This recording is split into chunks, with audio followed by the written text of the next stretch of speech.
What is up, ScarKnight, bringing you a brand new day as we are in day 37, where it's titled 4K question mark. The 4K is referring to the fact that we're going to be approaching 1,500 very soon, because this shouldn't take us too long, I would say. It should take us like more than half the stream, I imagine, like closer to 3 hours. But seeing that we reached our goal pretty quickly to 1,500, we'll just see how further and beyond that we get ourselves, get ourselves to that number of 4,000, maybe even 8,000. I don't know. It just depends how much I fucking hate myself that day. I guess it's gonna be a lot. We're gonna be in for quite a bit of a ride. For yesterday, or I guess last night, I didn't really sleep well, but we're gonna do a straight up 4-hour stream. Like no sooner, no later, just 4 hours, for the most part. But we only miscounted twice, but it evens out, so it doesn't change anything. Because 1,056 to 1,056 to 1,057, I believe we didn't count it, and 1,304 to 1,305, we did double count, or I don't know, whatever order I just set it in. One of them is double count, one of them I just completely missed, so it just neutralizes everything. But we're at 1338 nonetheless, and yeah, that's for the most part. We also kind of made like a Valentine's short, just like brainstorming here and there. And let's see what else. There was also another donation by Dallas and everything, which is another $25, so that's $50 in total through the GoFundMe page. Thank you so much. And I'm trying to think of anything else. There was like the whole Pokemon Archipelago thing that I talked about. Let's get started with it nonetheless, on looking further into all the Pokemon and stuff. We'll try to get as much encounters as we can, because at this point we have to maximize our encounters, even though despite me, in this 4K special thing that I'm going to be shooting for 4 hours and everything. The reason for it, I just didn't sleep well, like for shit. Like I slept at 7:30, probably later than that if anything, and I woke up at 11:30. So yeah, it's more likely less than 4 hours, because I don't think I went right to sleep either. 13:39. So yeah, that's the one thing when it comes to that. But we'll try to do as much as we can for the most part. But like yeah, it's about 15 minutes in or so, so that's gonna have to roughly be. Well, actually, I don't know. I'm not sure what time I could like take a nap. But I'll try to figure out when to take a nap either way. Hopefully I'll be able to, I'm not sure. Hold on, that can't be number 2 where I forget to count, right? I'm not really sure. Yeah, but, yeah, I mean, it turns out in the, if you're looking at the VODs and stuff like that, hopefully people look at them years later or something like that when Pokemon Archipelago is already out or whatnot. But a little behind the scenes about me when it comes to it. I pitched the idea to, at first, just the guy that makes the game, 1341. And I don't know, I always thought that like usually people would have like almost every idea in their game figured out. Like, obviously not everything, not like 100% or anything like that, but I always thought that people always have like, more than 50% of their game thought through. Because for me, with the whole premise of the game I had in mind, that I talked about before, I got the majority of the premise in my head already. It's just like the in-between stuff I need to figure out. And maybe to a degree, like in the Pokemon Archipelago, he has like the exoskeleton, but he doesn't have the meat and potatoes within the game. But yeah, I mean, I talked to him. His name is Noodle, by the way. I don't know if he wants me to say that out loud, but I approached it because I was like, hey, I checked everything, and I don't know if I should, you know, say it off here, just say it to you, but I had a couple questions, you know, stuff like that, because I read through the docs, and I'm not sure what I'm allowed to say in the docs, but I'll keep it hush-hush, but, and then I started with the pitch that I mentioned yesterday, and the pitch was pretty much just like, based on what I know of, like, type null, and when it comes to Violi, and I kept spelling his fucking name wrong because I couldn't think of it at the moment, but the idea is he's designed by Team Aether to kill Ultra Beast, and and like I said yesterday, it feels like a huge missed opportunity to not at least have one Ultra Beast, because that's kind of the whole reason he's made. So that's kind of part of the reason why I'm all like, okay, I understand not putting Ultra Beasts because, you know, maybe you might not like them. Because I'm not the biggest fan of them either. I don't really like Pokemon, as I mentioned before, like Kartana and Stakataka and then Blacephalon and shit like that. Like, I don't mind some of the Pokemon, of course, but they almost seem so empty because they don't even seem like real Pokemon. They just seem like objects in a way. So, we have to have a Pokemon that's an Ultra Beast that people would care and is popular and people would use them, and would not want that Pokemon to get hurt, because Type Null is gonna, you know, assuming that it sees it, it's gonna straight up attack it. So what better Pokemon than Poipole? Like, that's what I thought of in my head. Poipole would be the perfect Pokemon as an Ultra Beast, where you would accept it as a Pokemon. It's the closest thing to a Pokemon. Like, the next best thing for people to feel bad on the Ultra Beast getting hurt is probably Nihilego, I suppose. But there's no other Pokemon that would beat Poipole in that range, unless there's like a new Ultra Beast. Because that's like, nobody else would accept that. Like a Blitzwole you wouldn't really believe, or a Pheromosa, unless they're like injured or something like that, or a Guzzlord, I suppose. Because when I pitched it to Noodle, I was telling him like, so I understand that you don't want an Ultra Beast, correct? And he was like, yeah, I don't want to. And I was like, okay, well, my pitch is like, you know, I think that there should be at least one, you know, because there's a potential for a story here.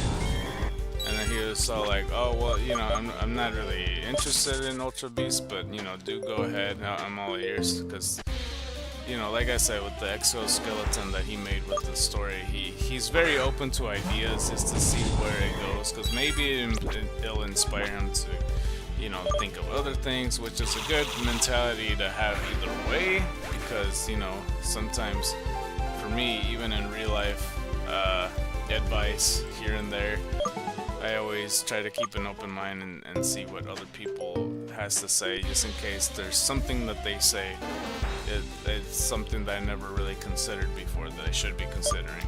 So, you know, it's good to have that mentality, because, you know, you start thinking of other branches and ideas and what works best for you, or what works best for whatever it is you're doing. So I think I like the fact that he was open to do it, instead of just shutting it down. He's like, I already said I don't want Ultra Beast, damn it. Don't even tell me about Ultra Beast, motherfucker. So, yeah, it's good that he heard me out, because, you know, seeing that I pointed it out, he likes the idea a lot. He thinks it's genius, he says he loves it, so I'm glad he liked it a lot. To the point where when I was all like, yeah, no, but the one Ultra Beast I had in mind is Poipole, you know, Type Null will show up. I did envision a forest, a deep forest. Eventually, that idea is gotta be concrete, but for the most part, 249. The idea is Type Null sees Poipole, his eyes glows red, his instinct kicks in because, you know, he's designed to kill Ultra Beast. So as soon as it sees it, it could easily identify and see that it's an Ultra Beast, and it's gonna want to kill it. That's what it's made for. It is the predator that could go on any terrain to defeat these things. And so it does that. It glows its eyes red, and then it tries to hunt for Poipole. The first idea was that the player would, you know, block in front of Poipole because it doesn't want to get hurt. Because who does want to see Poipole get hurt? You don't want to see him get killed. Like I said, he's the closest thing to an actual Pokemon. He looks like if Ralts mixed with a Noibat or some shit, you know. And Ralts kind of looks timid and cute and all that stuff. So yeah, that's kind of the whole premise when it comes to this. So yeah, once that happens, you know, Type Null will calm down and such, and then you could proceed to catch Poipole. And I feel like, I don't know, I had a feeling he would like the idea because it's like, I don't know, I can't, as I said, I don't really like Ultra Beasts all that much either. I don't like how, like, you know, I already had a feeling that they weren't legendary, because the fact that there's like 3 Kartanas and so many Helegos when you go to Ultra Worm space, it definitely feels like Tentacles and Zubats fighting each other or whatever. And we don't know what the legendaries are, but I assume it's like Buzzlord, or Buzzlord, I just combined 2 names, Guzzlord, Buzzwole, Formosa, and I'm not sure about the other ones, but you know, Ultra Sun and Ultra Moon, they introduced them and all that stuff. But that's where I was going with this, you know. I was telling him that, like, yeah, cause like, I don't know, it's popular, people like it, people would like to use it in his team, you know, they love Neganado and everything. And for the most part, yeah, I don't know, it's just, it makes sense to me quite a bit.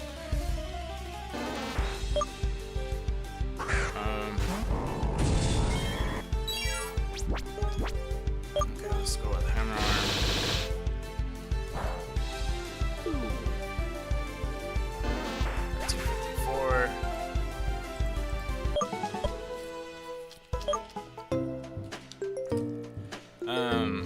And yeah, it got to the point where while we're in direct messages, he was like, oh no, it's genius, I love it, Poipole's perfect and everything.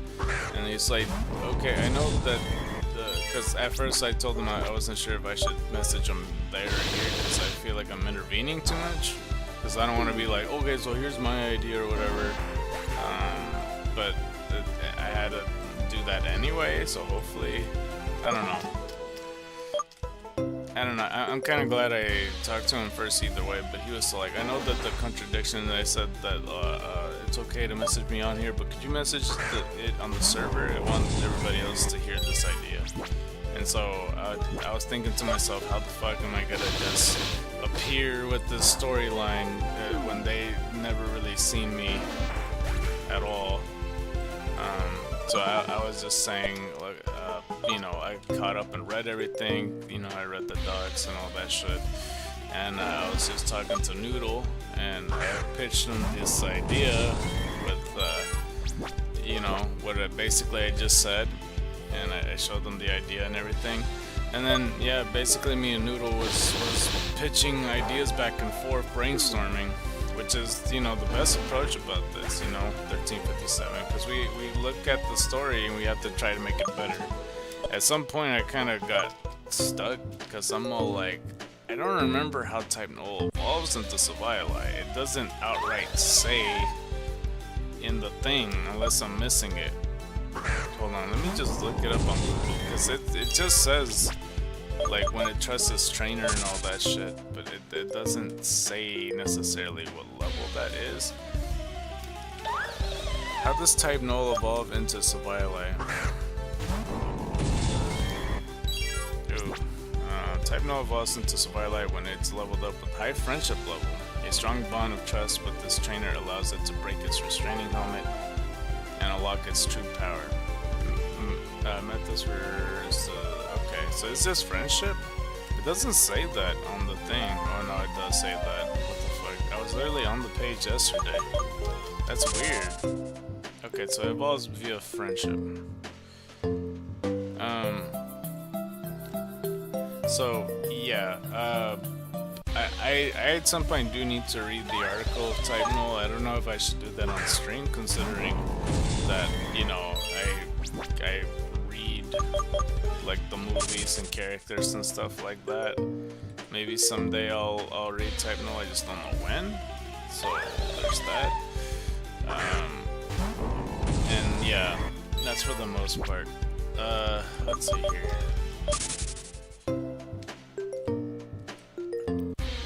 But yeah, we were going back and forth on the ideas. We were thinking to ourselves, like, okay, what if Type Null is the one that you have to fight instead, because he's going crazy and all that stuff. And he also has the idea, so like, what if this is the moment where he evolves? So I'm like, yeah, that could work. I mean, because there's different approaches you could deal with this. It's either that, you know, it's either that it gets angry and it's so angry that it rage evolves. Again, this is before I found out about the whole friendship thing. It has a heroic moment, or it goes like with a broken mask. Because I'm all like, there's also a potential storyline where like the helmet could break off, because as you heard when I said like, oh well, when it evolves, it removes the helmet or whatever, that it used to limit its power or some shit. 1358. Because the whole thing with Team Aether when it comes to Type Null is that it restricts its power, because if it doesn't, it can't control itself and it goes berserk. So the helmet keeps it intact, pretty much. So like, when the helmet breaks and starts cracking, it's a different story. And I kind of imagine that glowing red, maybe like a heartbeat. But then it's like 3rd gen, 4th gen graphics, basically fire red and leaf green, so I don't think you can do that. So we have to work with what we got. Maybe it'll be glowing red or something like that, or I don't know, maybe it'll just look like a regular broken thing. So yeah.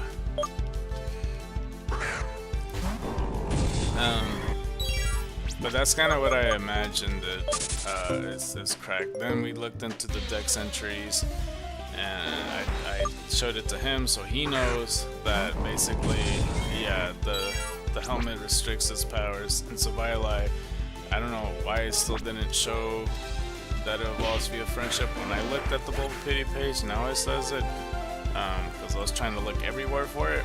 But yeah, that's for the most part. But yeah, so Violi says that, you know, it evolves when it trusts its trainer fully and stuff like that, and it no longer uses its helmet. So I'm all like, okay, well, it says that it evolves when it trusts. I guess I should have put 2 and 2 together that it meant friendship, but I put that could happen after the fact, you battling, so it doesn't have to be 2 stages, I suppose. Like Slam. 1360. So yeah, there's a lot of potential with storyline, because yeah, you could do anger or the broken helmet, or heroic, or a combination of one of the 3 combined with something else, of course. That's what combination means, ScarKnight. And I think from the most part, I don't know what storyline he was going with. What I had thought in my head, maybe this is a recurring thing, that like maybe, because it's Pokemon Archipelago, and Archipelago is like a chain of islands, basically. So, you know, what if you're on one island, and then across the water you see, I almost said Oddish, you see Poipole, and, oops, I clicked on the wrong thing. Like across the water you see Poipole, and that's what triggers Type Null the first time, and he starts getting angry. but like, you know, the Poiple kind of rushes away. Maybe you startle it a little bit. You know, it goes away from the other side of the and into the forest of the island while you're across the ocean, and then you're like trying to calm down type null. 1362. And then like later on, where once you visit that island, you know, maybe because you have to go there and just, you know, you're trying to calm down your type null. It's like, hey, whoa, take it easy, alright? Like, what's going on type null? Or whatever. That, you know, you just go like, oh, I'm gonna go to that island, but I need you to calm down. I don't want you to get too out of hand. 1363.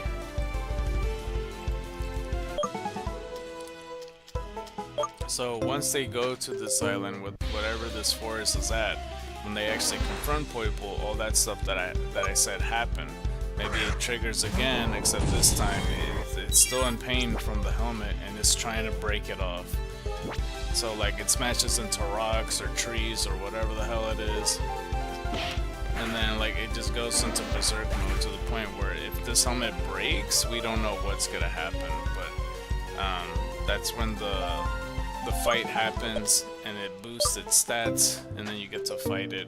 I'm still not quite sure when the hell you're able to catch Poiple, because it would be nice to get it.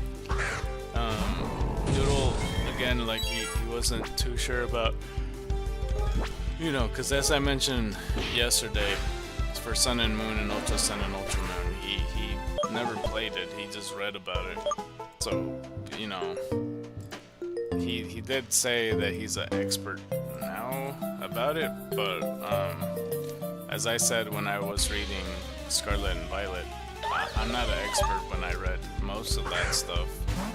So, you know, as evident as it is when we were talking and everything,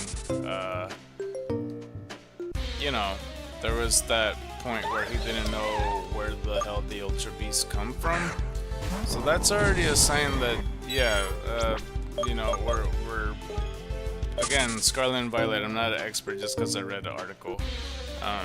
So, yeah, and Ultra Beast is kind of a given if you play the game of where they come from. So I explained to him, it's Ultra Worm, like, Ultra Space pretty much, through an Ultra Wormhole. It's like just a portal from a different dimension, pretty much.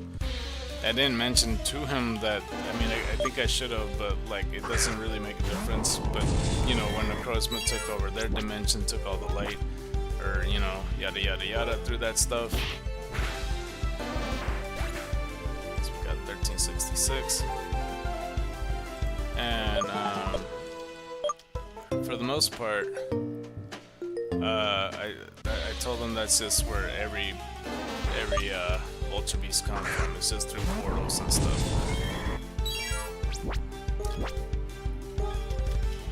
Whew, sorry, I was yawning. And you know, he is gonna have Team Aether involved and everything, so I was just gonna let him know that, like, yeah, Team Aether, that's like their ultimate goal, at least Lucamine's, because he does want Lucamine in the game. That, you know, maybe she does want to return back to your Ultra Space and all that stuff. So I feel like this dude really needs to play Sun and Moon, because, like, you know, it's like you kind of need to cover all your bases and not just read about it, but, you know, whatever. 1368.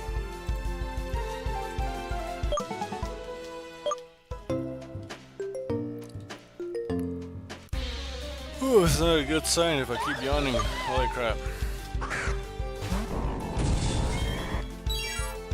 Let's see here.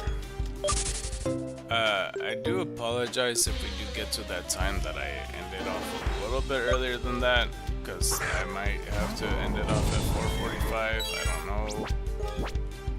Well, we shall see, of course. 1369. And as I mentioned yesterday as well, with the thumbnails, regarding the thumbnails, you know, I've been trying to theme it through every evolution. You know, I said deforestation, as ironic as it is, and then put Leafeon on it. You know, I put the cooldown for Glaceon and all that stuff for just the ice pun, I suppose. And it really was a cooldown. We really didn't.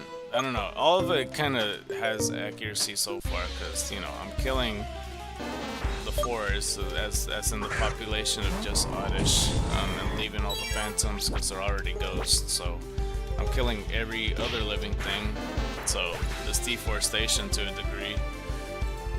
1371, and the cooldown we you know traded at the beginning. We took our time. We were muted for 42 minutes or however long it was, and then we played TCG Pocket towards the end.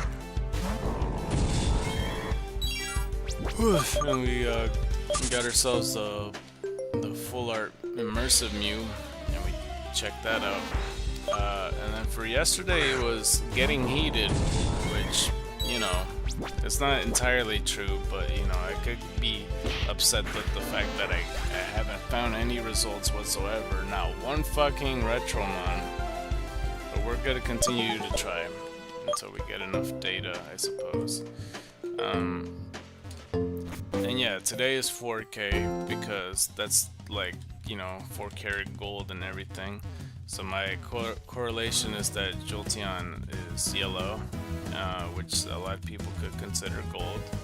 And yeah, it makes sense to put 4K and Jolteon together because I want to go to 4,000, or at least past 4,000.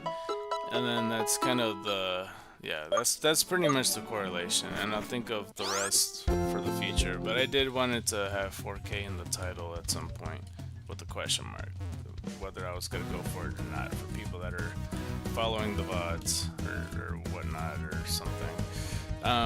Okay, but yeah, so when I was thinking of the storylines and stuff, I was trying to think of other stuff potentially as well, because it could be a 2-stage battle or it could just be one, but I really hope that he goes with the cracked helmet idea and made a sprite for it, because that'd be pretty cool. And then like, I think what the story we are gonna go with towards the end is that, you know, towards the end of beating type null, maybe we have to heal it. We have to take it to a place where it could get healed.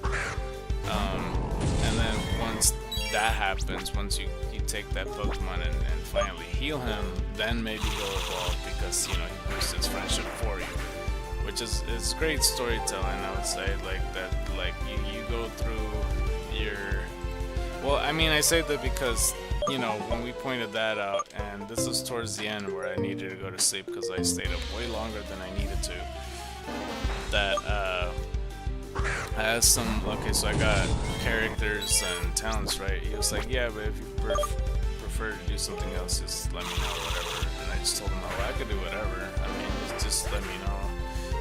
1375, because I'm fine with just story things, to be honest, but like the characters and talents, I'm gonna have to think it through a little bit more, but yeah, that's for the most part.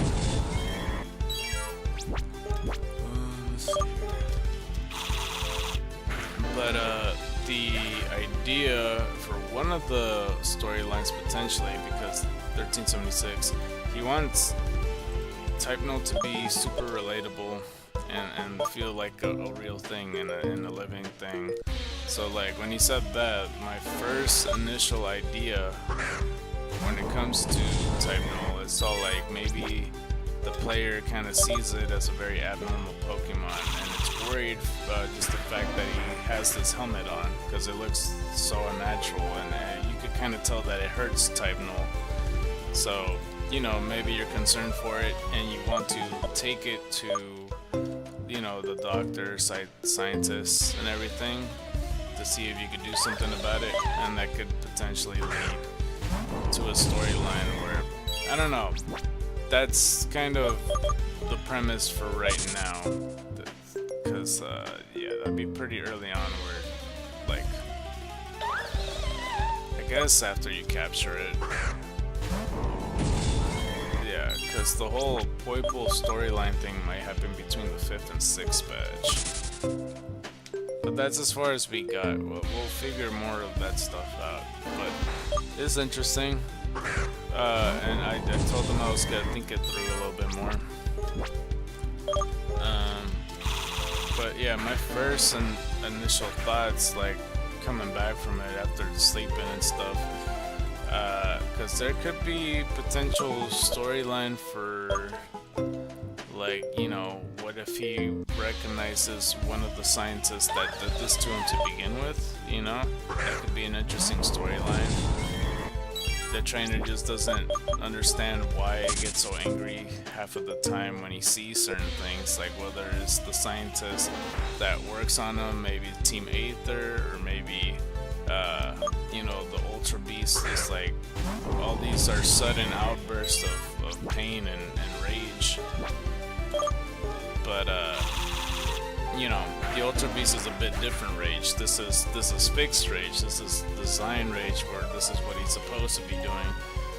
For Team Aether and the scientist, this is rage from Type Null's personal perspective, where he's taking it personal on himself because, you know, they did this to him, where he's wearing a helmet and it hurts him. So it's a different rage, rather than being programmed, or whatever the hell the word would be, catered to and groomed to attack these Ultra Beasts, I suppose. But yeah, I'll think it through. I need to consider. I don't know. It's a good thing. I mean, from when the streamings, the streaming stuff happened, you know, it actually helps me. Since I'm basically talking to myself and commentating to myself, that, like, when coming up with like a Pikachu short or something like that, and saying what would be a good idea for a storyline considering all the options, it really helps the creative juices, I guess, a support phrase to put it. I just need to be careful talking about it out loud, because I don't want to give everything away, and who knows how many people are gonna see this by the end that it's gonna end up playing Pokemon Archipelago. But stating it out loud always helps, rather than writing it down, because, you know, I always kind of try to visualize it in my head. But yeah, I don't know. There's some room and stuff, and I'm fine with just the one Ultra Beast, like I said. Like that, no more, no less, I suppose. If you don't want Ultra Beast, then you don't have to have Ultra Beast, because we don't want them to take the spotlight either. Because, you know, it would be fine, I suppose, if you want 1383. Like, you know, an alternative universe, if you do want Ultra Beast in the game, then you could have Type Null try to kill all of them, but maybe you don't want that to be the main focus, and I get that.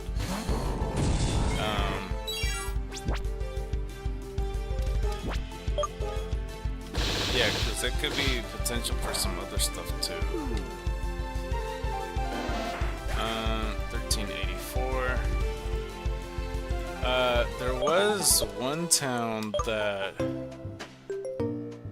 I don't know. I just kind of thought of something. I just don't know how viable it is. Because from my understanding, Type Null and Sableye, they're basically top tier predators when it comes to just doing anything it wants to whatever Pokemon, because the fact that it could potentially, I don't know if it could fly necessarily, but like it could cover all its bases. It's super fast. It could swim. It could go on trees if it wants to. Can it fly? I imagine that it can, right? Because, like, that'd be the only thing that all the other Pokemon would, you know, avoid it or something like that. Cause it has a wing on its head. I don't know. I'll look into it. Like I said, I need to read the articles and stuff.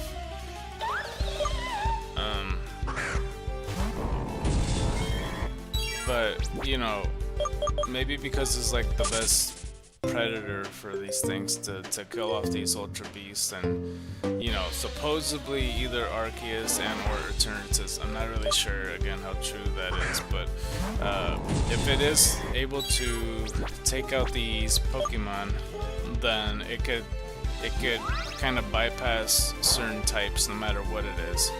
You know, maybe it could go through magma anyway because of its like endurance, I suppose, or whatever, his wherewithal to go through magma, go in water. Like I said, because we know he could swim, like he has Vaporeon fins and shit like that. You know, with grass type, he could skip through trees and maybe not get poisoned.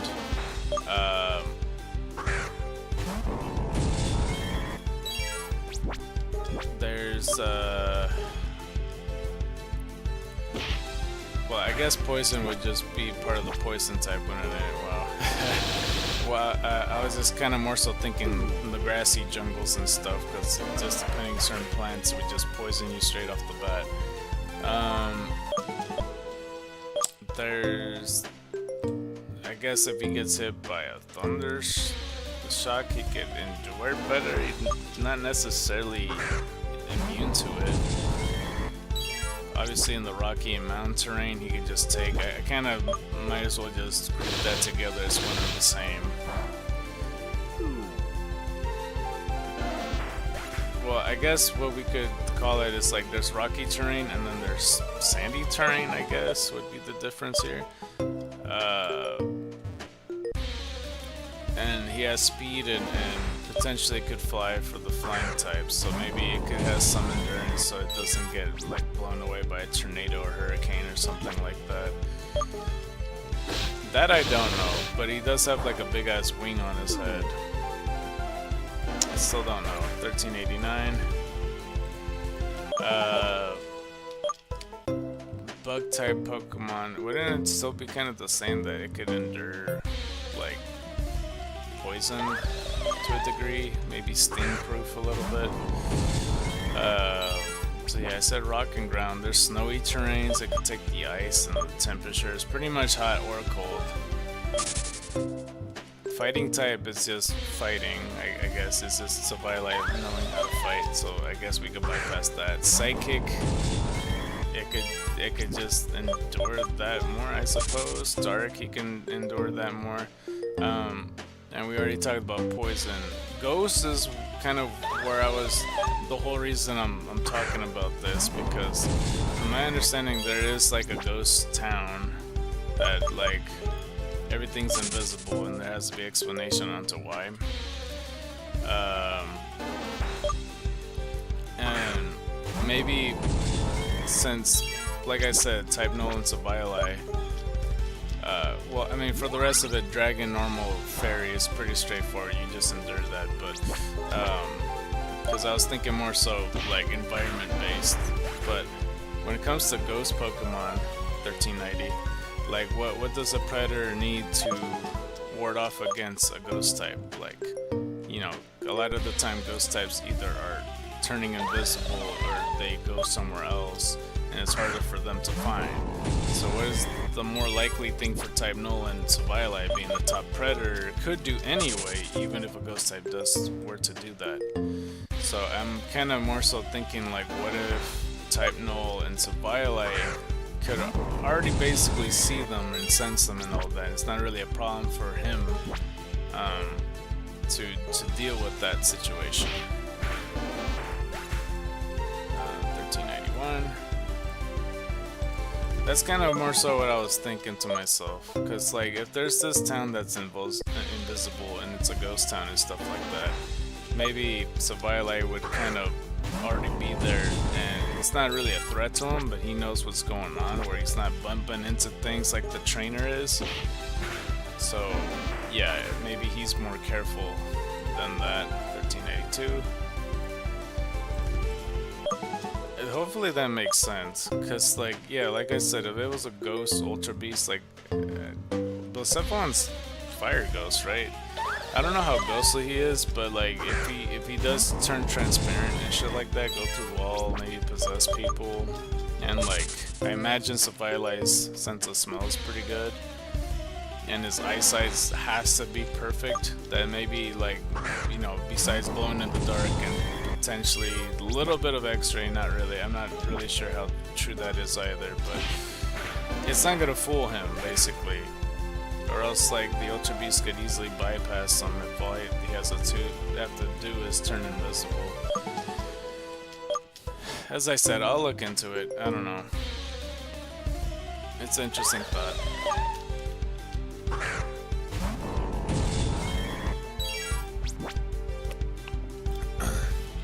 Maybe besides Bulbapedia, I'll look into Cerebi and maybe the Pokemon website. And I need to find the resources on it, because I know it is intentional with calling it the RKS system, because it's supposed to be Arceus. Even though on no planet am I ever gonna agree that Zelle could kill him. But he does count as a legendary Pokemon for some reason. It doesn't really truly make sense to me, but you know, it's fine. I still don't fully understand the second Mewtwo, but you know, when we read the movie last time with Genesect versus Mewtwo, apparently somebody sued Pokemon, or was gonna sue them, so they can't use the first Mewtwo for some reason, so they had to make a second Mewtwo that's clearly female. 1395, but at least that kind of has some room for like a lot of things, you know. You could work a lot with Mewtwo, just having a second one now that there's X and Y Mega Forms. So that's interesting nonetheless. But yeah, I'm trying to think to myself like all these other possibilities as well for what the storyline could do. Hopefully the Bulbapedia article has a lot, because when I was just looking through it, I was looking just through the Pokédex entries. But yeah, one of these days we'll play the beta version. I don't know, 1386. But yeah, I see that somebody liked the video. I appreciate you for doing that. If anybody is enjoying the stream, just be sure to, you know, let me know if you have Pokemon Xenoverse and would like to trade, because we have 4 shiny Hysterics along with the shiny Nosepass.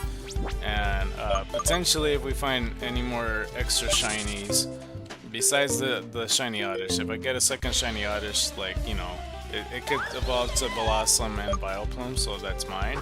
But if there's a third shiny Oddish, then it's all yours, or whatever.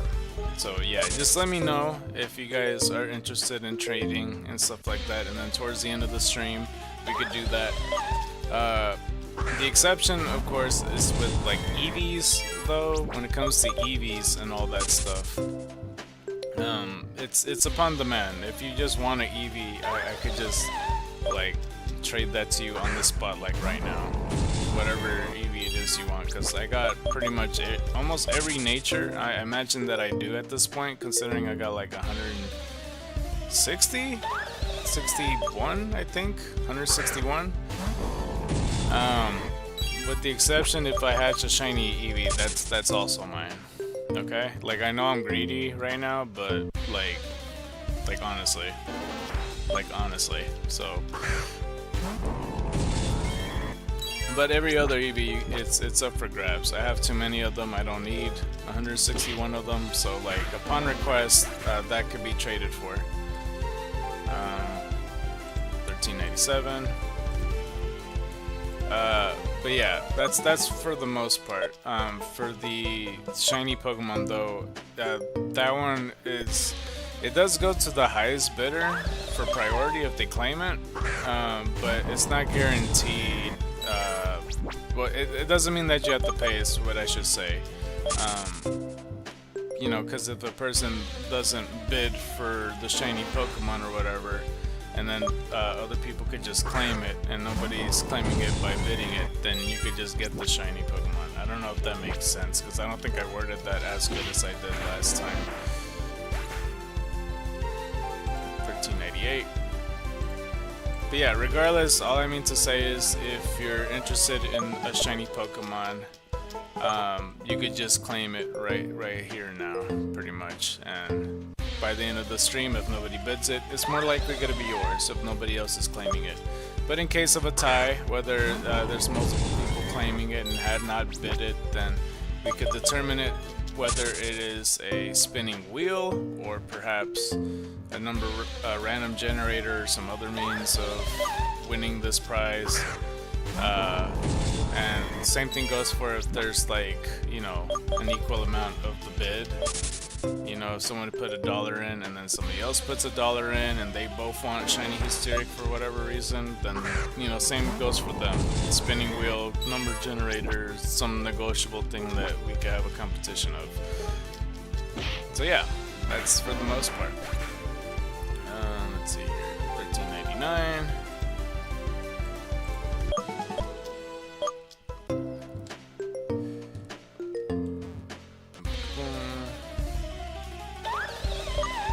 So surprised I have not found any shinies since I started going inside this gym. I don't remember what day I started. It was probably last Thursday. This would be day 4, right?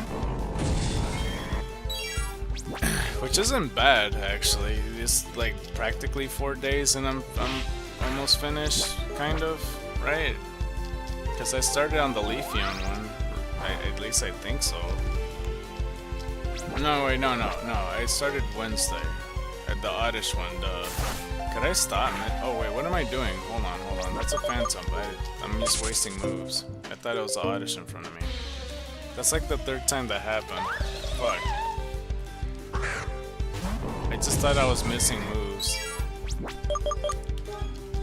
Every now and then that happens, and I hate when that happens, because I look at the corner and I'm like, oh, you're not Oddish, but this fucker is. Let's see here. Blood Slam. And we got 1400. Alright, one more 100 to go, and we reached the threshold for 1500, which means we double over odds on 1 out of 500. That is the case, then true. So then we're just gonna keep on pushing and go for 4,000, and then after that we'll try to double that and go for 8,000. Because like it seems like every stream I collect at least 300 Oddishes a day, so that's pretty good numbers and all that. But still, we'll see what we can do. 1401. I don't even remember what, I think I started at 1338. Yeah, so we're almost at 100 already, and it's been like just an hour.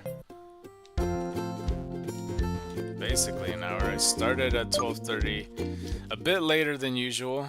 Like I said, because my sleep schedule is all fucked up with that, and that being my own fault. Okay, well that's a 162nd Eevee. Okay, and I think at least it is. Let me just fly there then. Okay, well hopefully everybody watching this right now is having a decent day. I don't know who's here at the moment, but I hope everything's cool. Let's see. Let me just go in here in the PC. Oh, it's not 100. Okay. Shit. What did I call? I named you 160. Oh, I need to name you 164. Okay, let's just do that right quick then.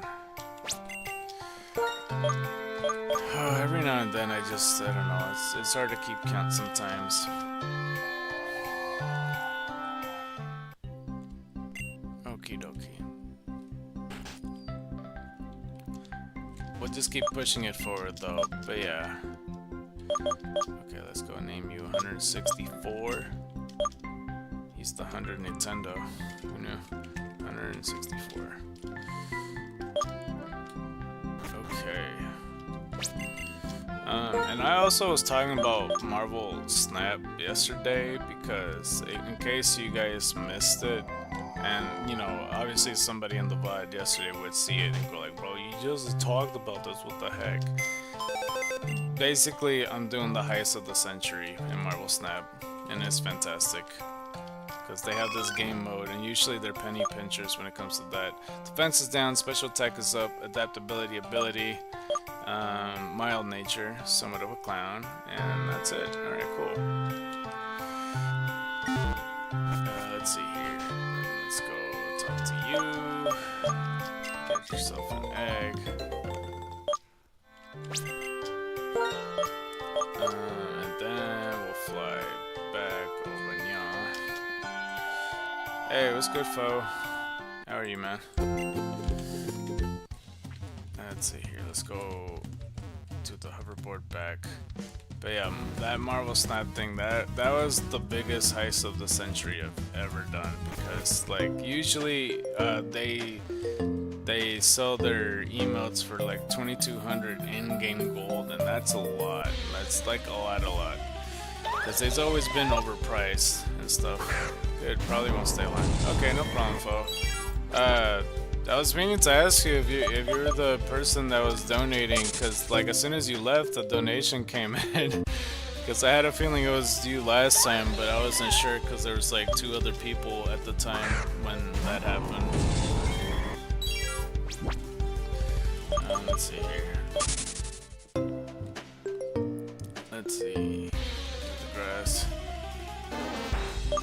Yeah, but the Marvel Snap thing, like they always kind of overprice everything, because there's legit some stuff in the shop right now. I forgot to go to the Pokemon Center. Fuck.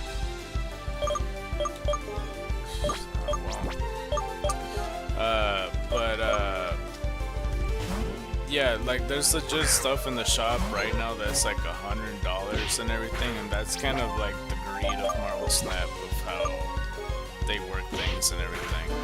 But like usually the game modes, it makes it very impossible to win every single thing in the shop unless you know life the game, and it's completely it's just a train wreck. But they had this new game mode where there's like a gigantic exploit, and I've been abusing the system on that exploit, and I almost got every single emote. I pretty much almost bought everything in the game mode shop, and it's insane. That's why it feels like the heist of the century. Sounds about right for that type of game. Yeah. Cause like the in-game, it's called Deadpool Diner pretty much, and with the bubs available, that's what the like, I don't know how to explain it when it comes to the in-game mode. Basically the bubs are like the Deadpool / Wolverine coins, and they're like a gigantic multiplier, like an insane multiplier where, like, you know, it goes from 8 to 16, 32, 64, 128, 256. It just keeps multiplying. It could even go to like 2 million in the past game modes. Like that's how crazy it gets to with this multiplier. And they used to have these, like, basically these level upgrades or on these tiers, and it goes from like 8 to 10 or whatever, but they call them like certain dinner plates because it's, you know, Deadpool Diner. That's like the theme of it. But for the most part, with Deadpool Diner, with these dinner plates and all that stuff, instead of 8 through 10, like from, you know, when they first did the modes 2 different times, because it was a bit flawed, because there's some math that doesn't really truly math, that, like, you know, if you were to lose the match, you're just stuck there, or even if you win the match, you can't get to the next tier because you have to win it several times. There's like 2, I don't know, that's something I noticed. I just don't remember the exact number of it, because the number skips because they wanted to round it out, just to be like, oh, this is 1 million, and then like the other one below that's like 400,000 or some shit like that. I don't know how to explain it better than that, but the exploit nowadays is basically they reduced it from 8 to 10 dinner plates all the way down to 4 dinner plates, and they changed it so the in-game currency for that specific shop, it's like you have to snap 3 times, and what that means is, like, if you never played Marvel Snap, you basically, in the normal gameplay, you break your your cube just in case you go like, okay, I'm gonna win this match. That's like your confidence in gambling, you know, token, I guess you could say. It's probably the worst way to say it, but basically you're just basically telling the game like, okay, I'm about to win this match. I bet that I'm gonna win, and then the other player could snap back, but like, no, I think I'm gonna win, and then it could combine into 8 cubes normally. And then, you know, if you win 8 cubes or lose 8 cubes, it's a detriment because that's the amount most that you could win or lose, and it gets you a higher rank or whatnot. But when it comes to Deadpool Diner, you can snap 3 times, and that's to be a multiplier, add to another multiplier, and then to another multiplier. But you have to snap 3 times in order to get the said nacho chips to be the in-game currency for Deadpool Diner specifically. And the flaw with the past game modes that they have, like I said, the prizes are very impossible to get because there's a game mode named Voltage, and I explained this yesterday, but I'll explain it again. But basically, Voltage is insane and unfair when it comes to prize giving because 1405, by the way, because for the most part, the amount of points that you need to get everything, it's insane because it goes from like the 100,000s or some shit like that, maybe even close to 1,000,000, and you only get 20 points every single time you win, and that's only if you win. Not if you win or like not if you lose, you get 20 pity points. 20 points only if you win, and that to get to 100,000 is the math is insane. And like for the most part, to maximize your points to get to that goal, to at least unlock the prize within like the points required or whatever. Like the mission ones are worth more points because they're like 100 or 200 points per that or whatever, so it's just easier realistically to just wait till the missions reset rather than just play 8 games just to equal 200 only if you win. It's insane. It's just not even fair. Not to derail you too hard, but have you seen the game trailer that came out today/yesterday? And I saw it in my YouTube feed recommended to me, and I was LMAO the whole time seeing the trailer. I never seen it actually. I never even heard about it. Let's see here. But yeah, it's insane because like it's not exactly fair how little the points get earned on prizes, because yeah, I always focus on missions to get that. But the Deadpool Diner thing, however, like I said, all you need to do is snap 3 times and then you get the nacho chips, which like after the 4th dinner plate it's like 150 nacho chips as opposed to 20 fucking voltage points. Like no matter whether you win or lose, and even if you lose, it's pretty easy to refill your bub coins, because that's what they're called, the bubs. And you could just keep doing that, and it takes 10 games just to get 1,000. And like the most valuable thing in the shop are the emotes, which is worth 1,000. So you just have to do like at least like 6 games or to even 10 games to do this, and like I just kept on racking it up, and it's crazy the amount of I literally almost got everything on the shop. It's insane. Heist of the century, 1408. It was announced like 2 or 3 years ago, but with zero mention from the devs since until now. I forgot about it till I looked it up. The trailer came out yesterday, you said? Was it like on your feed or something? I forgot if I counted it. Shit. 1409. I don't recall if I counted it. Luckily yesterday I didn't miscount too much. I mean, like, I did see that I did double count when you mentioned it yesterday, for the most part. But yeah, I'm just still waiting for one more fucking emote, but until it comes out, because the local shop resets like every 8 hours. It was released from the PlayStation channel. Oh, okay, okay. I'm guessing you're subscribed to that?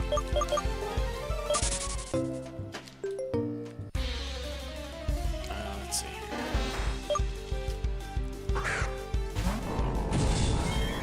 Oh, I was gonna mention about the TCG Pocket. Yeah, I was supposed to tell you that yesterday, but I hella forgot that I was like, I'm running out of cards to give you, because we always trade like in the 3 diamond range or whatever. And like, I noticed from your wish list that it was starting to reduce down until like, I think around Nidoking or whatever was after Nidoking that we were trading, or maybe it was a Ngl Golem, that I run out of 3 diamond cards, and I knew that I was like, oh, I gotta let him know. Let's play something I counted, oh boy. Oh shit. Okay, well I'm just gonna continue. I was gonna let you know that it's like, okay, so I ran out of 3 diamond cards, but then I forgot to tell you, and then the thing happened with the card. I'm not, but I think there has been several conventions going on with game announcements. Oh, I see. I do have a trade going on right now. I don't know if it's you. Let's see. Oh no, it's Sargon True King offered the trade. A Delmice EX. Okay, that's one of the cards I need. He has nothing on his wish list though, bruh.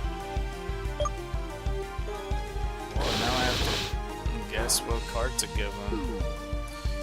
Definitely not Marowak. I know he has the 14-11. So my list has been rather split. Oh wait, I didn't read this part. Well, I have another buddy that's been wanting to trade alt art, so my list has been rather split. Have you been updating your wish list as well? Because I always constantly change it. That's probably, like, every time I changed it, like, I think you noticed it, because you saw the Ngl Golem and all that stuff, and that was, like, legit, like, the most recent one that I put in there. Like, a few of those Pokemon that I just put in there that I saw that you offered.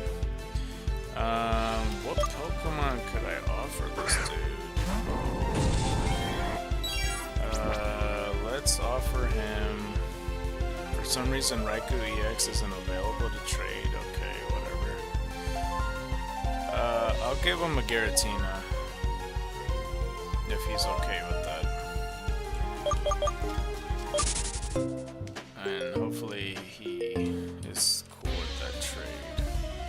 Because this is why they gotta put shit in their fucking wish list. Dude, I can trade you pretty much every EX on your wish list, but you don't have anything to trade back. Oh. Well, I don't know. Yeah, I'm not sure. Yeah, I don't have that many duplicates on EXs, unfortunately. I've been not having too much crazy luck recently. I mean, I can't say that. The last time I opened 34 packs, I got in pretty good shit, but like, I don't know. Every time I just open a pack by itself, it's kind of just like, I get just normal cards and no holographics either. 14-12. You also don't have many dupes either. No, I don't.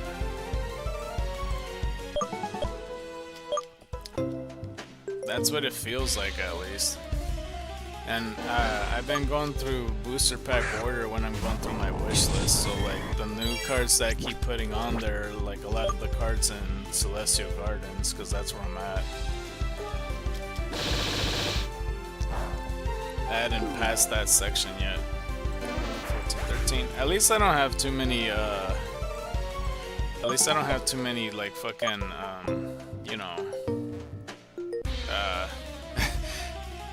I forgot where I was going with this. I was gonna say something I just don't remember. Too many EXs, that's what I was gonna say. On my wish list, because like sometimes there's been people that put like at least 18 EXs, and I'm like, bro.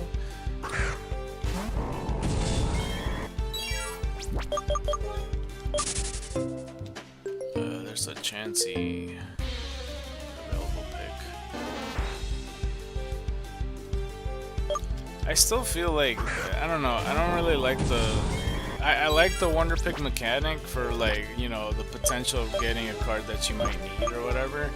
I just don't like that, like, when you fuck up, like, those 3 Wonder Hearts or however much you spend is just gone. Like, I feel like if you just get a card that you already have that's, like, not as valuable, you should at least get some Wonder Hearts back or something. Like, if you use 3 Wonder Hearts and you're trying to go for an EX and you get like a regular card, like, give me 1.5 hearts at least, bro. Don't fucking take my 3 orange hearts. I didn't spend 3 orange hearts just to get the most common card in the hand. That feels so horseshit to me. And it's sometimes so hard to get Wonder Glasses. That's just how I feel about it. They need to be a little bit more merciful with that shit. Wait, what you put in here? I somehow have like 200 plus hourglasses saved up, waiting for the next set. That's fair enough, yeah. I tried to at least spend 1 per day, and I try not to go crazy with it, because when I first started in this account, I went insane. Like, I would Wonder Pick not as much as I could. I don't think it was that bad, but it's, yeah, I don't know. I always noticed that I just lose out on a lot. My feedback when they did the survey a few months ago was that they need to give a copy of the regular card back when you get one of its alternate art.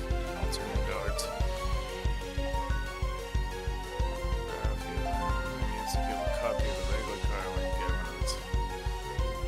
I think I know what you're saying. 14, 15. I don't know if they're gonna do that, only because I don't know. I think they, whether you get the alternative card or not, it'll still count for you having the card. Because I notice sometimes when you're like getting a deck or something, it would count for that particular card, even though it's not that specific card within that like grayed out deck or whatever. Because, like, for example, if there's a deck that needs Gligar and he has his alternative art, you'll see his base card in that place instead, but if you get the alternative art, it'll show that instead or whatever, and it would count.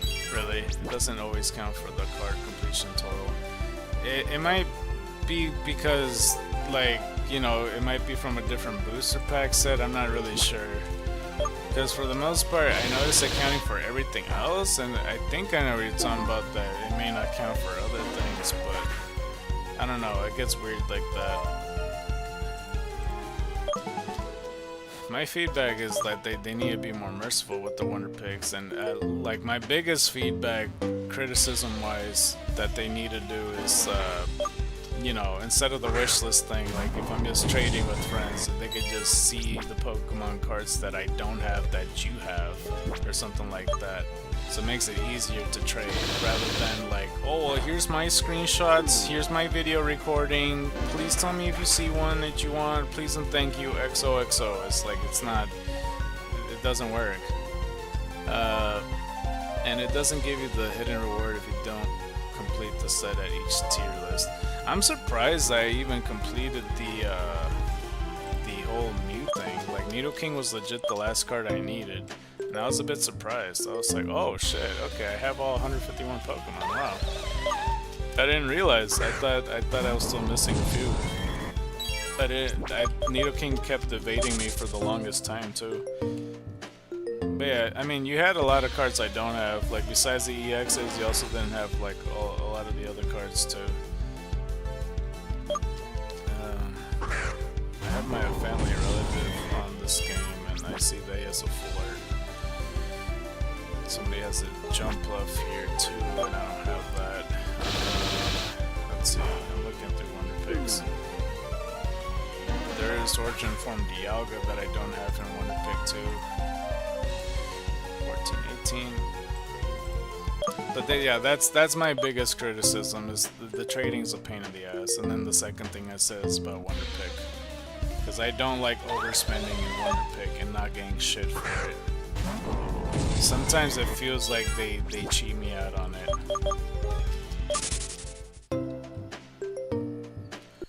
And I don't think, I think I could speak for everybody that they don't like feeling screwed from not getting cards that they ask for. Because they always try to go for something, but then they're like, shit, man, I spent like 36 Wonder Glasses on 2 hearts or whatever it is. Or 3 hearts, or I don't know. That's a lot. Because isn't it like 1 heart like 12 Wonder Glasses? I do remember spending like a shit ton. I don't know. Like if you just have one heart or some shit, and then like you see something that's worth 4 hearts, and now you have to spend 3 hearts. That's a lot of fucking Wonder Glasses you have to spend, and that feels horseshit.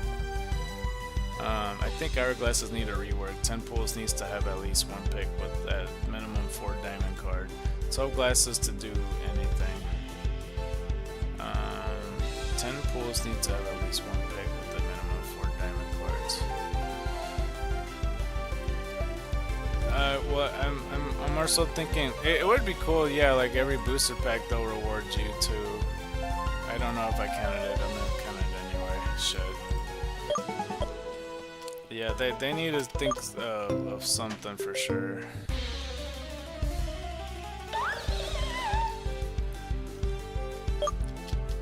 Let's see here.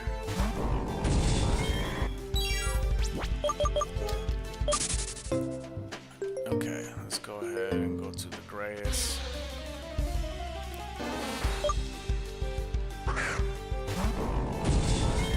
Cause I'm fine with like the Hourglasses, the one that opens the booster packs. It's the Wonder Glasses that pisses me off. Nothing feels worse than like, you know, the card not moving from its place, and you're like, I'm pretty sure it's bottom left, and it's like literally the exact same spot. It's so ass. Most gacha games are pretty bad, but they at least have a pity system when you actually spend money, like doing 10 pulls. Yeah. I don't like when they're like too pity. Like, you know, when they have that like safety net, I don't really like that. In a weird way, I rather suffer rather than go like, oh no, here you go, little scamp. Like, we'll give you a fucking shiny Mew because your luck's been ass for the past 38 weeks. So, you know, that probably is what happened because of the shiny Mew and all that. That was pretty hype though. That's 2 times in TCG Pocket when I put on stream that Mew's involved, and I like that. So that's pretty neat. 1422. I just wish Mew was a little bit more useful of a card in TCG Pocket, because I forgot what that move's called. Basically the one that copies an attack isn't always helpful. But, you know, I know there's situations that can be extremely helpful. It's, I don't know, very situational, I feel. 1423. But I love the shiny blue Mew card. It's really dope. And the immersive Mew card. I need to think of a good Mew deck eventually to make that shit work.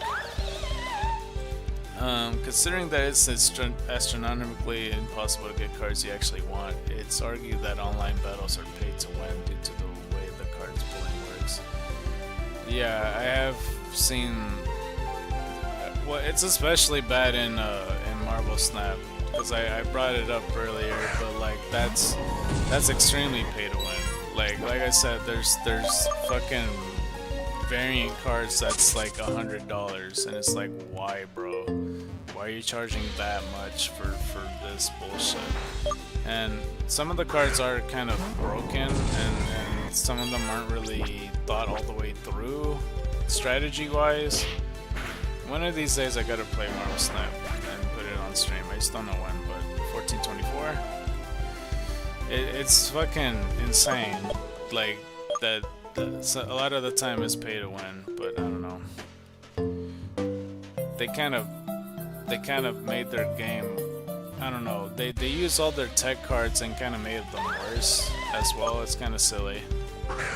Because there's a card named Cosmo that blocks on reveal cards, which is very helpful because almost a good majority of the cards are on reveal. And then there's another card named like Negasonic Teenage Warhead, which kills the card as soon as they spawn, which is also helpful. And they increase their cost by 1, and that's a big deal because there's a 3-cost card. And I know that doesn't make sense with me just talking about it, but it's basically because at the turn 6, you could, when it's turn 6, they always get like 1 energy up, so you'll have 6 energy. So like the cost of the cards, so if you play Cosmo and Negasonic Teenage Warhead and they're both cost 3, you could play 3/3 for turn 6, if that makes sense. And then everything is good, and now you basically block your opponent. But they increase their cost, so now it's 4/4, and obviously you don't have 8 energy at turn 6. So that's kind of, they kind of screwed over the player by nerfing the card. So you have to think of other ways of doing it. Hopefully that makes sense. 1425. Pity system kind of gets around that. Yeah. I'm not crazy about games where gear needs to be paid to be good. Couldn't get into TF2 for that reason. TF2? What was TF2 again? That seems familiar. But yeah, I'm sure that like Negasonic Teenage Warhead and Cosmo still able to be played if you were to play a Sarah, but I feel like at this point it's required to be in your deck. It's insane. Either that or you just have to play them sooner, but they're better if you have options to play it within the game. I don't know. I'm not sure what they're thinking more than half the time when they do that stuff, but if they do that shit with Deadpool Diner where there's a gigantic loophole where you could get all the prizes, count me the fuck in, dude. I want all the emotes. I almost have all of them. I'm just missing one. That's Beast from X-Men. He's doing the fucking Leonardo DiCaprio meme where he's like in a suit and he's like or whatever. Like he almost looked like he's twirling his mustache or like about to drink tea and like drinking coffee. Or no, it is tea. I'm sure you've seen that meme, but basically that Team Fortress. Oh, okay, yeah. I heard some stuff about that. Yeah. It's fun when you are playing in servers where gear doesn't matter, but on default and in normal games it does. Yeah. I never actually played Team Fortress 2, but I heard some stuff here and there about it. But yeah, that Leonardo DiCaprio meme has Beast from X-Men in it, and that's the only emote, as far as I know, that I need left. And if I get that, because I have enough to spend it in-game. I haven't spent a dime in real life when it comes to this game, like at all. Like all of it, I refuse to pay in-game. Not that I can anyway, but like that's how bad the loophole is. Where the prize of it, actually I could just, well, I don't know. I was gonna say I could just send you screenshots to show you what I'm talking about. If you are playing a large group of people, you at least kind of know it's hilarious, but that is rather difficult. Yeah. I don't think I counted it. Okay, 1427.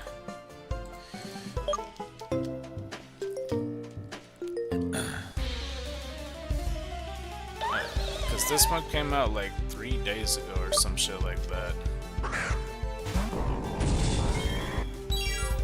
Oh, this might take a while to load.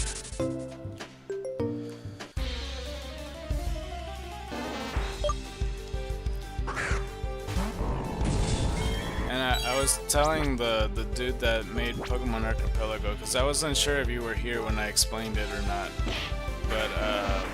but he liked the idea of you know, what I pitched about Poipole and Type Null trying to attack it and shit like that. 1428. Like, he thought it was brilliant and genius, and he loved the idea. At first, he didn't want to put any Ultra Beasts, and before he heard me out, he's like, yeah, I don't want to put any Ultra Beasts, and I was like, oh, well, hear me out. One Pokemon, Poipole. Only one Ultra Beast. No more, no less. If you don't want Ultra Beasts, you don't need to get them, dude. But I feel like it's missing an opportunity here to not put Poiple in there. Because the storytelling possibilities, I feel like it's too good to miss out on. To not have Type Null try to kill Poiple. And it'll be a good storytelling element to give some character to not only the player, but Type Null itself. But yeah. So yeah, he really liked the idea and he's gonna go through it. So yeah, I mean, I did a thing. Poiple is considered a starter as for an Ultra Beast goes. Yeah, that's true, yeah. That as well.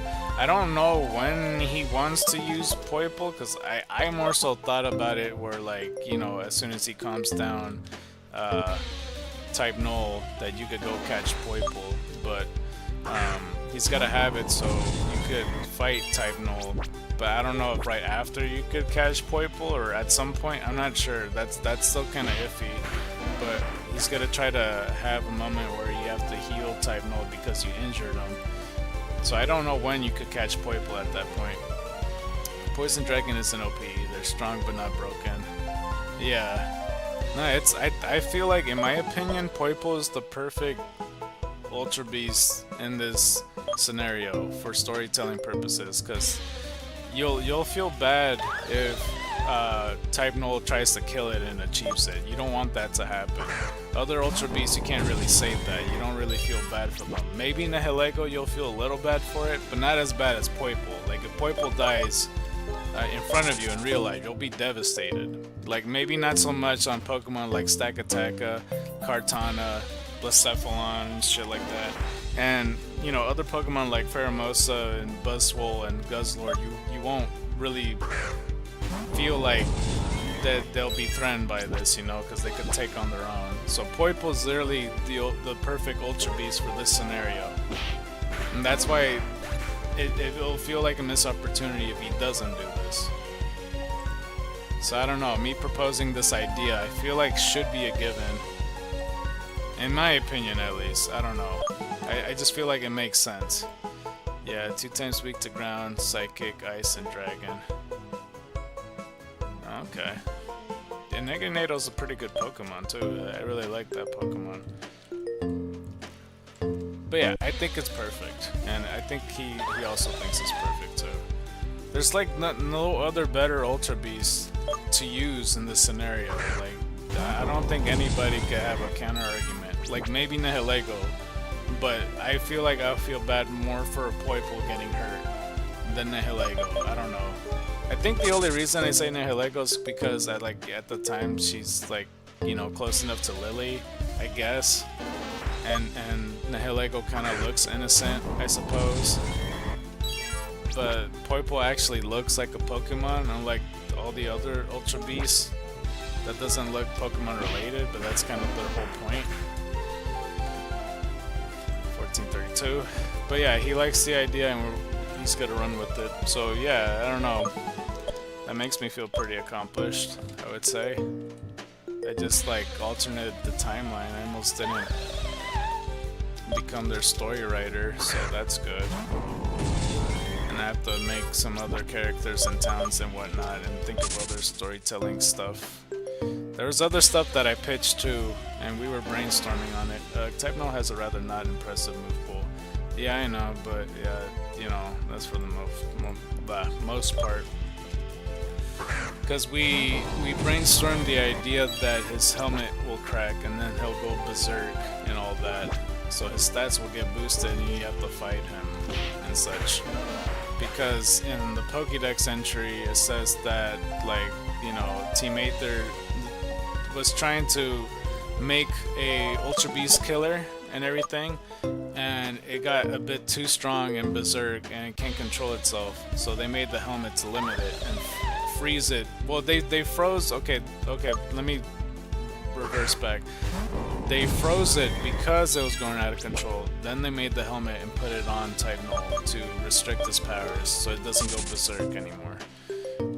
So Violite, on the other hand, I didn't even realize it evolves but via friendship. I didn't remember how it evolved at the time. But in the Pokédex entry it says that if it trusts its trainer, eventually it would lose out on its helmet, and then that's basically it. And he's I'm not sure where I got the other information from. The best offense moves against Poipo specifically is Dragon Claw via TM. Yeah. Like, I don't remember where I got this resource from, but like Type Null and Saviali are supposed to be designed as like this, you know, ultimate predator that could go in any terrain. Do you know if Saviali could fly, by the way? I don't know, because he has a wing on his head. I don't know if he could fly or not. Because if he could swim, clearly, and he could jump on trees and shit, but could he fly? That's the only part that stumps me. Because I was also thinking to myself, like, if he's supposed to be this ultimate predator and everything, like, then he'll be able to not have a problem with any Pokemon, per se, as long as they're not too strong, like Arceus and Eternatus and shit like that. I just don't know if he could fucking fly, and the egg hatched. No fly in its moves that has surf though. Well, does it mention anything pertain to his history that it could do something in the air? Because that, I feel like if it doesn't, then that's a tiny flaw on Type Null's part then. 165. I think it's 165. Because then it's not the ultimate predator if it can't fucking catch birds. He has 95 stats across the board. I just don't understand the logic of people saying that Arceus and Eternatus is like Saviali could take on them. It's like, no, he can't. What planet? It just doesn't make sense to me. Also, why am I on the left side of the map? Was I like this the whole time? I don't know.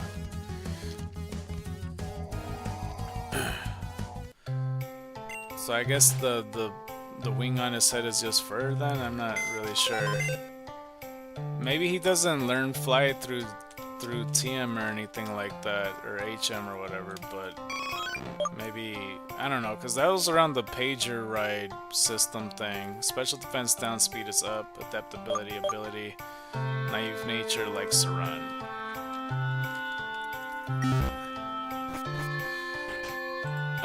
In a situation where he could adapt his stats to get stabbed for every move. And from my understanding too, I think in Sun and Moon they just give you the drives, right? Like the memory drives or whatever. Because I don't remember. I feel like they just give them to you because there's already the Zygarde Sullivans. He changes his type with the memory disc. Yeah.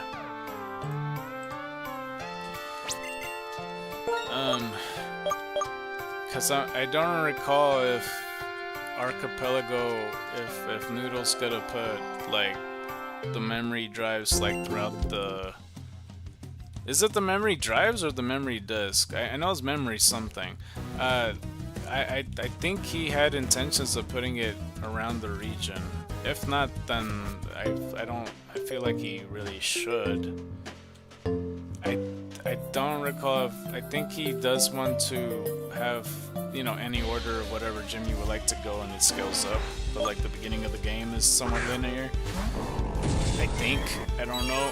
So like he should have the memory drives disc stuff. Drives are for Genesect, discs are for Saviali. Okay. Yeah, I'll talk to him when I get the chance about it, and I fucking that's my first move.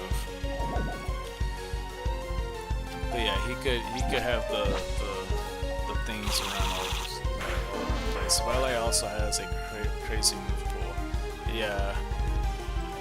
I'll look into Saviali at some point. I just felt bad that the whole past weekend I didn't pitch in Discord and all that when I was trying to, because I wanted to catch up myself into the story and stuff when they were talking about it, because they put a lot, and I read into the doc. The doc was pretty empty, I'm not gonna lie. And it seems like he had the exoskeleton of the idea, but he doesn't have the meat and potatoes of the story. He just knows he wanted to involve Type Null.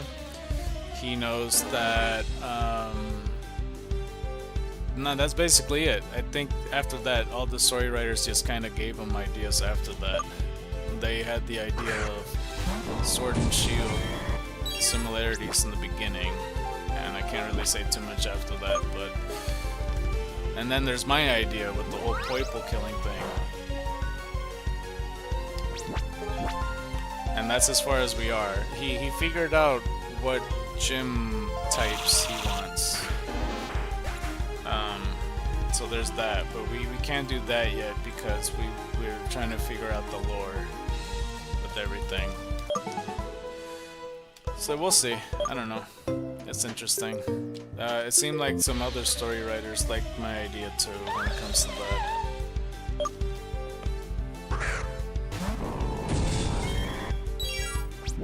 Okay, let's see here.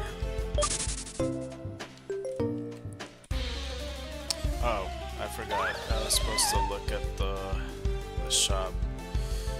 Okay, so looking into the shop, like I said, this has been out for like 2-3 days. I got 3, 6, 9, 12, 15, 20, wait, 18, 21, 23. 23 things added with like 33 other things that are cheaper. All that along with 5 emotes, all in the shop with Marvel Snap, not intending for the player to even achieve getting all the prizes. That is the heist of the century. I gotten all that stuff. That is insane. And hopefully they don't notice that I basically took all their shit under their noses. Because it's so easy to gain nacho chip points. That they didn't even, I don't know, they messed up. Because they messed up is so like, just because you snap 3 times, it doesn't matter whether you win or lose. As long as you snap 3 times, you'll get the points to buy this shit in game. Oh yeah, that's what I was gonna show you. The fucking Beast, Leonardo DiCaprio thing. I took a screenshot earlier because I was gonna show my relative about it, but hold on, let me go where you are. There you are. It says that you're online. Crazy that. Where the fuck? This shit right here.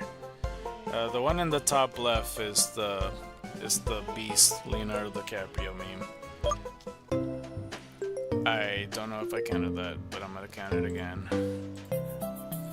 Let me know if I did double count by accident, because I don't want to.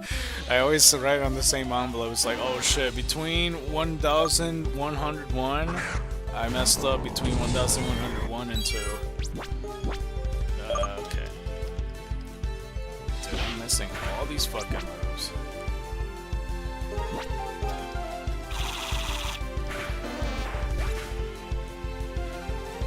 1439.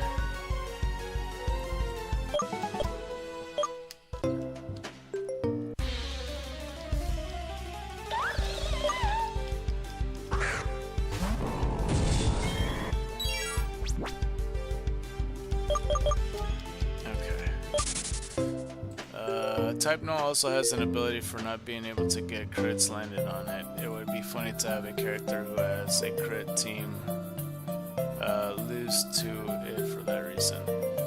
That was a silly idea I had in the past, because it's not something that I would do, but like I imagine that there's some dude that's like probably one of the luckiest trainers that is known as like the Crit King, that has a whole team that 100% of the time he hits crits. And yeah, it would be pretty funny if like yeah, Type No just counters his whole team just because of it. Hold on. 1440.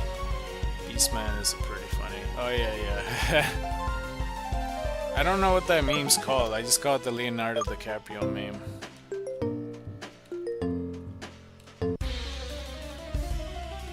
But that's the only emote I'm missing. Every other emote I got, and it still blows my mind. It just feels like highway robbery. Do I have one more? Well, I missed that on it now. But 2,200 in-game gold is a lot. Just trust me on that. Like, it's really hard to get gold in-game for like free, because it slowly develops, because you know you obviously don't pay and everything. It's like I said, I don't pay at all on Marvel Marvel Snap. I refuse to. But grinding to get gold takes a long ass time. That takes me probably 2 months, pretty close to 2 months, just to get even 800 gold. Just for reference, if you never played Marvel Snap, it takes that long sometimes, and maybe even longer. I'm not even sure. But 2200 gold, which is twice as long. Like, you either have to pay in-game if you want it that badly, or you just have to be patient and wait however long it is to get that amount of gold. But that's just a little bit of preview of how expensive things are in the shop. And you know, there's other evidence stuff that like shit's legitimately $100 US for like a fucking pack or some shit like that. Not really a pack, but I can show you another example right here. I'll like, there's legit one right now that's $100 if I could find it, and it's not worth it. Hold on, let me show you one that's more not worth it, because I already saw one. Let's see.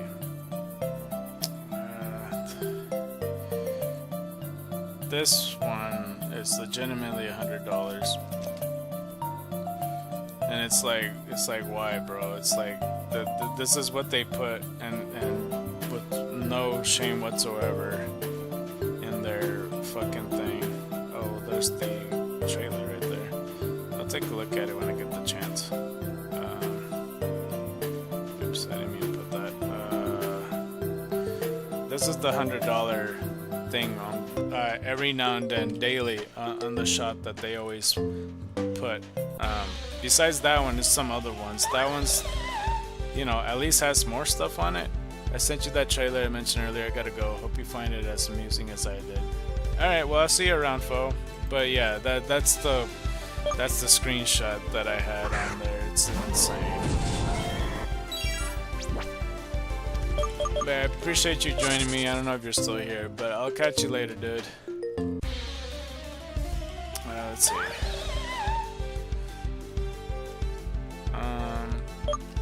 But yeah, I'll take a look at that trailer when I get the chance.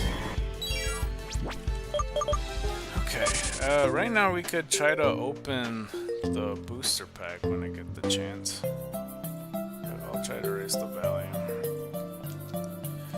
And I'm still trying to look at the clock, just in case it gets to... Oh shit, I forgot that. I forgot that, I put my volume up on here. That threw me off. I don't remember which booster pack I opened last time. I think it was Arceus, right? So I think I'm at Dialga now. Dialga. What was I gonna say though? Yeah, I'll keep my eye on the clock for when it's 4 hours. It might be closer to 4:45, I imagine. Because since I did 15 minutes ahead. At the same time, I don't feel too tired, but I don't want to... I don't know. I'll see. If I don't feel tired even then I won't do it. Alright, let's open the Dialga pack though, nonetheless. Hopefully something's good come out of it. I do see a turned around pack. I'm gonna go for it. Okay, I'll pick this one.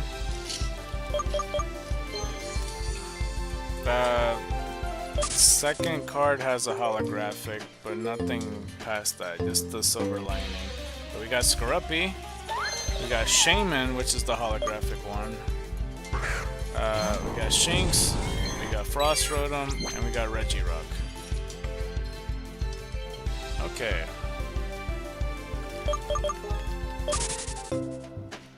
Alright, understood.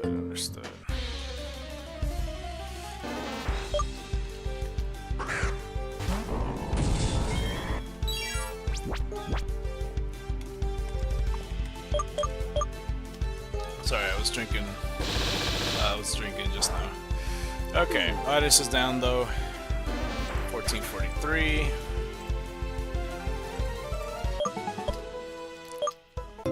Let's see here. An hour and 48 minutes is when the next pack is ready. So that'd be pretty good.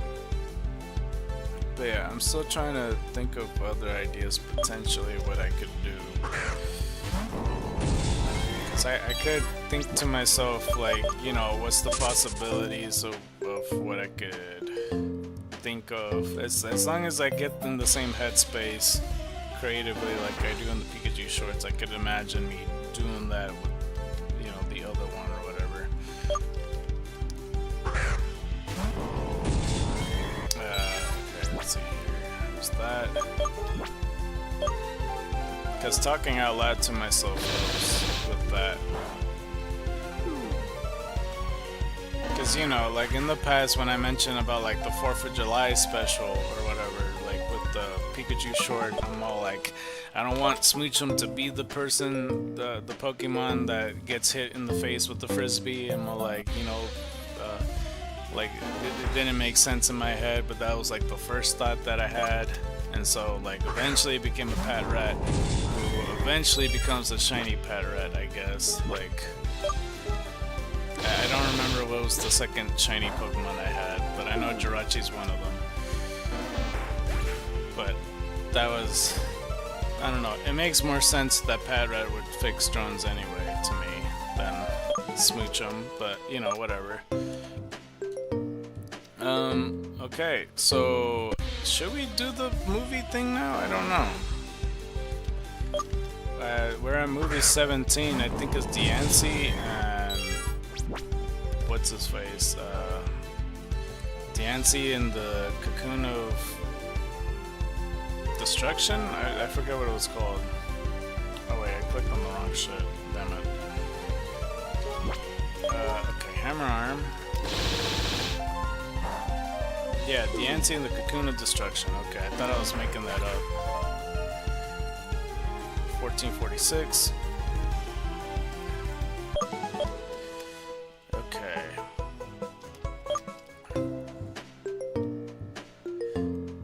Alright, so that's what Diancie and the Cocoon of Destruction. The Cocoon of Destruction and Diancie is what it's called in Japanese.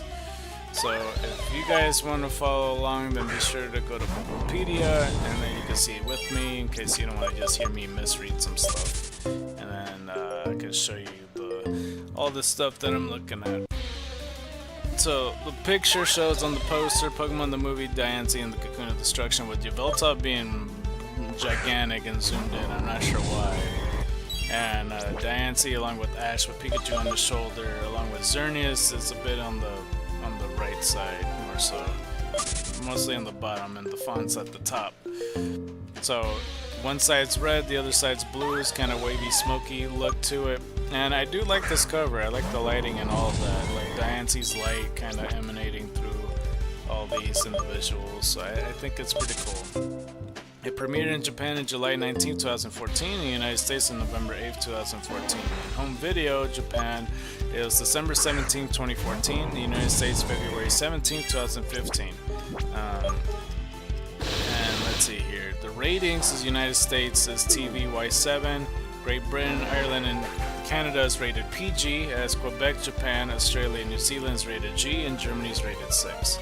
That's the first time I ever did it correctly, where I'm all like, oh, I'll just cover all of the other ones and say rated G or whatever.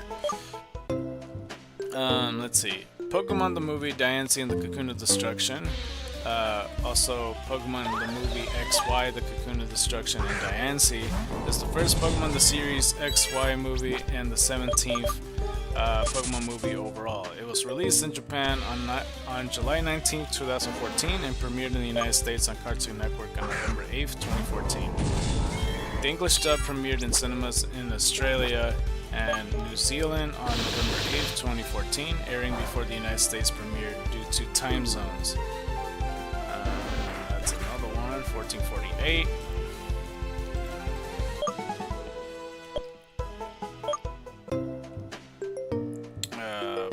I don't fully understand what they mean. That's the same day. Oh, are they saying that, wait, the United States premiered? Wait, I don't, what the fuck are they talking about? Did the United States also come out November 8th? Oh, it did. Oh, I got you. Okay, okay, it did. I don't know why it didn't state that till like way earlier. It didn't say that in the paragraph. That's why it threw me off. Yeah, the time zone made it all the way. 1449. The first trailer for the film was shown at the end of M16, containing Xerneas, Yveltal, Chespin, Fennekin, and Froki. Its preliminary title was first revealed by Coro on December 15, 2013. The Coro issue released in February 2014 revealed that the mythical Pokemon Diancie would also have a starring role in the film. In addition to Xerneas, Yveltal, and Diancie, the film prominently features the debut of Mega Diancie ahead of its release in Omega Ruby Alpha Sapphire, along with the cameo appearance by many other Mega Evolved Pokemon. It was featured in Japanese theaters with the Pikachu short, Pikachu What's This Key? Alright, so there's another fucking Pikachu short before dude, there's two of them I have not watched yet. I skipped over them, and it's beyond my control. Like, I didn't get to do that. 1450, 50 more till 1500. So there we go. So we got other posters and logos. This is my least favorite section when reading Bulbapedia articles, because it's just me just doing a horrible job describing pictures that it's on screen that you may not picture within your head, because I'm not that good at describing these things. But Pikachu the movie poster, I see Pikachu, Dedenne, Klefki, the starter Pokemon for some reason Victini, and Jirachi, and I don't know if that's Manaphy upside down. I also don't know what the fuck that is. What is that? Oh, it's a Darkrai keychain. Oh, the Victini is a... Oh, okay, my bad. The Darkrai, Manaphy, and Victini thing I'm referring to are keychains within Klefki. I just saw Victini and I just assumed it was flying towards, and I was wondering why Manaphy was upside down. But Klefki is like in the corner, and it's like the keys are kind of dangling out, which is why all these characters were out of position. Because Darkrai, the keychain looked very bizarre, because it was just out of proportion. For some reason, all the Pokemon are like falling from the sky. Pikachu is a lot more zoomed in, closer to the camera, followed by Dedenne, and then the left side has like the starter Pokemon. And I assume Jirachi's also a keychain. Yeah, it is. Yeah, for some reason the Klefki has all these like, you know, legendary keychains or mythical keychains, whatever you want to fucking consider it. The Cocoon of Destruction teaser poster, which is very interesting because it's a poster that has 12 Pokemon lined up in a spotlight like if they're being interrogated by the police. There's Mega Mewtwo X, Mega Blastoise, Mega Scizor, Mega Mewtwo Y, all like in the line at the top. Then it's followed by the second line of spotlights. It's Mega Charizard X, Blaziken, Mega Blaziken, Mega Lucario, Mega Charizard Y for the second row. The third row has Mega Garchomp, Mega Gardevoir, Mega Venusaur, and Mega Absol. And then the rest of the background is black with the font at the bottom in Japanese saying, you know, more likely the title of the movie. So interesting nonetheless. Hopefully I counted the last one. I'm pretty sure I did because I recall clicking on shit. The Cocoon of Destruction and Diancie poster, where Yveltal's overhead at the top in like almost a black and red silhouette looking menacingly. Diancie in the middle of it. Ash, Pikachu, and the rest of the gang on the right side, and I think the other accompanied Pokemon on the left with the final starter's evolution, along with Mega Absol. So that's interesting. I wonder if Mega Absol still kind of warns everybody still about impending danger. I don't really know. But yeah. Special limited edition poster featuring Mega Diancie. This is an interesting picture. It doesn't almost look like a movie picture, but it almost looks like it's raining or shooting stars. What is that? No, it's shooting stars, but Mega Diancie's in the background. It's like dusk time because it's almost like at the brink of the end of the sunset where it's close to turning the night because there's barely any sun out in like the horizon. but Pikachu's standing in front and Mega Diancy's just behind it. So it's interesting, like Pikachu's a little bit more closer to the camera and all that. It almost looks like Pikachu's on Pride Rock right now, and Mega Diancy is just telling Pikachu that everything the light touches in Pokemon belongs to him, and the darkness, because everything belongs to Pikachu. Hold on, me 1453. It's an interesting cover, but it doesn't look like a movie cover art if I'm being honest. It almost looks like a disc plate, like a little metal plate that you could put on the wall. But it's pretty good art nonetheless. I just, like I said, don't think it's movie cover material, I suppose. English posters, the same one as I said about the Yveltal looking menacingly over. Oh, and I didn't even notice the I almost said Xenoverse. Xerneas behind Diancie that I didn't mention. But yeah, that's interesting enough. Australian alternative DVD cover. Usually I like these. It's just Diancie or Mega Diancie. I can't really tell. Hold on. It might be Mega Diancie. No, I honestly can't tell because I zoomed the fuck in. This isn't my particular favorite. Usually I like the Australian alternative DVD covers because they're pretty simplistic. Whenever they just put one Pokemon with a nice background to it that matches like the color of the Pokemon. This one's a bit too zoomed in. We barely see any like background at all because there's like a little bit of purple, I think. And Diancie kind of looks determined, but I don't know. I like some of the other arts better, which is the first. Not like the other time. I think it was like the Darkrai movie was the first time I liked one of the arts more than the Australian one. But this one, I'm more so saying this is probably my least favorite Australian alternative DVD cover art so far. I don't know if there would have another one that would take the cake, if that makes sense. 1454. Let's see here. Promotional art. There's the this one's hard to describe. It's just Ash and literally all the Pokemon running through an alleyway. And I see Diancie, I think that's Carbink. I see Greninja with this trainer, Delphox and Chestnut with their trainers, I assume, along with the starter Pokemon that Ash got, Fennekin, Froakie, Chespin, and Pikachu. And some other people in the background. I can't really tell. It's rather weird, but they're all just running it with, then they have like action lines going on. So there's that. Pokemon the movie X and Y logo. Which is exactly what it sounds like, except at the same time not really. I know that doesn't make any sense, but like if you're looking at the picture and I tell you X and Y logo, you get a picture of the 3DS games. The Pokemon the movie X and Y logo looks a lot more simplistic and boring in my opinion, because it's just in yellow text. It's Pokemon the movie and it's just normal font X and Y. And it's just a Pikachu silhouette that's all yellow, closer to orange or something. It's like a mango yellow. Yeah, I don't know. That could have used some work. I'm a bit surprised that they didn't make like a graphical metallic blue and red or something, but they just made it like boring font, yellow, transparent background. I don't know. The Cocoon Destruction teaser logo. It's just Japanese letters with the Yveltal silhouette behind the main logo. The Cocoon Destruction Diancie logo, exactly what it sounds like. It's just more added text in the Japanese logo along with the Yveltal in the background. And that's a silhouette. Diancie and the Cocoon of Destruction logo. This one's in English, exactly what it sounds like. Except the Diancie part is on the top, where in the Japanese the pink characters are at the bottom of the main logo. So that's interesting to me.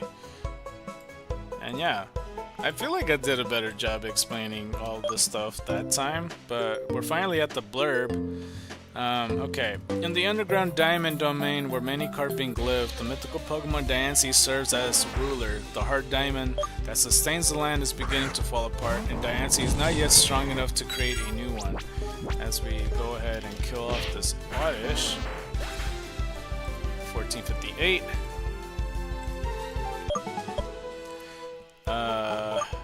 While seeking help from the legendary Pokemon Xerneas, Diancie encounters a group of thieves who want to take control of its diamond-producing power, and who awaken the legendary Pokemon Yveltal from his cocoon in the process. I don't think I read that correctly. Diancie encounters a group of thieves who want to take control of his diamond-producing power and who awaken the legendary Pokemon Yveltal from his cocoon in the process. Okay, the hyphen throws me off. So these thieves awaken the legendary Pokemon Yveltal is basically what they're saying. Can Ash and his friends help Diancie discover its true power, stop Yveltal's rampage, and save the Diamond Domain? And yeah, that was the blurb. So now we're at the spoiler warning. So in case you never watched the movie and plan to, and have not watched it, then yeah, then maybe go ahead and watch it and then come back here if you're interested. Other than that, like, you know, if you don't mind or have seen the movie but slightly forgot it and don't mind me spoiling it, then be sure to stay and everything and like join me in the Bulbapedia if you want to, because I'm in the plot section where it says the spoiler warning. One day Diancie is happily running from their carping servants in the Diamond Domain, while one of them, Merrick, tells her that it is time and that he is not playing. Wait, what? Tells her that it's time and that he's not playing. Okay. Also, sorry if I get interrupted a lot. Sometimes I have to look up every now and then when outages are there, so I'm gonna lose my place a lot of the time. However, he then trips on a pile of diamonds that fall on him and the other two servants. Bort and Allotrope, that's a weird name. An elderly voice then calls for Diancie, revealing itself to be Dace, the elder Carbink. So all these Carbinks have names as wild Pokemon? That's interesting. I don't remember this. I've seen this movie before. Huh. You ever wondered to yourself if that's the case with all wild Pokemon? Like, you know, because they're not just, you know, if there's a village of Pikachu, they're not just going to call each other Pikachu. That gets confusing. I'm sure they gave each other names. So that'd be interesting to find out what's everybody's name. And trainers just rename it, which is the case for actual pets too, because, you know, you might actually have a name, but then, you know, the person picks you up and you know, owns a kitty now, and now your name is Snowball. He tells Diancie that the hard diamond, which powers the Diamond Domain, will soon die, and the domain will falter as a result. However, Diancie accuses him of exaggerating, that worrying too much will cause him to lose his luster. Dace, however, tells her to take the situation seriously. After Diancie tries and fails to make hard diamond in front of Dace and the Carbink servants, she begins to feel hopeless. But then Dace tells her to find Xerneas and its fairy aura. He reveals that when he was young, a catastrophe occurred in the Aller forest. Hold on, let me kill this thing. Destroying the forest and killing him. I'm sorry, what? 1461. I thought they were talking about Days. Okay, I think they were talking about Xerneas. Destroying the forest and killing him, but he was revived by Xerneas, which is why he is still alive. Never mind, they did kill Days. Update, they fucking killed Days, bruh. What? Xerneas brought him back to life? Why isn't... Wait, what the fuck? Hold on. If Ho-Oh brought back supposedly the evolutions and made them legendary Pokemon, what the fuck? Xerneas revived this Carbink and it's not like a special legendary, unless that was Diancie or something. But then that doesn't explain Days. I don't know. I mean, maybe that... Huh, I don't know. Anyway, later on, the scene changes to Ash and his friends who are battling a Barbarical. Later in Avignon Town, that's a weird name, Ash battles an ace trainer named Astrid. Pikachu battles Astrid's Pyroar and defeats him with Electro Ball. Pyroar? Oh, sorry. When I read Pyroar, for some reason in my head, I just imagined an Incineroar. I'm like, what? They have Sun and Moon Pokemon in X and Y? That threw me off, I'm sorry. But yeah, and defeats him with Electro Ball. They then switched over to Froakie and Meowstic. respectively, who engaged in a very close battle, but ultimately Meowstic overpowers Froakie and defeats it. Meanwhile, Diancie is on its way to the town when she is attacked by a mysterious woman with a Delphox and a man with a Greninja, who give chase to it around the city. The scene that shifts over to Ash and Astrid once again, where Ash sends out his Hawlucha, I forgot that he had that Pokemon, and Astrid sends out Absol, which she proceeds to Mega Evolve, much to the amazement of Ash and friends, as we get another one, 1462.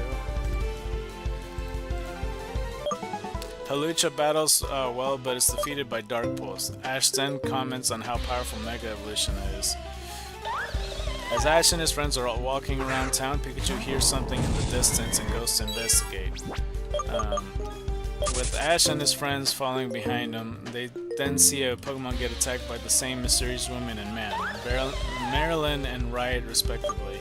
As the two begin to argue over possession of Diancie, Ash quickly steps in to help Diancie and tells Marilyn and Riot to stop, also telling Diancie that this is her chance to escape, while Serena, Clement, and Bonnie lead her to safety.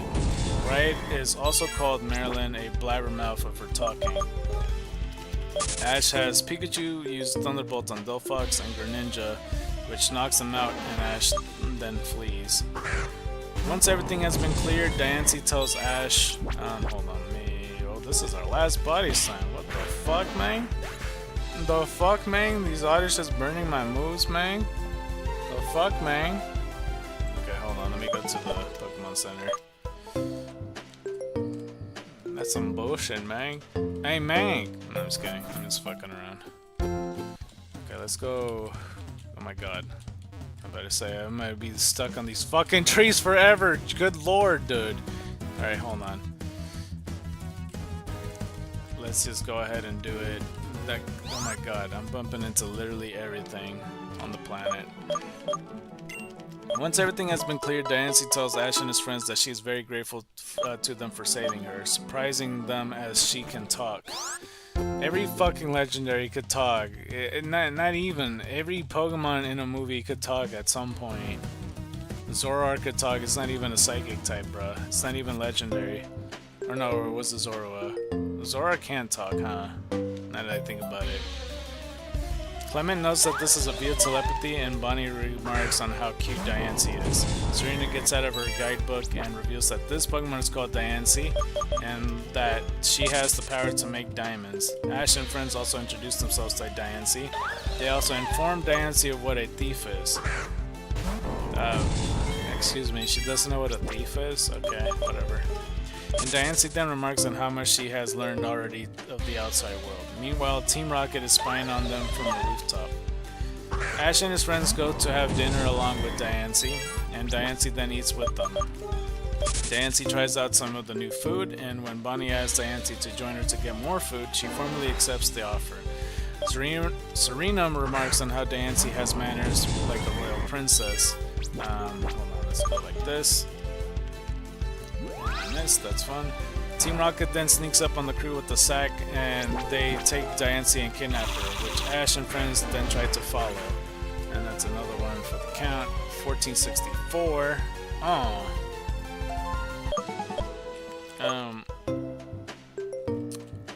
Which Ash and friends then try to follow. Team Rocket then carries Diancie to a clock tower, then demanding her to make diamonds for them. She does so, making sure a large amount of diamonds that they bathe in. Okay, that's kind of weirdly worded. Is it because they said that or something? Like, I imagine Meowth saying that. That's something Meowth would say. 1465. It's been a while since I saw the movie, but I definitely have seen it. Where the fuck was I? Meanwhile, a mysterious girl with her chestnut then arrives and helps Diancie run from the clock tower. Diancie then reunites with Ash and his friends. She also tells them that her objective is to find Xerneas and its fairy aura in hopes that she will be able to make permanent diamonds. Clement remarks on how Xerneas is the life Pokemon. Wait, hold up. I thought she wanted just to restore the heart diamond or some shit, not to make permanent diamonds. Could she not make permanent diamonds? I thought that was the whole reason. Like, oh, we gotta fix the fucking hard diamond because it's fucking dying, and that'd be bad. Wasn't that the whole thing? And now she just wants to make permanent diamonds. I don't know. Where was I? Climate remarks on how Xerneas is the life Pokemon, and Diancie also explains that her diamonds are only temporary and that Team Rocket will be majorly disappointed. Well, they'll be happy for a short-term amount of time, that's always good. They could go to the pawn shop and piss off a lot of people. They're gonna get jumped guaranteed that day, you know? It's like, oh, we'll buy everything in the lot, every expensive thing with these diamonds, and then, like, the diamonds will disappear as soon as they make the purchase. That's fucking, man, that's gonna be a rough day for them. Let's see here, that's 1468. Diancie also explains that I already read that part. Meanwhile, back at the clock tower, the diamonds all disappeared, much to Team Rocket's dismay. Ash and his friends then want to join Diancie in her quest to find Xerneas, and Diancie approves in a very formal tone. To which Ash is surprised. Bonnie and Serene remark on how Diancie again shows the manners of a royal princess. They don't have to point it out every time, like, we understand. Meanwhile, the mysterious girl named Melis Steele, that's a hell of a name, hold on, let me do this, returns to a stealthy ship which inside a man named Argus Steele is monitoring the activity of Diancie as well as that of Marlin and Wright. 1469.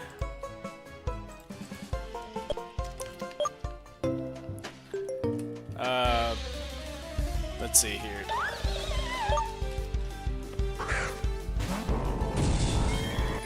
Okay.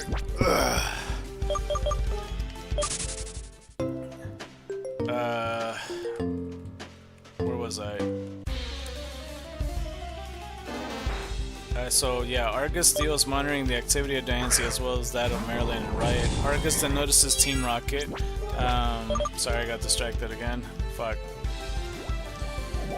But then exclaims that they are only the least of his worries. He's also eating a box of chocolates in the process. Millicent arrives and remarks on Diancie's progress.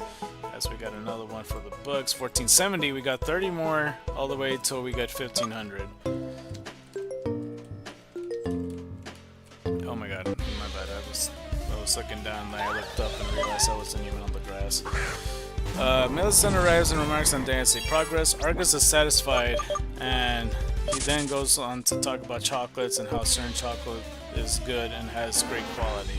Millicent then begins to worry about Argus' health as well as his obsession with chocolate, to which Argus states he is aware. This feels like a gigantic waste of my time reading this out loud, but yeah, I guess he loves chocolate. Despite this, he cannot resist the chocolate he is holding and eats that as well. Alright. Great dialogue. I ran out of moves already, shit. The scene then changes to Ash and his friends along with Diancie sitting in the back row of a bus. Let's go count this right quick. 1471, 29 left. Diancie then feels the fairy aura and explains to Ash and his friends that the fairy aura is sensed in a trail after they ask if she is sure that they are going down the right path.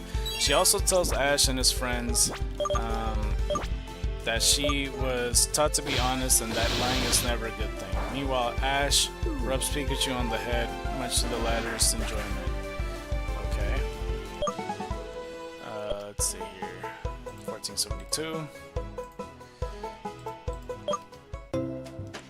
As night falls, Ash and his friends are preparing to go to sleep. Diancie then tries to make another hard diamond but fails. She then notices a shooting star. As such, Ash, who has awakened by this, then decides to teach Diancie how to make a wish upon a shooting star. And the two proceed to make a wish, and then wishes upon the shooting star that Diancie will one day be able to make the best diamond she has ever made. Serena starts staring from her tent in admiration. I don't know if I processed any of that in my head, just I'm gonna be honest. I read that and it just like went over. 1473 though. Okay, so the next morning, Ash and his friends then take a ship to Orsay City along with Diancie. She remarks on how she has had the most fun ever since she joined Ash and friends. Sorry, got distracted again. They then tell Diancie that they are her friends and explain to her what friends are. Bro, I know she literally lives in a cave, but not knowing what thieves and friends are is insane. Like, come on. Like, even for her being extremely isolated. Like, even fucking Tarzan understands the concept of friends. Like, even if he has no apes around, he would have been friends with, like, the worms or some shit, you know? Or rocks, you know? Something like that. That doesn't make sense. 1475. All the carbings are just servants, I guess. Diancie then suddenly creates a diamond which Bonnie catches. Diancie tells her it will disappear eventually, but Bonnie asks her to let her keep it. Okay, I don't think she understood what Diancie just told her, but alright. So Diancie then approves. They enjoy the view of the sea, but all of them get water splashed on them. They then head to the city and decide to go to the shopping mall. Diancie, with their lack of knowledge of the real world, assumes that it is a castle and asks Ash and his friends who the castle belongs to. Alright, first off, how would she even know what a castle looks like if she lives in a cave? Like, I don't think the cave looks like a castle, or does it? I don't recall, but I swear she lived underground, and there's no castle structure from my understanding. Is there not? Like, I could be wrong about that, but I'm just saying, that doesn't make sense. If she doesn't know what fucking friends are, but she knows what a castle looks like, despite her cave tunnel shit not looking like a castle. I don't know. Maybe I'll eventually see the movie, and maybe it does look like a straight up castle, just for some reason, just underground. Who knows? But that doesn't sound. That doesn't make sense to me. Anyway, so yeah, Ash and his friends. She asks Ash and his friends who the castle belongs to, but Ash and Serena tells her that it is not a castle, but rather a shopping mall. Bonnie and Serena then decides to take Diancie shopping and run to the clothing store, trying on a new clothes for fun, and Ash and Clement wait in the hollow in boredom. Well, 1477, and I would completely understand why somebody not from the outside world would not get what a shopping mall is, but I don't know. As Diancie is trying on a new dress with Serena and Bonnie seeing her as a real princess, Diancie begins to panic when she realizes that Merrick Bort and Allotrope are in a shopping mall. That's such a weird ass name. Allotrope. I don't know. Bonnie and Serena then reunites with Ash and Clement, and they tell them to hurry up with the shopping. However, Diancie then begins running in a panic when she sees Merrick Bort and Allotrope walking down the other staircase and run around telling Ash and friends that they found her. Diancie then runs around the entire shopping mall while the three Carbink give chase. Ash and his friends begin to think that the Carbink are working with the thieves, and Clement uses a stretchable ladder to help Ash get Diancie. Which Ash uses along with Halucha to get Diancie back, and he grabs her and they begin to look at each other in happiness. Merrick is dismayed.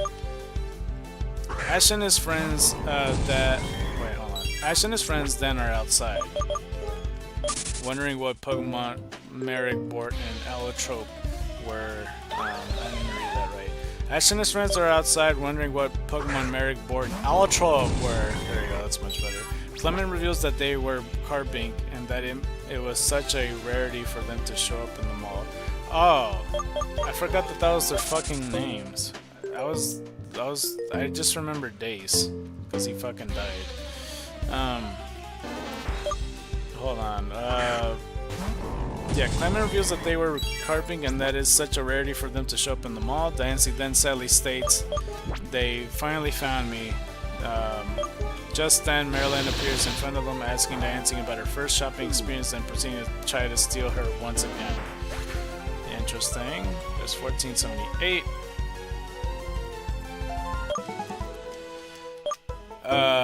Shit, where was I? I don't remember where I was at. Fuck. Ash battles Marilyn, while Serena acquires a Rhyhorn from a ranch and brings herself, Diane, Clement, and Bonnie aboard to safety. Where was I? Shoot. I looked up briefly. 1479.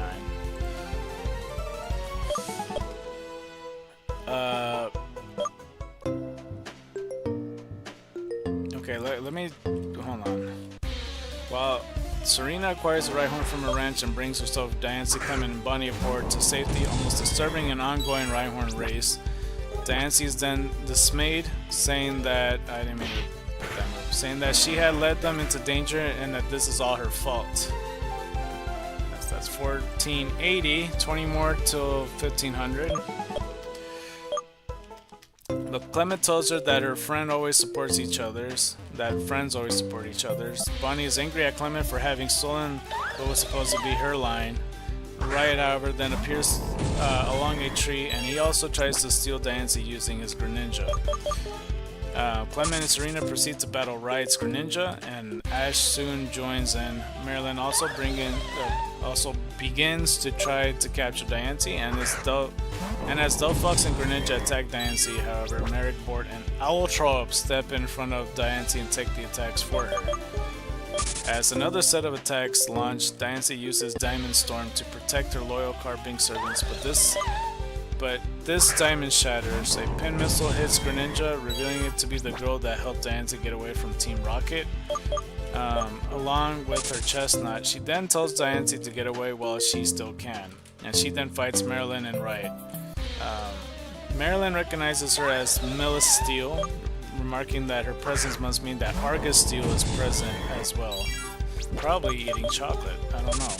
Later on, Ash and his friends were walking with Diancie in the Carpink. Merrick then tells Ash and his friends that his job, along with that of Bort and Owltrope, is to protect Diancie at all costs. I kind of imagine that Owltrope has like a fucking Arnold Schwarzenegger voice or something. That'd be funny. 19 left though. We have to protect the princess at all costs. That's just kind of what I imagine. Bonnie and Serena then remarks that she is a real princess and that the Carping must be her bodyguards. Merrick then asks Diancie who Ash and company are, and before Ash can explain, Diancie tells Merrick, Bort, and Owltrope that Ash and company are her friends. This leaves the Carping servants mildly surprised.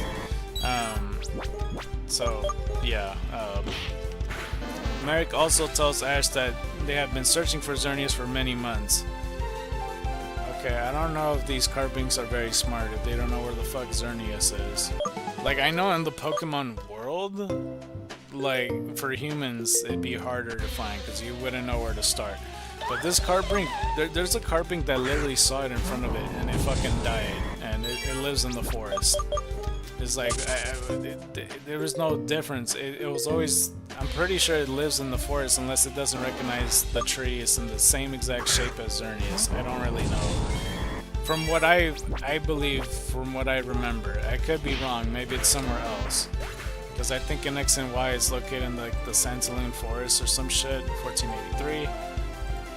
Or, no, it's not the Santaloon Forest. I forgot what it's called. Where was I? Shit.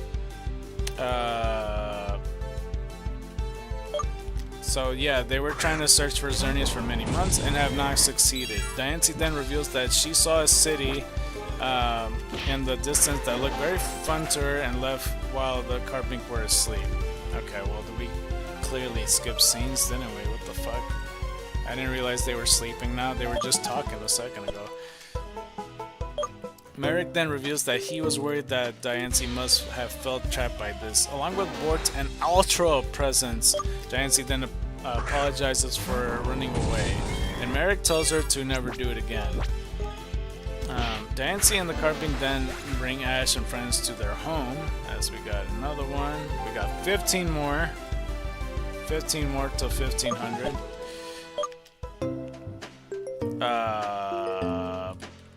Fuck. I hate this part when I never remember.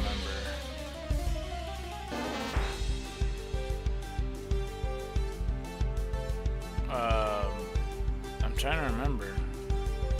Okay, well, Diancie and the Carping can then bring Ash and friends to their home, the Diamond Domain. However, Diancie and the Carping come home to see the Diamond Domain in darkness and beginning to fall apart. Diancie then wonders what has happened. Dace then steps in and sadly reveals to Diancie, as we got 14 left.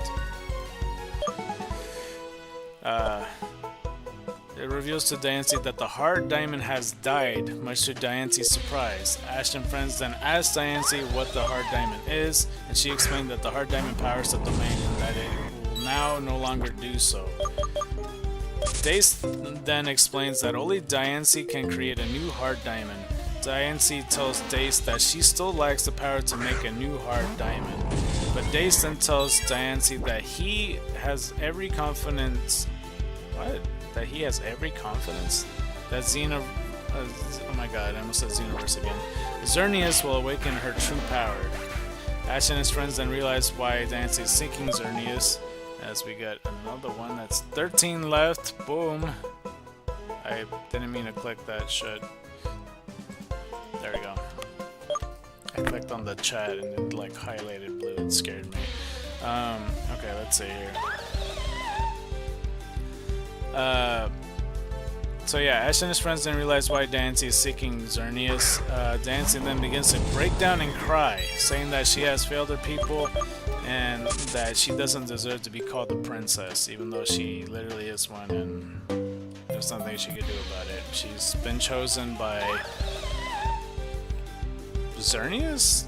Potentially? I don't know. I'm still not sure about that. Like, Dace is the one that died, and then, like, Ho-Oh revives, and then maybe it doesn't work good when the Pokemon revives and it turns into another Pokemon with every single one, but Ho-Oh has special powers, but, like, wouldn't it make sense if Xerneas is the one that does that for Diancie? I don't know. Dace fucking died, and then Diancie was born afterwards. That's all I know, and I feel like that's a bit fishy. Even though Carping, I'm pretty sure Dace is clearly male and he's clearly older, and Diancie's clearly female and clearly younger. Or not. I don't know. Maybe she's eternal young. Like, eternally young, I guess. Ash, however, tells Diancie that crying won't solve anything. Diancie then agrees to that and it begins to feel more determined. Dace is moved by this. Ash and his friends Diancie and the Carping, this time included Dace, then leave through another exit. And they see a large, lush forest, which I need to run from this thing right here, much to their amazement. Dace then reveals to Diancie that this is the All-Earth Forest. Yeah, All-Earth Forest, and that it is a forbidden forest due to the presence of what is known as the Cocoon of Destruction, a Pokemon called Yveltal, and that whoever disturbs its sleep will receive harsh retribution. As we got yet another one, 11 left. Ash and his friends, along with Diancie and the Carping, then walk through the forest and see all the Pokemon peacefully living. However, Diancie then senses an aura, and she then runs quickly but trips over a log. This is Diancie. She tripped over a log? I thought she floats. Doesn't she fucking float? How do you trip? When she gets up, however, standing right in front of her is Xerneas. She then speaks to it, with Ash and his friends and the Carping watching. Xerneas then speaks through its fairy aura. Yeah, sure, why not? I'm telling you, like, every Pokemon, it doesn't matter if they're psychic or not. They could just talk. Like, it makes sense that fairy Pokemon could talk, but, like, Zoroa could talk, like I said. I don't know. Revealing that it knows that Diancie has been following it for a while, and it knows what it seeks from it. It then gives Diancie its fairy aura. If it knew, why didn't you move at all? You didn't make the effort to go to Diancie or Carpings. Like, if you know they've been searching for months, right? Like, isn't that a bit too long? It's like, nah, I'm here the whole time. And I don't know why the Carping didn't ask Dace when Dace first travel visit. he knew exactly where to go, which was clearly the forest that he'd been to before. And now he spots both of the legendaries there. Xerneas was just walking around. He's not even the tree yet. At least, I don't know. I just remember the games that it was a tree at some point. It doesn't seem like it's gonna be turning into a tree or coming from a tree anytime soon. As far as I'm aware, I don't know.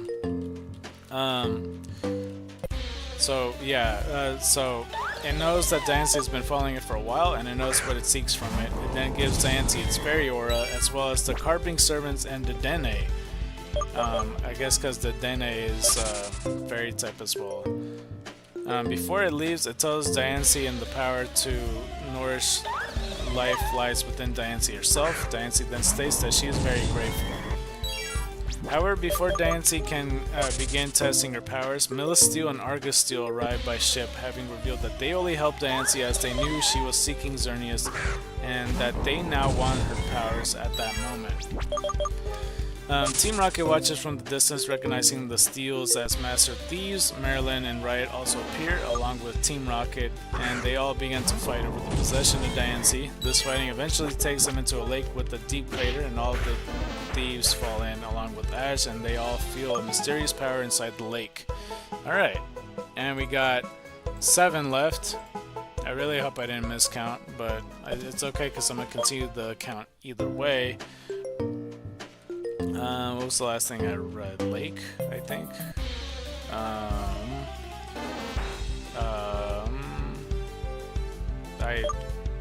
Okay, I think I found it. Soon, this power begins to awaken just as Diancie and the Carbink, along with Ash's friends, arrive on the scene. Dace is then dismayed and tells Ash and Diancie that they must get out of here quickly. A mysterious cocoon then appears out of the center of the lake, which Dace reveals is the Cocoon of Destruction. 1494.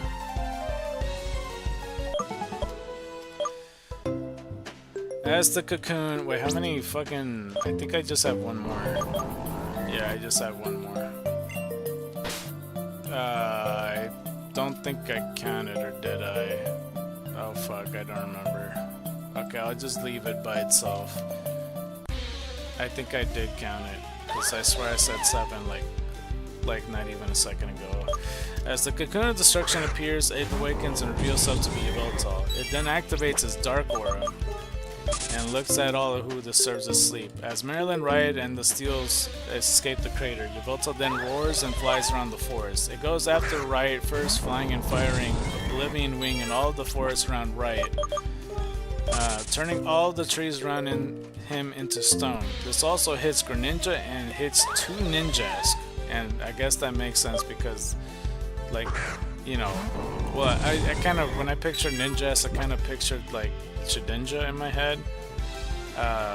So, you know, scratch that. I was gonna say, like, it would have hit Shedinja anyway because it's dark type. Anyway, turning them into stone. As Diancie escapes from Riot's possession, only to be taken by Marilyn, Yveltal then goes after Marilyn and her Delphox and Yanmega, and turns the forest around her into stone with Oblivion Wing.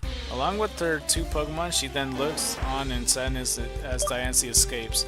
Diancie almost reunites with Ash and his friends, and then Carbink used the Steels on their Aegislash and Dual Blade, then proceed to take Diancie.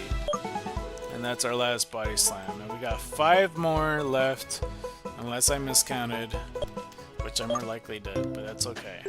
It's okay, don't you worry. I will do the counts, and I will do the counts. Alright, let's go do this fucking fiasco again and, like, you know, try to get not caught in every single corner of this fucking town. Okay, we dodged the kid this time. Crisis averted, people. Crisis fucking averted. Let's see here. Let's go hoverboard. Fucking hey kid, bro. Why don't you ever get the fuck out the way? Alright.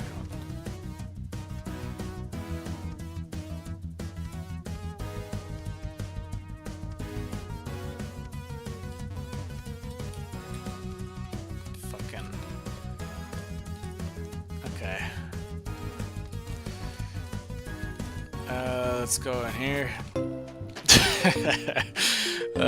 Sorry if that sounded breathy on the mic, because the mic doesn't handle well when I laugh. Where the fuck was I, dude? So I remember reading the Delph Fox and yeah, Mega. It turns out it turns the forest around in stone. Dancy escape, reunites with Ash, his friends carping on the steels. On their Aegislash and Dual Blade, then proceeds to take Dancy. Okay, I think that's where I left off. Let's go right here. Yveltal then used Oblivion Wing on the steels again, which Chestnut desperately tries to block with Spiky Shield. As we got this thing right here, 1496, 4 more to go. However, even though Diancie and the Steels and Aegislash survive, Honedge, Dual Blade, and Chestnut are turned to stone as Yveltal launches another attack. Ash's Pikachu uses Thunderbolt to block the attack.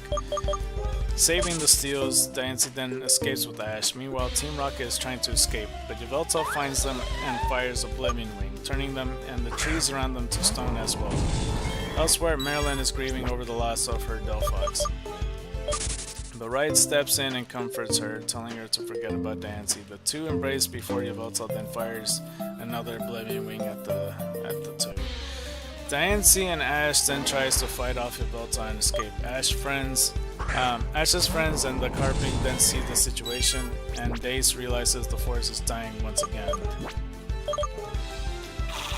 Diancie then tries to protect Ash and his friends from another Oblivion Wing from a Diamond Storm. Hold on, 1497. 3 more to go. Ash and his friends. Wait, what? Diancie then tries to protect Ash and his friends from another Oblivion Wing with Diamond Storm, but the diamond shatters again. Ash and Diancie run off, but Yveltal fires another Oblivion Wing. However, Merrick, Bort, and Altrop then step in to take Oblivion Wing, and then they too are turned to stone. Wait, did the fucking Carping turn to stone? They're already made out of fucking stone. What are you talking about? As Merrick is being turned to stone, he tells Ash to protect Diancie. Ash and Pikachu are not sent flying. Ash tries to save Pikachu when he falls off the cliff. Let's see, 1498. 2 more to go. But he is too stuck on the cliff's edge. Clement, Serena, and Bonnie then tries to help Ash up. Meanwhile, Diancie begins to cry to think of herself as a complete failure upon failing to create a hard diamond, as well as seeing Merrick, Bort, and Alatrop have turned into stone.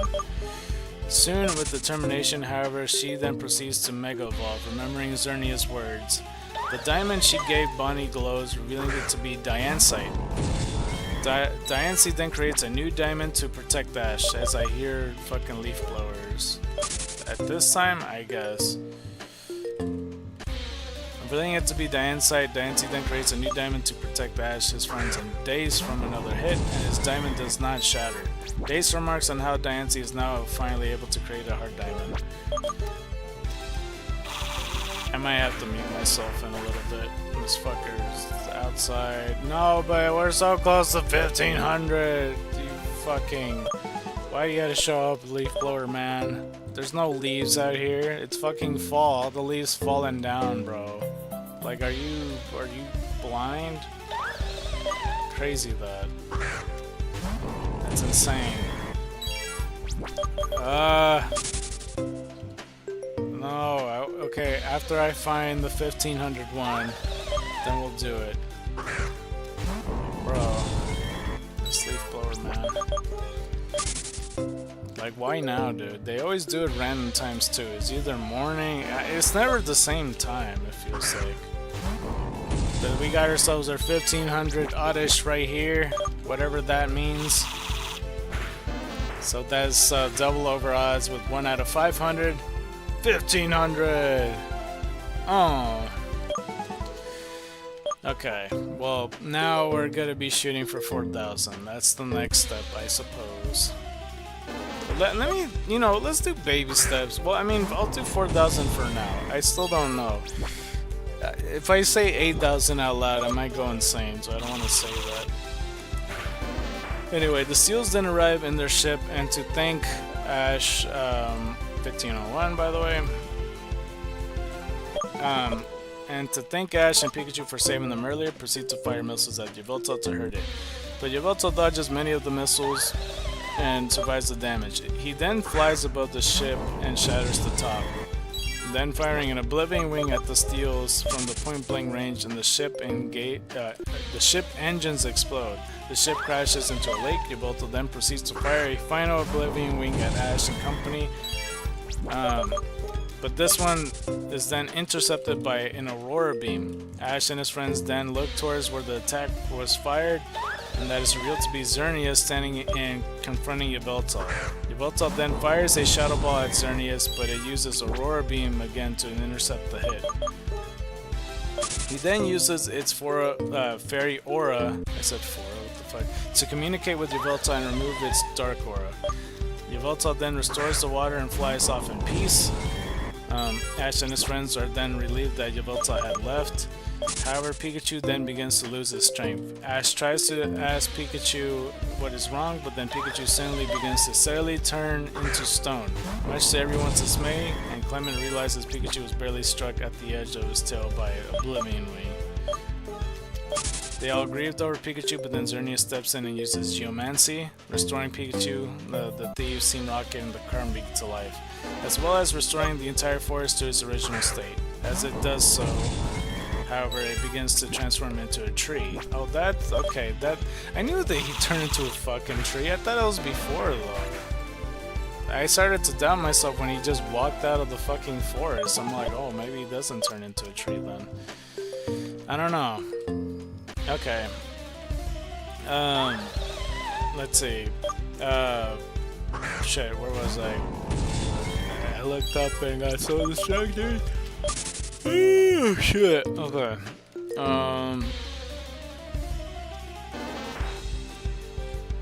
Daysen tells everyone that Xerneas has chosen to summon here to protect the balance of nature.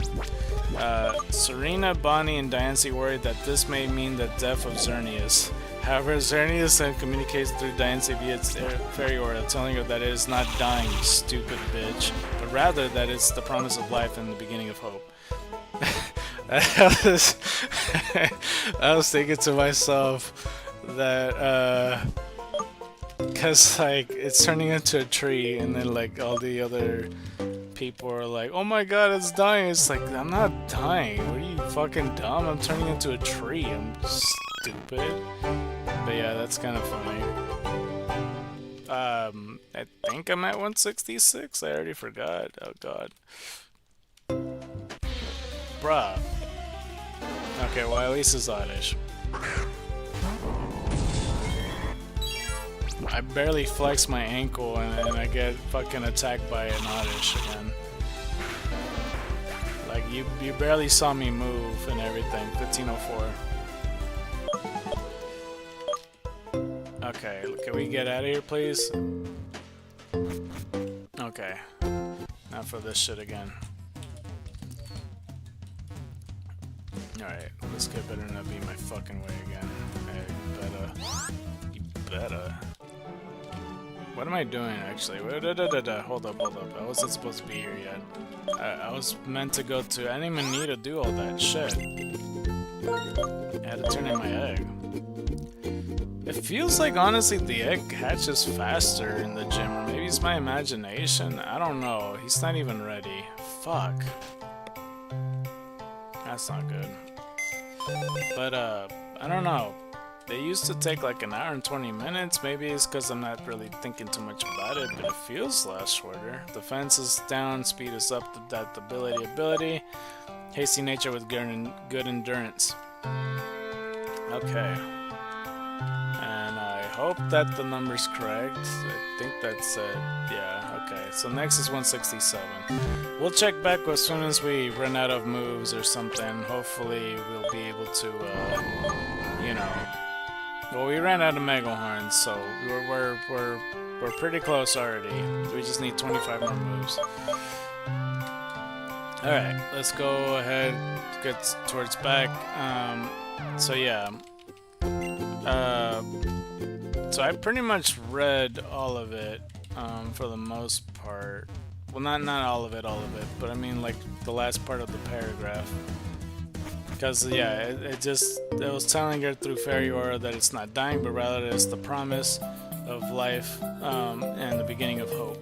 So yeah, I did remember that part with Yveltal and Xerneas, and I was looking forward to it to actually fighting, because you know, she attacked to like intercept moves and whatnot, and then block attack, but they didn't really fight.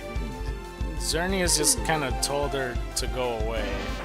Or, I don't know, I always thought Yveltal was a dude, but Xerneas is a woman, so yeah, I don't really know. It's just I don't know. I didn't really like. I don't like when fights just end off being like either killing with sympathy or like, you know, just look at each other, create the peace, and then just walk away. Like, I'm not into that.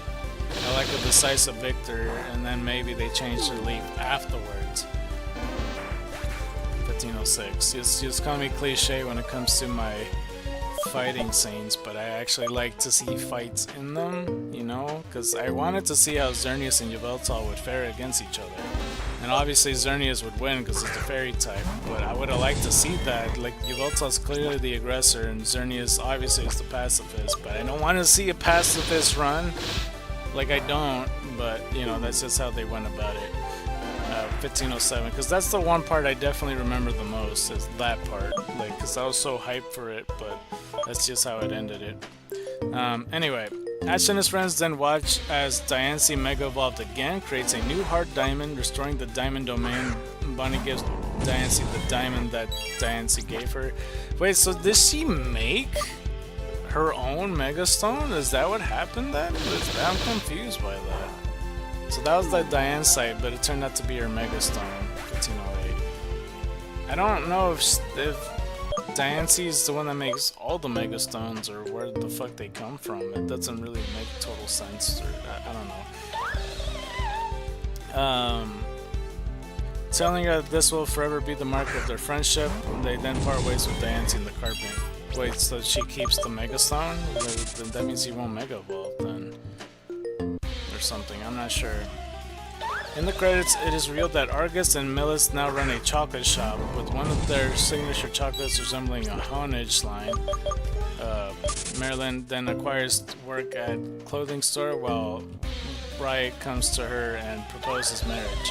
Ash and his friends then continues their journey through Kalos. Meanwhile, Yveltal flies peacefully over a mountain, and Xerneas remains in the all-earth forest in its tree form. That's pretty fucked. But yeah, that is the end of that, and then now it's the featured Pokemon, Xerneas, Yveltal, and Diancie. Major events, all is acquired in X and Y.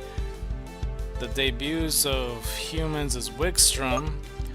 Pokemon debuts is Xerneas, Yveltal, Mega Diancie, Chestnut, Dualblade, Aegislash, Skiddo, Pyroar, Phantom, Trevenant, Flabebe, Blue Flower, and Floette, Red and Yellow Flower, Clawitzer, and Barbarical.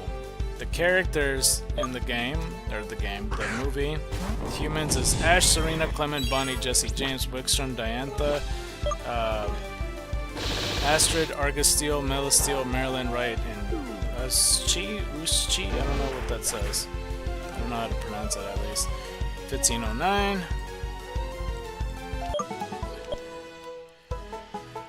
Okay, so Pokemon. There's Pikachu, Meowth, Wobbuffet, Dedenne, Froakie, Fletchinder, Hawlucha, Fennekin, Bunnelby, Chespin, Inkay, Scizor, Gardevoir, Absol, Meowstic, Pyroar, Honage, Dualblade, Aegislash, Chestnut, and like, I guess I should probably point out that Scizor, Gardevoir, and Absol could Mega Evolve, so I should point that out because I didn't notice that till a little bit later. Hold on, let me count this right quick. 1510. Could y'all go away, leaf blowers? Good God, dude. So yeah, after the Chestnut, that belongs to the Steels, basically. Delphox and Mega, Greninja, Ninjas, Pikachu, that's Cheese, I guess. Xerneas, Yveltal, Diancie, Carbink, which is Dace. Oh, there's multiple Carbink here. The 3 Carbink, Merrickport, and Ultra. Hold on, let me. 1511. And then multiple other Carbink that are not named for some reason, so I don't know. Rhyhorn, Noibat, Noivern, Amora, Tyrant, multiple Go-Goats, multiple Skittles, multiple Phantoms, Trevenant. There's multiple Fungus, Combi, Fletchling, and Fletchinder, Starlies, Delibirds, Murkrows, Ducklets, Swannas, Noctows, Talos, Spearows that are all multiple of. Probably in the intro of the fucking thing that they always do. 15-12. There's Farfetch, Chatot. There's multiple Tentacool, Lovedas, Goldeen, Sea King, Carnivore, Sharpedo there are multiple of. There's a Scrub. There's multiple Dragalge. There's Clawitzer. There's multiple Remoraid and Whalmers that are multiple of. There's Whale Lord. There's multiple Magikarp, Vivillon that has metal patterns, I suppose. Multiple Lanoon, Nidoran, Male, Wingull, Oddish, Ampharos, Bebe, Floette, Hoppip, Jumpluff that are multiple of. There's 2 Meowstics, as we got 15-13. Furfrou, Sandshrew, Sandslash, Eevee, Zigzagoon. There's multiple Spritzies. There's Teddiursa, Ursaring, Scatterbug. There's 2 Weasels, 2 Floatzuls. Venusaur to Mega Venusaur, Charizard to Mega Charizard X, Blastoise to Mega Blastoise, Charizard, the second one to Mega Charizard Y, ending credits. Mewtwo to Mega Mewtwo X, and Mewtwo to Mega Mewtwo Y in the ending credits. I don't know at some point if he just changes the Mega Evolution, or I don't know. Garchomp to Mega Garchomp ending credits, Lucario to Mega Lucario ending credits, and Blaziken to Mega Blaziken ending credits. Mega Blaziken is insanely crazy. I feel like it's vile to just give it speed boost. It's like insane. That's so broken. But yeah, that's for the most part all of the characters of the game, pretty much. The next section, soundtrack, the Cocoon of Destruction, and Diancie, and then Pikachu's What's This Key For music collection. And then there's events, pre-order distribution. In Japan, players can receive a Darkrai via a serial code after purchasing a pre-order ticket at a Pokemon Center store, as well as other retail stores from April 9th to July 19th, 2014. Players had until September 30th, 2014 to redeem their code. The serial code only worked on Japan region games. I don't understand why Darkrai for this movie event that has nothing to do with Darkrai whatsoever. It wasn't even a part of the credits, and it's a part of this distribution. Like, there's Yveltal, Xerneas, and then Diancie. Like, why wouldn't you do Diancie? Oh no, that was the pre-order distribution. Okay, that's probably why then, I suppose. But I feel like there's other Pokemon that... I don't know, that they could have. Movie distribution, Diancie distribution artwork. And it's always the same hands with the DS that's like silver or white or whatever you want to consider it. Except for this one, Pikachu's in the corner putting his hands up going like yay. And then Diancie's over there having like the, you know when like, you know, in Disney or something like that, when they go in the castle and they do those little sprinkles that arches into a rainbow, basically, but it's just made out of sprinkles. Diancie's doing that, but away from the DS, pretty much. And then there's like a bunch of Carbinks. There's all the starters, along with the Final Evolution starters. Fletchinder, Hawlucha, Dedenne, and Meowth with Hard Eyes. And that's what's in the picture with the movie distribution for the distribution art. In Japan, Diancie was distributed at theaters which screened the movie across Japan, which occurred from July 19th to September 30th, 2014. It was also distributed at a pre-showing of the movie on July 6th, 2014, which was fully open to select people. Like all other local Generation 6 events, this event was not region-locked. Any player, regardless of region and language, were able to receive Diancie. Oh, that's pretty neat. I think, I don't know. I guess they wanted to do the pre-order distribution, but I don't get why Darkrai is related to it at all. 15-16. Because he was available for Diamond and Pearl, but maybe because of the X and Y games and that's it? Because it's like 2 generations over? So maybe I don't know, maybe it's fine. There's the YouTube thing if you want to see the trailer for that. The manga adaptation, Diancie and the Cocoon of Destruction manga. You can look at that in a little bit. And then there's the trivia, which the trivia is always very interesting to look at. 1517. So, trivia. This movie was released between XY035 and XY036. Oh, by the way, 36 is my favorite number. Last episode was episode 36. And I do love me Flareon. But yeah, XY036 in Japan. However, it chronologically takes place sometime after the XY038. Let's go count this. 1518. As Ash's Froki used Cut in this movie, having learned the move in the aforementioned episode. Also, Ash's Fletchinder had evolved from Fletchling in XY036. And then this movie had an undersea place to call home, not being delayed from airing. This movie would have featured the debut of Ash's Lucha, as the episode where it was caught would not have aired until after the movie's release. Okay. It always gets a bit confusing with the order of the movies. I don't think I ever watched the movie and got confused as to like, wait a second, Ash don't have this Pokemon. Maybe I had that a few times, actually, I don't know, maybe once or twice, but I completely forgot what that is. I don't know. But maybe because I wasn't watching Pokemon that much and I feel like I missed out on an episode. So maybe it was the case after all, I don't know. Director Kunihiko Yuyama traveled with Hideki Sonada and Senji Miyazaki to Canada to scout out locations for the setting of the movie. As a road movie, the producer wanted to incorporate elements of European style, as we got 1520.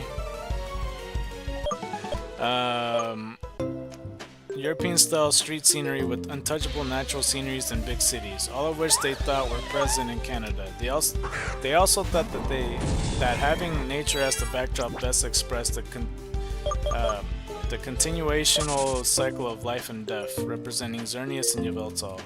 Locations that inspired the producers includes the streets of Ottawa and Stratford, as well as Quebec City, Toronto, Niagara Falls. That's how you spell Niagara Falls? Niagara Falls. I never really thought about it. And Bruce Peninsula National Park.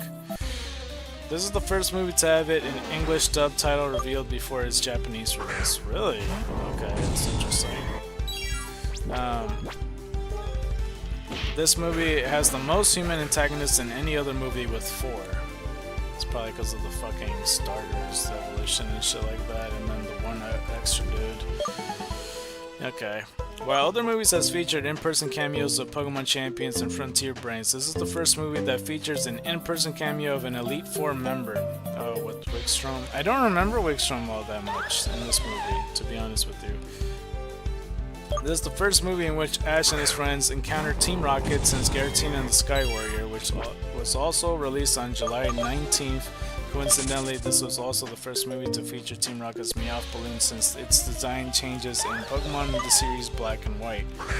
Argus Steel mentions that the chocolates he has eaten in the airship scenes were imported from the Hoenn region. Okay, sure, why not? Pete Zarustica, the voice actor of Drew when the show was dubbed by 4Kids Entertainment, returns to the voice of Argus Steel.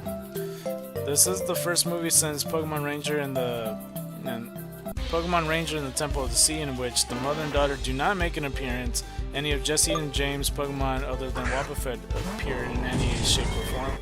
Wait. Oh, Jesse and James Pokemon. I was about to say, Jesse and James were in the movie? What the fuck? What the fuck, man? Okay, but 1522. That wouldn't make any sense to me, so I wasn't too sure about that. But yeah, Jesse and James was in the movie. I don't remember how much of the movie, if I'm being honest, but yeah. It'd be weird not to have them. This movie marks the first appearance of Floatzel in the anime series since its cameo in an old family blend over 4 years previously. 1523, that was 4 years ago, damn. There's dub edit. Similar to the first 3 Pokemon movies, the vast majority of the movie's soundtrack has been rescored with dub-exclusive music. In the initial television airing, the following edits are made. Extensive cutting of scenes of shorten the movie's runtime. The opening theme song does not have any lyrics, and the scene featured during is all fully voiced. The scenes shown during the credits are omitted. V for parentheses Volt is replaced by Pokemon theme. Version XY is the opening theme. Daybreak Meteor Shower is replaced by Open My Eyes as the ending theme. I almost ran from this thing. And that's it. That's all the airs available and dub edits, I guess. I don't really call them edits. They just kind of changed it a tiny bit. I don't know. I don't know why it says airs at all. It's just dub edits. They just chose something else. Okay, and that looks like it's pretty much it. Okay, well, let's go to the Cocoon of Destruction manga page then. I still don't entirely know how many X and Y movies there are. I could kind of check. Because I need to pick a character to, you know, talk about. I don't know how much time I'm gonna do. I don't feel that tired, to be honest, even though I just yawned just now. But Diancie, the Cocoon of Destruction. The Cocoon of Destruction in Diancie is the manga adaptation of the movie of the same name. It is adapted by Kenji Kitamura. As we got another one, 1525. The publication is right there that you could see. Difference between movie and the manga is always the most interesting part of all the movies and mangas differences here. I don't know, I always find it fascinating, especially if you saw like from the first movie throughout. Yeah. Argus and Milla's surname is never mentioned in the manga, so I guess they didn't talk about that. Their last name is Steel, I suppose. In the manga, there's a flashback scene where fleeing Pokemon are turned into stone and restored to life by Xerneas, Geomancy. This scene does not exist in the movie. The battle between Ash and Astrid is notably shortened in the manga, only having Ash's Hawlucha face Astrid's Mega Absol. The best and shooting star scenes are notably shortened in the manga, only noted in a few panels on one page. In the manga, the shopping mall scene is notably shorter than in the movie, cutting out the parts where Serena and Bonnie and Diancie go shopping, as well as leaving out Clement's Clenomatic gear. Instead, the manga only features the Carpink appearing and Ash using Hawlucha to save Diancie. In the manga, shortly before Yveltal's awakening, Pikachu tries to attack Millis Chestnut. 1527. Did I read that right? It said Millis Chestnut, but get blocked by Spiky Shield. This brief scene does not occur in the movie. In the movie, when Yveltal is about to attack Argus and Millis Chestnut blocks Yveltal's Hyper Beam with Pin Missile, and the shockwave forces them to land. In the manga, Argus and Millis instead have their own dual blade and Aegislash attack Yveltal. Hold on, 1528. So, Argus and Millis instead have their dual blade Aegislash attack Yveltal with Flash Cannon, but the attacks don't work, and Yveltal shoots them down with Hyper Beam. So, I guess before was Hyper Beam and Pin Missile, but now it's Flash Cannon? Okay, I think that's what they said, because I didn't really process that very well. I think I did read the Pin Missile part, because that seemed off to me. This is our last body slam, by the way. 1529. Okay. Oh, I was on that side of the grass. What the fuck? What the fuck, man? Okay, I just wanted to do that. Okay. Oh, actually, yeah. We could check if the egg is available or not. Hopefully it is. Hopefully it is. Oh, you do have it. Oh, look at that. Oh my gosh. Oh, okay. Let's go. Let's go take some flight lessons over here. Alright.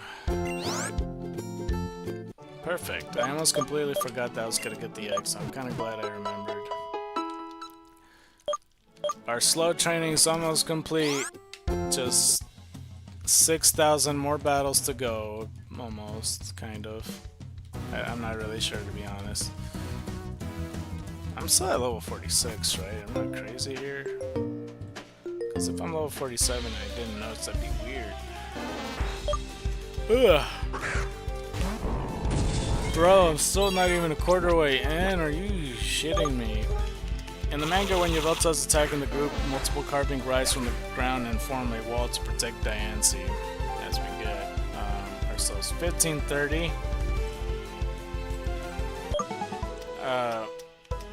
In the movie, Merrick, Bort, and Alatrop and Days are the only carving seen in the scene.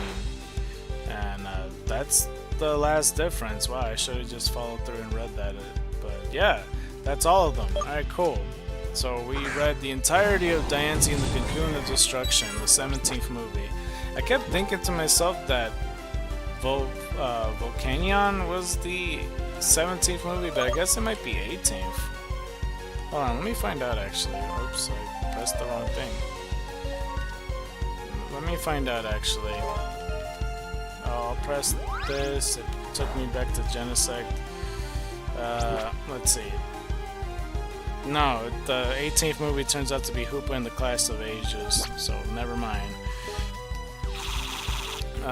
Okay then. Let me put, hold on, let me count this right quick. 1531.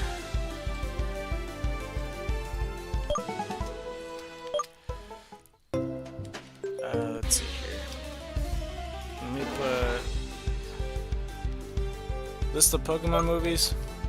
It just Google registered the Pokemon movies. That's not even what I said. List of Pokemon movies. 1532.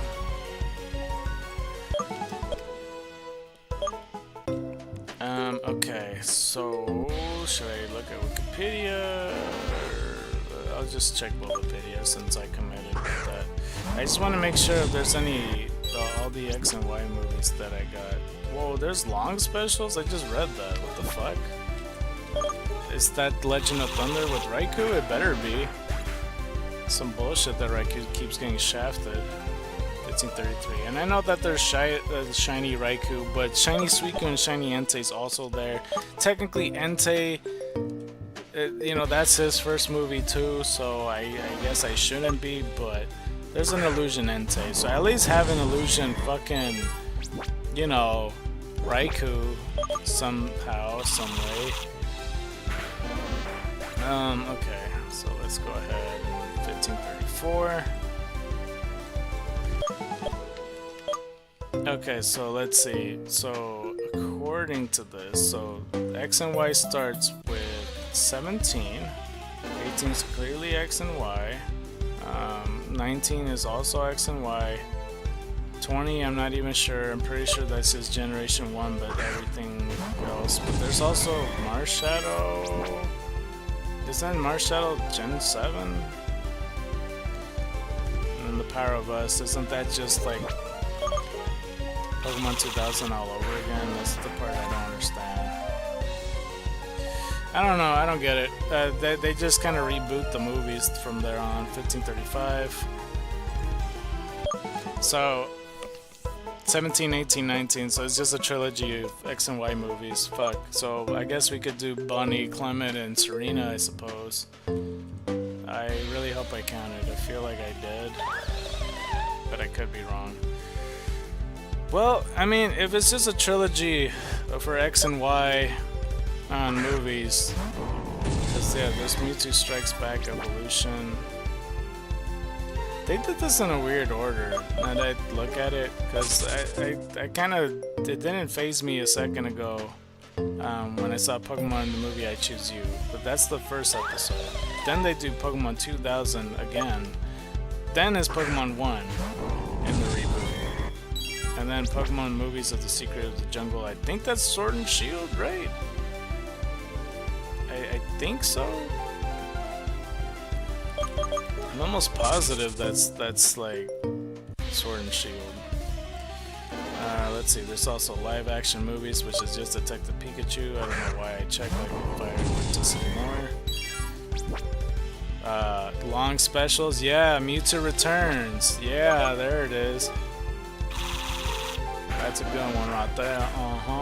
1536.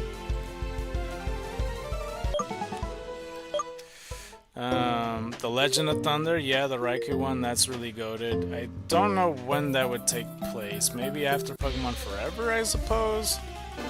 So that's a bit, you know, it's just a long special, though. It's some bullshit. But yeah, it's like a long special, and it's a bit weird because at the same time they split it part 1, part 2, and part 3, so it's not exactly fair. 1537 nonetheless. And this one has, like, you know, Gold or Jimmy or whoever you want to consider him. He's not Ethan. This one I don't know about. Pokemon the Mastermind and Mirage Pokemon. This sounds familiar. I feel like, I don't know. Ash, May, and Max, so this is 3rd gen.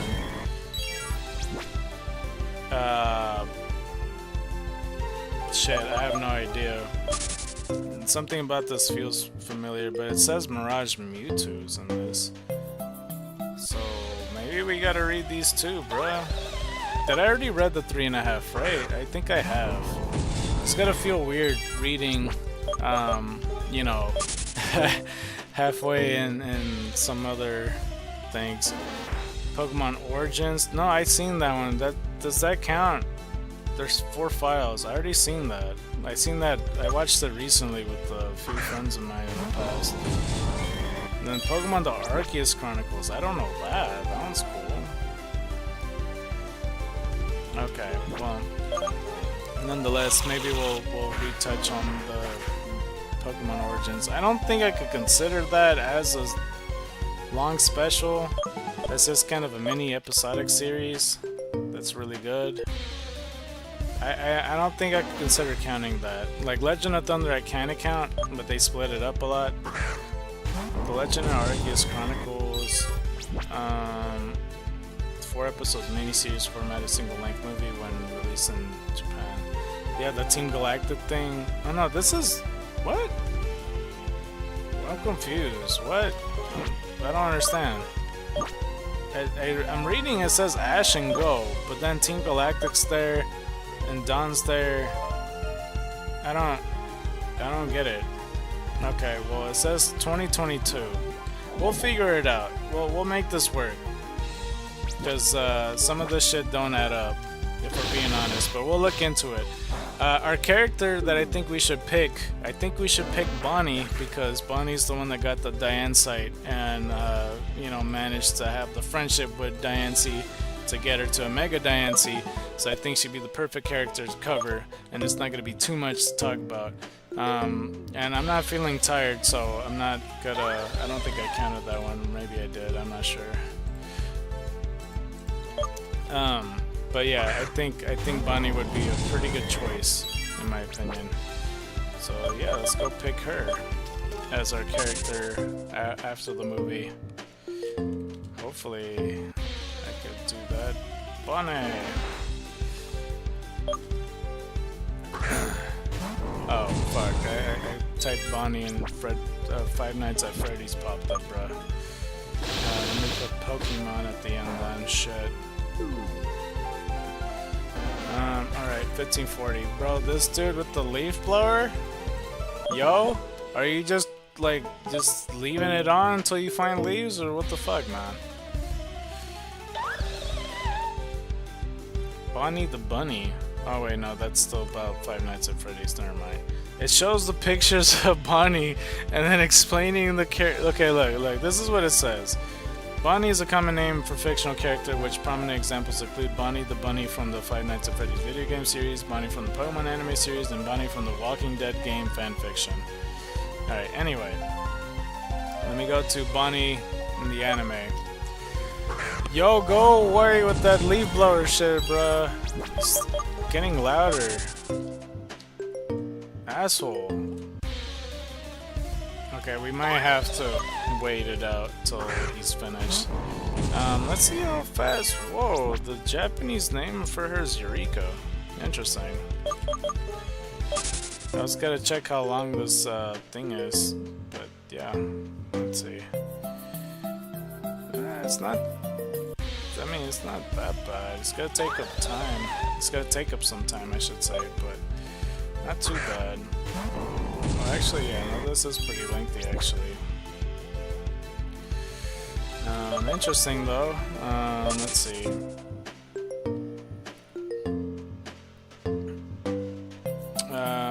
Okay, let's go through the grass. And I do like that Bonnie's in the game, too. Like, she's there as, like, the quiz master and such. Anyway, I'll be right back. I'm gonna mute myself, because this asshole's outside.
Okay, I think they finally go away, but yeah. Alright, we could talk. Oh no, he's still there. Hopefully he doesn't U-turn back.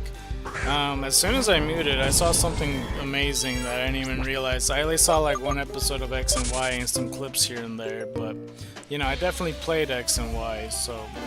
Damn it! Alright, hold on, let me mute.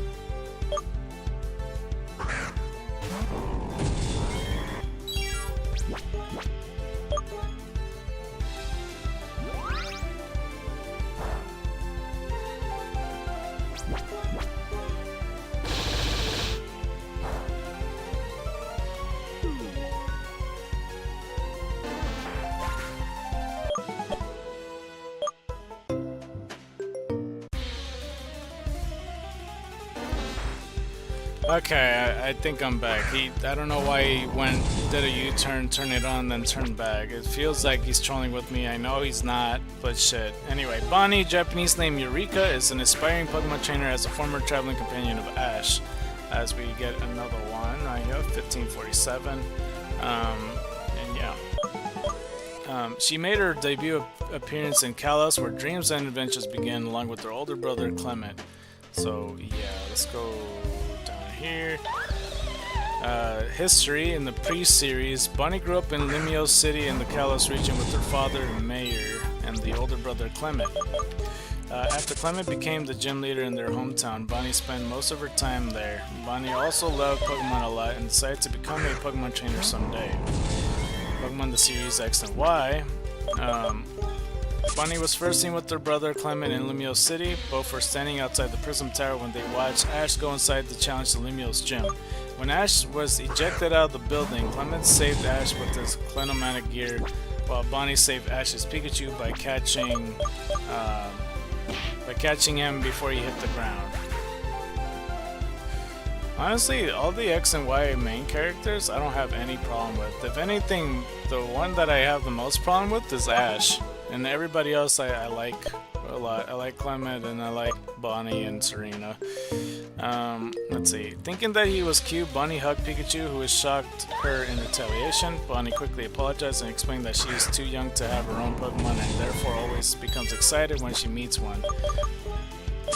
Though she cannot own a Pokemon, she participates in any other activities when she can.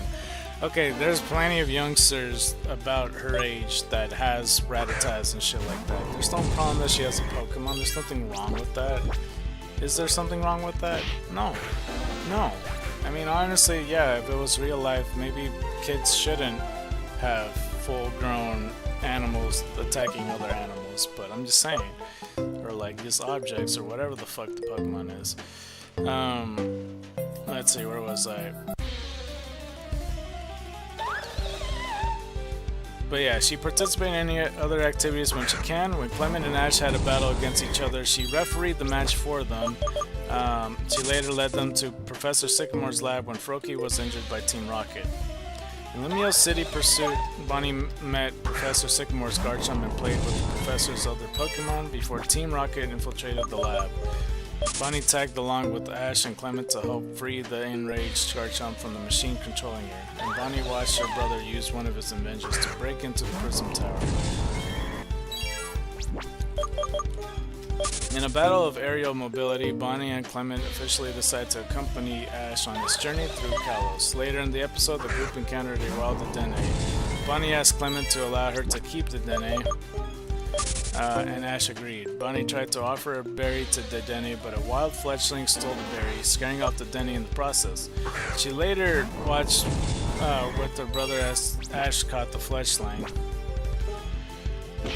After it was caught, Bonnie scolded Fletchling for stealing Dedenne's food, but quickly forgave the Pokemon. 1550. Dedenne was later seen following Bonnie and the others. I barely processed any of that in my head, but Dedenne's involved, and Dedenne's adorable, so yeah. Then in a shockingly cheeky friendship, Bonnie met the Dedenne from the previous episode when he stole the food she was trying to feed to Pikachu and Fletchling. She begged Clement to capture him for her, but Dedenne forced the group to chase him in several holes in the ground, which caused Dedenne and Pikachu to get lost together. Eventually, Pikachu and Dedenne returned, but a previous encounter with Team Rocket left Dedenne exhausted to the point of fainting. Much to Bonnie's horror, after Dedenne was rejuvenated by one of Clement's inventions, he bonded with Clement and helped defeat Team Rocket. Afterward, Dedenne allowed Clement to capture him so that Bonnie could keep him in her satchel. 1551. From A to Z, Bonnie discovered a strange green Pokemon. Unbeknownst to her of her friends, a Zygarde core resting in her satchel. Wait, what? Yeah, a strange green Pokemon. Unbeknownst to her and her friends, a Zygarde core resting in her satchel. The Pokemon panicked upon seeing Bonnie and attempted to escape, but to no avail. Although baffled as to what it was, as Ash and Serena's attempt to scan it with their Pokédexes had proven futile, Bonnie nicknamed it Squishy.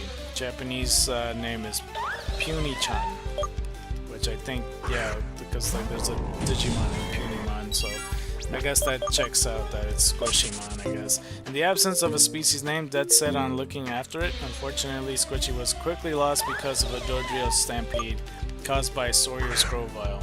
Although they quickly caught up to it, it had been captured by a group of Team Flare grunts led by Celosia. I didn't realize that they found the Zygarde cells super early onward. I thought that was like way later, up until after X and Y, like closer to Sun and Moon. That's what I always kind of imagined, because that's when like all the Zygarde cells were more prominent, was Sun and Moon, and then like I don't know. It's unfortunate that Pokemon Z was cancelled because I really was looking forward to Pokemon Z. But oh well, you know, that's just what it is, or whatever. You know, the Pokemon just goes with the flow in a weird order sometimes. Like you wait for Yellow version, you wait for Crystal, Emerald, Platinum, you wait for Pokemon Gray, and then it just doesn't exist. It's just Black 2 and White 2. It's like, okay, well I'll wait for Gray 2 then. No Gray 2. X and Y. Alright, well fine, I'll wait for Pokemon Z. No Pokemon Z. Sun and Moon. Alright. Pokemon Eclipse? No Pokemon Eclipse. Ultra Sun, Ultra Moon. Ultra Eclipse? No Ultra Sun, Ultra Eclipse. Just Sword and Shield. Pokemon Gun? Nah. DLC, bro. You have to pay more. Also Scarlet and Violet. Yo, what the fuck? I don't even know what's the half of Scarlet and Violet. So I'm not even trying anymore. I don't know what the fuck, what Scarlet and Violet in between be. So I have no idea. 1554. What's another Lilet? Is that? I think that's another one. Pokemon Lilet. Ash and Sawyer were able to rescue Squishy from Team Flare, Bonnie catching it after it was dropped by Celosia's Drapion. Later, Bonnie was unable to get Squishy. I didn't mean to attack, by the way.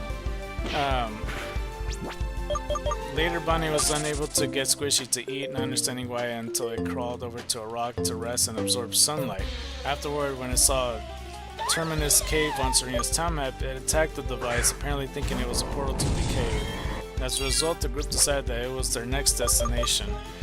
That night, Squishy detected that Celosia was still searching for it, woke the group once again defended it, Serena and Clement falling back to escape with Bonnie and Squishy as Ash and Sawyer covered their escape. However, Bonnie let her balance and fell while crossing a river. Although she didn't seem hurt, she had lost Squishy again. By the time she reunited with Squishy, it was exhausted from having defended itself against another group of Team Flare grunts led by Bryony, but absorbed light to recover, much to Bonnie's relief. During meeting at Terminus Cave, Bonnie brought Squishy back to Terminus Cave, where it started meditating in the water. When Team Flare attacked, Bonnie nearly got hit by Drapion's Permissive but was saved by Ash. Greninja eventually recovered Squishy and gave it to Bonnie, but Squishy ultimately decided to battle Team Flare itself. In doing so, Bonnie and her friends learned that Squishy could access stronger forms. In this act of bravery, however, Squishy got separated from the rest of Ash's group. As we got 1555. Which left Bonnie very worried. During the events of Cellular Connection, Bonnie wanted to go look for Squishy even though Clement explicitly forbade her from doing so, out of concern that she would get hurt. When the group eventually got chased by a group of wild Toxicroak, as a result of Bonnie's recklessness, Bunnelby got hurt, saving her from nasty fall. Bunnelby was admitted to a Pokemon Center, which left Bonnie feeling very guilty about it. She promptly went to look for the herbs necessary to cure him. By the end of the episode, Bunnelby had recovered, Squishy had overseen Bonnie's efforts, and as a result returned to the group once more, and it believed humans and Pokemon could live together thanks to Bonnie. And it's a picture of Bonnie behind a rock holding Squishy, and yeah, I don't know, there's like a meadow in the background. Like, I remember the first time I saw X and Y in a full-fledged battle, it was like a Jolteon versus Pikachu. It was very good. Like, the choreography, the sound effects, the visuals, it was all good. I was impressed, to be honest with you. During the following episodes, Bonnie would often be able to tell whenever Squishy was worried and would sing a song to calm it. During a Keepers for Keeps, Bonnie attempts to get Clement a wife caused a girl to gain interest in him. To her surprise, she was very displeased and she feared this man Clement would stop caring for her. She made several attempts to break them up, all of which backfired. At the end of the episode, however, Clement revealed that he intended to continue looking after Bonnie.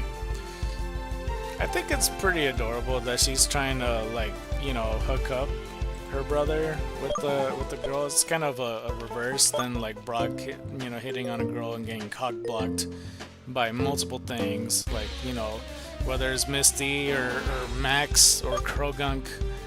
Like, I like the other way around, where she's like, oh, you should go out with my brother, and the brother's like, I'm sorry, brother. You know, Clement should really, you know, braven up, because, like, you know, she's giving him the hookup. What if that shit works? She could be a wing woman, for all you know. Let's see, I don't even remember where I ended up at.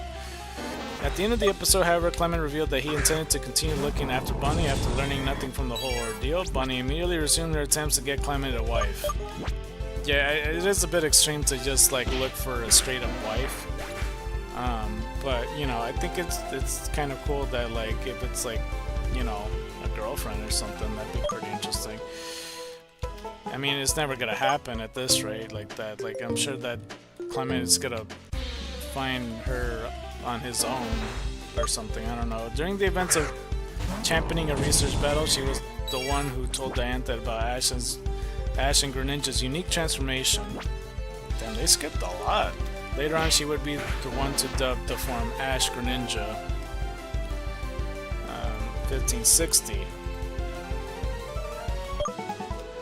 So that's pretty interesting. I didn't realize she was the one that named it. After watching Ash at the Lumiose conference, Bunny was shocked when Squishy fled from the stadium was attacked by weird vines. In the following episode, despite the process of Blaziken Mask, I ran out of moves. Shit. Okay, hold on. She went after Squishy along with Clement and Serena. After she finally senses exactly where Squishy was, she was amazed when it transformed into Zygarde to confront the one under Team Flare's control. Becoming a part of the dream, she watched as Squishy and Z2 were battling each other throughout Lumiose City under the form that was subdued by the latter. 1561. I did notice that when I was, like, reading Team Flare and all that stuff, they kept referring it to, like, about it being Z2. I'm not exactly sure what that means, but sure.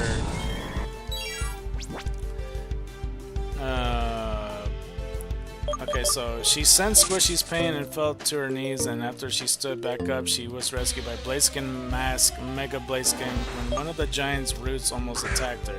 Despite Blaziken Mask's attempts to comfort her, she couldn't help. I forgot the fucking EO fucking name. Where was I? I also never seen Blaziken Mask in my life, so I don't know. That's like the second time I missed out on something Blaziken related. Like, every single time I just don't watch the anime, it's always Blaziken something. Why is Blaziken even in a mask? What the fuck? Where is he hiding? After Blaziken Mask, wait, hold on. Did I skip something? Despite Blaziken Mask's attempt to comfort her, she couldn't help but scream out, and she kept feeling Squishy's pain. Damn it, I just forgot again. Okay, hold on. Like, right after this, I'm gonna go to the Pokemon Center. I might get super tired later. I can't really tell right now, because I'm doing alright so far. I just didn't have enough sleep. It's practically exactly 4 hours, or even maybe less than that. 1563. Oops, I clicked on the chat.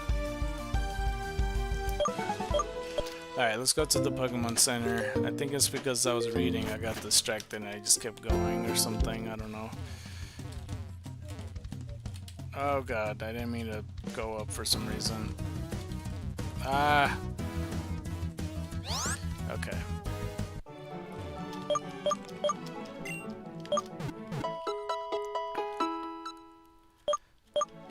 Alright.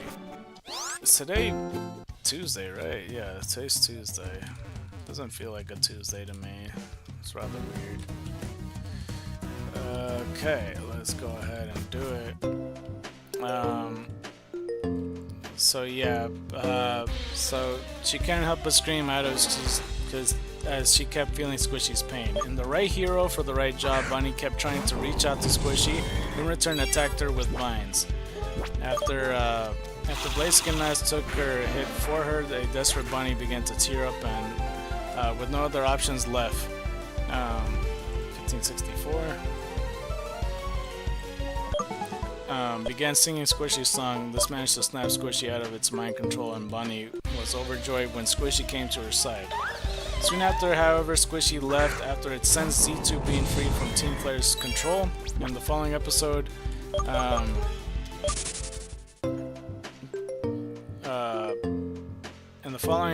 Bonnie followed Squishy, who searched for Z2. Z2 initially was very skeptical and hostile to Squishy and Bonnie, but Bonnie reached out to Z2 and it allowed Bonnie to carry it.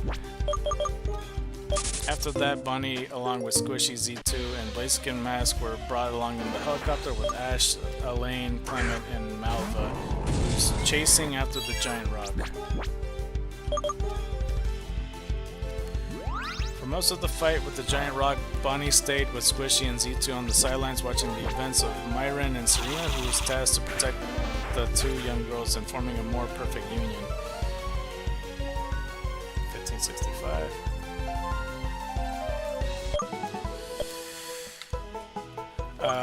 Shit, I lost my placement and stuff. Fuck.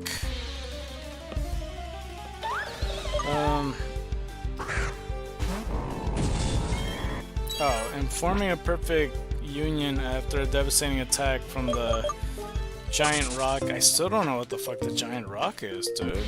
Bonnie and Clement finally discovered the true identity of Blaziken Mask as their father. Oh, it's not an actual Blaziken? I didn't know Clement and Bonnie. I never considered who their father would be. I don't even have any earthly idea what he looks like. Okay, that works. I was thinking it's literal, like it's just Blaziken in a mask, because they said Mega Blaziken, and I assumed this is the one in the mask. I'm like, what? Okay. So, whose mask fell off during the attack when Squishy and Z2 both left her to stop the giant rock for good. Bonnie tried to chase them, but she was stopped by Meyer. Soon after, Squishy and Z2 joined hands and transformed into Zygarde's perfect form. And Bonnie was shown to be very excited, cheering the legendary Pokemon, stopping Lysandre, destroying the giant rock and restoring Kalow's environment to normal. However, after reverting it to the course, both Squishy and Z2 had to leave her, as they were slightly exhausted from the battle and required some rest. Before leaving, Squishy expressed his deep gratitude towards Bonnie for protecting it all this time, showing it that humans and Pokemon may have hope and determination to never give up. 1567. As Squishy and Z2 fade away, Bonnie tearfully proclaimed her love to the legendary Pokemon once again. Here's a picture of Bonnie, Ash, Serena, and Clement, along with the Dene on her head and Pikachu over his shoulder. With like almost like it's like a grassy, hilly canyon. Not really a canyon, but like rocky hills on these grassy fields. Battling with clean slate, Bonnie helped Ash and Serena and her father clean up the gym to prepare the gym's reopening. At the Professor Sycamore's lab, she and the others helped Myron prepare for the welcome party for Elaine. Bonnie made a decoration of Squishy, and I almost ran from this. Oh, I lost my place. Fuck. Let's see here, 1568. Bonnie made a decoration of Squishy and said that she missed him, wondering what he was up to ever since the Team Fire incident ended. Ash reassured that Squishy was doing fine, and Bonnie agreed. The next day, she watched the gym battle between Alvin and Clembot. I don't know who Alvin is, but yeah, which ended with Alvin being the victor. After the gym battle, Professor Sycamore gave medals to Bonnie and the Dene, as well as Ash, Serena, Clement, and Myron, Elaine, and all of their Pokemon. For all of their heroic efforts against Team Flare, the group then posed for a photo. At night, she watched the fireworks and Prism Tower lighting up with Ash, Serena, and Clement. And facing the needs of the many, Bonnie went after Zero Sick along with Ash and Serena. And hold on, 1569.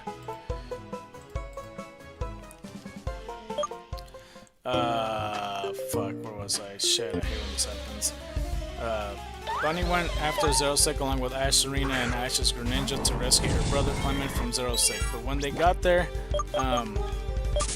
Clement has been put under control by Zero Sick. After Zero Sick was arrested by Officer Jenny, Bonnie reunited with Squishy and Zygarde, who told the gang that Zygarde needed Greninja's power as Ash Greninja. As Ash Greninja. After Greninja left with Squishy and Zygarde, Bonnie made a promise to Squishy that once she becomes a trainer, she will go on another adventure with Squishy in the future. Until we compete again during Ash's video call to his mother and Professor Oak, Delia tells Bonnie and Clement and Serena that they are free to stop by Palatine sometime after visit. After the video call, Bonnie realizes that their Kalos journey was coming to a close. Bonnie was upset, and in which she barely ate anything and claimed that she had too many sweets earlier.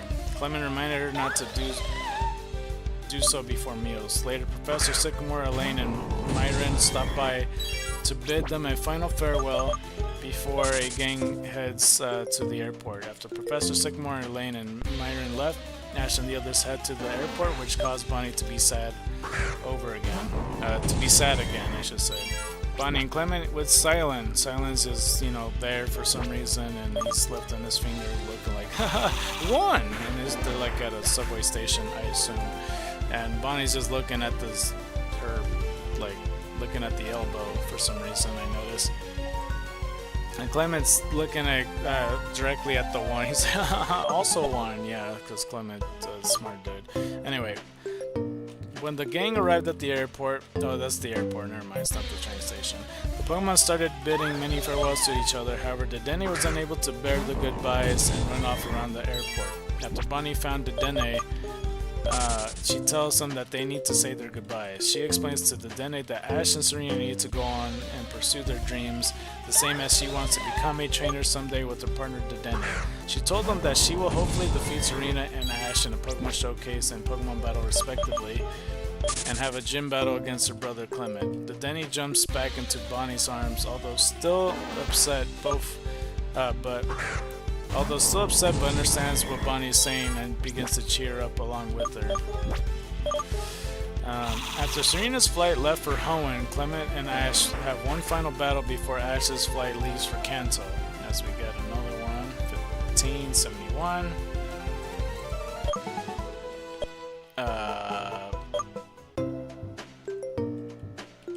Just like how their Kalos adventures all started, Bonnie watches the battle between Clement's Bunnelby and Ash's Pikachu. After the battle during the sunset, she and Clement watch as Ash flights leaves Kalos for Kanto. Later, Bonnie and Clement return to Prism Tower while she recalls all the amazing Pokemon she has met and befriended throughout her journey with Clement, Ash, and Serena, such as having a baby in Bonnie's ponytail and to find a fairy flower, meeting a Lapras and taking care of it along with the Lapras defense crew, Jay, Heidi, and Kai, and Bonnie for the defense, looking after her having fun with Tyrant from the Fossil Research Lab and the Tiny Caretaker. I don't know why they didn't talk about this before, but now they're doing it for highlights. That's kind of weird. And finally, Squishy. She also recalls playing Ninja along with Dedenne and Pikachu proposing to Lilia to be a keeper for her brother Clement. And finally promising Squishy that she'll go on a brand new adventure with them as soon as she becomes a trainer someday. That'd be pretty... That'd be like the most badass, to be honest, that Bonnie starts her journey with the fucking Zygarde. Yo, what the fuck? That's crazy. So yeah, I don't know, that's insanely crazy. In XYS06, Clement attending a fishing competition and brought Bonnie along with him. A short while later, they met Silent, a Pokemon connoisseur. I think I ran out, right? Yeah. Silent told Bonnie and Clement that he wanted to visit Prism Tower, so she and her brother accompanied him there. That's 1573.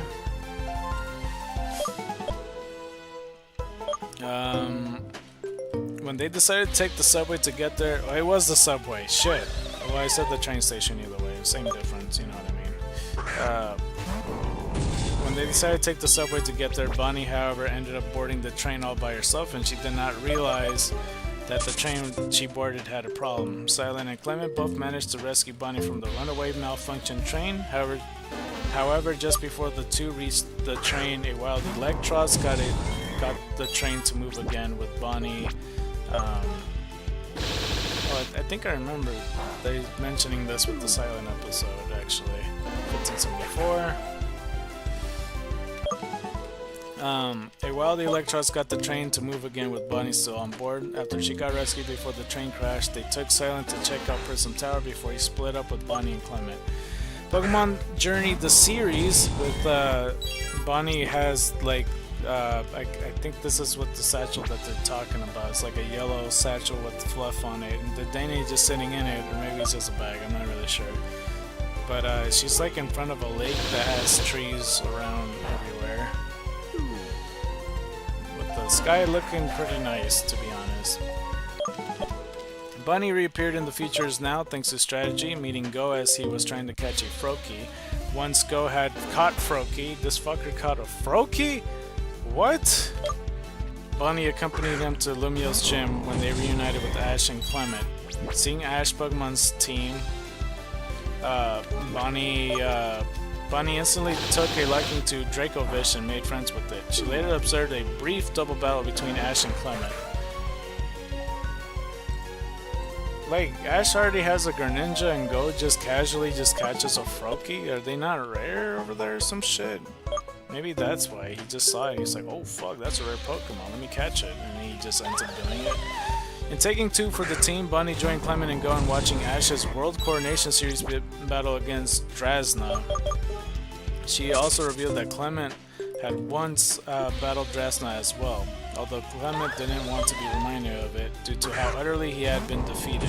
After the battle, Bonnie asked Drasna to marry her brother, much to Clement's embarrassment. Yeah, I'm pretty sure Drasna's a bit too old for Clement, because Clement's like literally 10 and Drasna's probably like 47 or some shit. Bonnie has seen in a flashback and reunited for the first time in pairing Pokemon while parrying and partners in time. Bonnie and Clement were seen watching Ash's Master Race tournament match against Leon. These are all the episodes that they mentioned. Other appearances, Bonnie made a cameo appearance in the ending credits of I Choose You alongside Clement, as we got another one in the books, 1577. Character. This picture, I think, is Drasna along with... there's quite a bit of things here, actually. There's Clement on the left. It appears like Bonnie with the Dedenne on her head is proposing to Drasna to be the wife for Clement's... you know what I'm saying. She's proposing for him, I guess. And there's like flowers and pink and orangey yellows and shit like that in the background. 1578. There's also Ash, Go, and Wigstrom, and like Surfetch and Dracovish, and Go has Grookey on his head, I suppose. Bonnie is a young and cheerful girl who is always excited to meet new Pokemon. At times she gets too invasive with Pokemon, similar to Iris, Burgundy, and Bianca, causing them to attack her. She is very proud of her brother's accomplishments as an inventor, but sometimes criticizes him if his inventions do not work. As we got yet another one, 1579. She tries to find a wife for Clement, first seen when she asks Viola and Jessica if they could marry her brother. This causes him to get embarrassed and removes her with the Zapalm's arm. She claims she does this because she can't take care of him forever. Bonnie seems to see Serena as a big sister, and they actively take part in several activities together, like baking Poke Puffs or clothes shopping. As we got this one, 1580.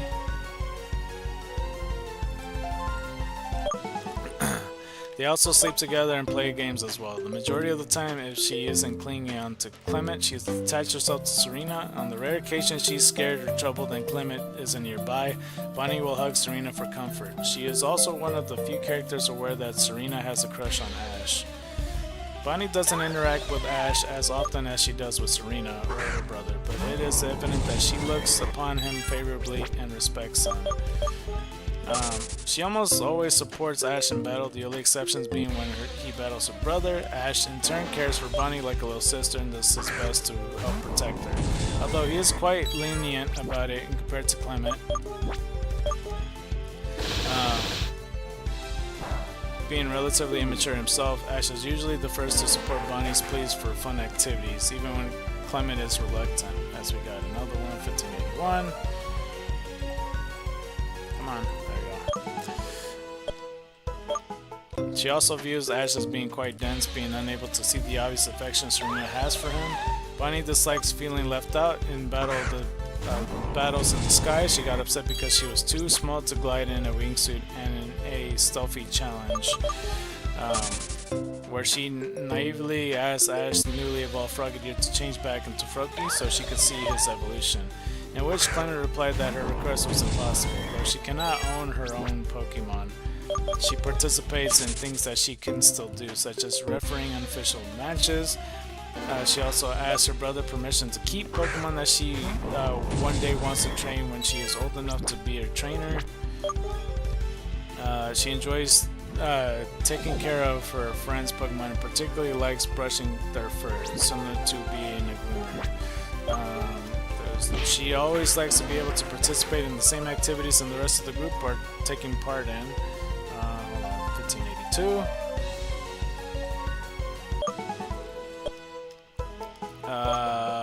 And not being able to,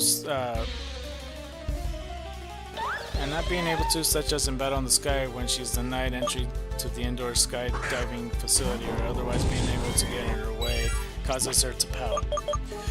These accomplishments may seem small, but they are a way for Bonnie to occupy herself with continuously learning more about being a trainer. Bonnie's drawing of the group's Pokemon is actually pretty good. It actually looks like a kid's drawing. Wow. It's like a fucked up Pikachu, Fennekin, Pancham, Bunnelby, Dedenne, Luxio, and I see some Pokemon that's purple in the background, something that's green in the background. I don't know what that is, but it's like a literal crayon drawing. Bonnie is shown to be innocently ignorant of scary things, seeing them more as being interesting or fun. Hold on, let's go like this right quick. 1583, there we go. This is seen in Seeking Shelter from the Storm and Scary Hospitality, where when facing supernatural phenomenon that scares her eldest traveling companions. Bonnie is seen happily looking around for the source of it. That's not to say that Bonnie can't be scared. 1584. Though she has no problem watching Pokemon battles, Bonnie does not like bullying or one-sided violence and is often seen burying her face in her brother's or Serena's clothes in such situations. All in all, Bonnie is still a child. In battling on thin ice, she became tired easily and had to be put to bed early. In a jolting switcheroo, she began to cry after she lost track of the Dedenne. Ash and Serena had to help calm her down and encourage her not to give up. In splitting hairs, it was revealed that she dislikes carrots. In Under Pledging Tree, Bonnie drew a portrait of the gang's Pokemon during the Cormarine City's Pledging Tree Festival. That's 1585. 15 more for 1600. That's nice. Bonnie loves for Pokemon can be seen in her clothing and other gear, having Tyrantrum pajamas, a Slowbro swimsuit, a Snubble apron set, and a Delibird and Slurpuff winter outfit. She also sleeps in a shelter tent. Pokemon section that she might have. Due to not being a Pokemon trainer yet, Bonnie is unable to raise her own Pokemon. Nevertheless, she has befriended a variety of Pokemon during her travels. She is also taking care of Clemens and Denny until she becomes a Pokemon trainer. Despite this, Bonnie has been in a couple of Pokemon battles, such as Team Rocket. When she battles, she usually provides support if she was teaming up with her friends and would use either long or distance attacks. This listing is on the Pokemon Bonnie is taken care of, befriended, and temporarily used in the anime series. As we go increase the count, 1586. Let's see here. So, caring for the Dene, who eventually will be hers, befriended an Esper, which just says Esper is a wild Pokemon that Bonnie was playing with after she got separated from Ash and company. Esper known moves are Protect and Psychic. Flabebe, it's a female Flabebe apparently. This Flabebe befriended Bonnie due to her hair clip being shaped like flower. Clement tried to capture her for his sister to take care of, but it failed due to her already belonging to Gray and Florence. After losing her flower in an accident, she wandered off until landing on Bonnie, as we got 1587. She stayed with her until finding a new flower. Later, when Team Rocket attacked, she helped by using aromatherapy, soothing them into not attacking. By the end of the episode, she reunited with Florence and said goodbye to Bonnie. She reappeared until we compete again during a flashback. None of Flabebe's moves are known. So we got 1588. Then there's Lapras. Bonnie was introduced to Lapras by Heidi, Jay, and Kai, who had sworn to protect it after they found it all alone and hurt in a lake. After playing with Lapras, the children discovered its body was feeling hot. It was briefly treated by Clement, but he suggested they should bring a Nurse Joy, as Lapras had a serious fever. Nurse Joy arrived and quickly made Lapras recover. After healing, Lapras started to cry out for the sky. Clement figured it wanted to return to its friends in the sea. Although the children were initially against the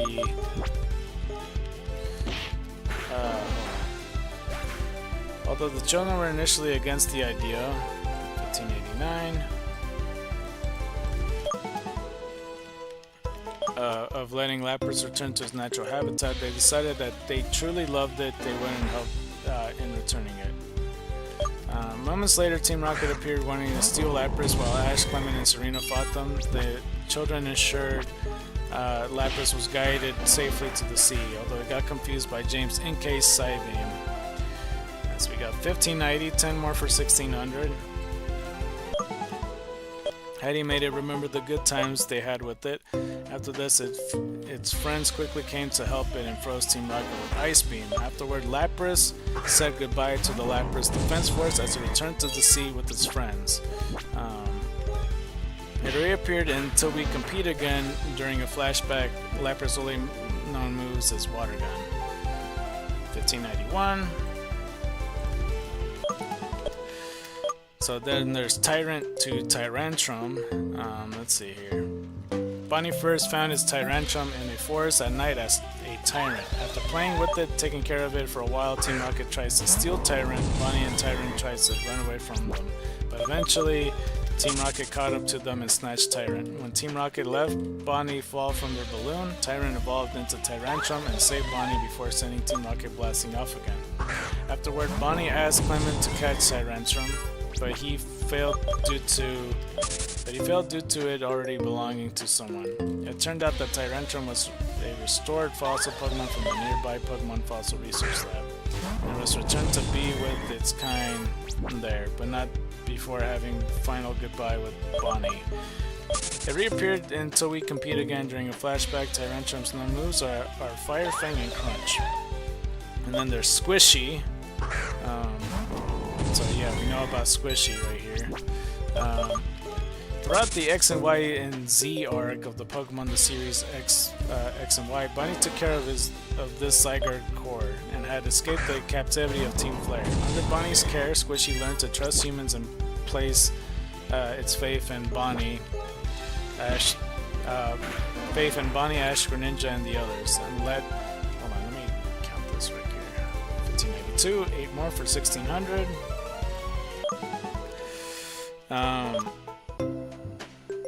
It left Bonnie to return to its duty of watching over Kalos and forming a more perfect union following the ultimate defeat of Team Flare. See, this is the moment the first leaf blower started showing up and I muted myself. I saw this when I was scrolling down to see how lengthy the whole page is, as we got 7 more left for this. She saw a shiny Phantom, and I did not. And I've been in this fucking forest for so long but she found a shiny Phantom. And it just looks just like, maybe I should just say the thing to itself, like not say what it looks like. But yeah, I'm looking at it, oh fuck, what am I doing? I didn't need to attack it, but this wild shiny Phantom was separated from his home after an encounter with Team Rocket. The young Pokemon was not used to life outside its forest shrine and was afraid of strangers, but thanks to Bonnie, Dedenne, and her friends, Phantom grew out of his shell and made many new friends. While Team Rocket tried to get payback on the Phantom, the shiny Phantom eventually reunited with its group and led a counterattack that sent them blasting off. Bonnie and the others bade farewell to Phantom and its friends, new and old, with an offering of macarons and Pokemon food before continuing on their journey. Phantom's known moves are Forest Curse, Energy Ball, and Horn Leech. And then temporary is the Pichu. Bonnie accidentally got Lynn's bag, which contained Pichu instead of her bag while at the Pokemon Center. Bonnie didn't find out about this until Ash and Clement were battling. Pichu came out of the bag and used Thunder Shock on its surroundings. It was calmed by Ash's Pikachu when he shocked it with Thunderbolt. Ash and his friends then went to look for Pichu's original trainer. Am I even... what? Was I just... hold on, was I just going back and forth on the grass there? It felt like forever when I ran into something. Fuck, where was I? Bunny didn't find out about this until Ash and Clement were battling. Wait, hold on. Okay, I need to read this over again. I don't think I read it correctly. Bonnie accidentally got Lynn's bag, which contained Pichu instead of her bag, while at the Pokemon Center. Buddy didn't find out about this until Ash and Clement were battling. Pichu came out of the bag and used Thunder Shock on its surroundings. It was calmed by Ash's Pikachu when he shocked it with Thunderbolt. Ash and his friends then went to look for Pichu's original trainer in the den. While the group was on their search for them, Bonnie and Pikachu decided to care for Pichu for the first time by giving it food and playing with it. Okay, so that is another one. 6 more to go. I don't know if we should stop at 1600 or not. I still haven't decided what time I'm going to sleep. I don't think I'm going to sleep anymore. I'm not sure. I thought I was going to get more tired than this, to be honest, but that's another one for the book, so we get to go to the Pokemon Center, 1595. So let's go ahead and do that. Alright.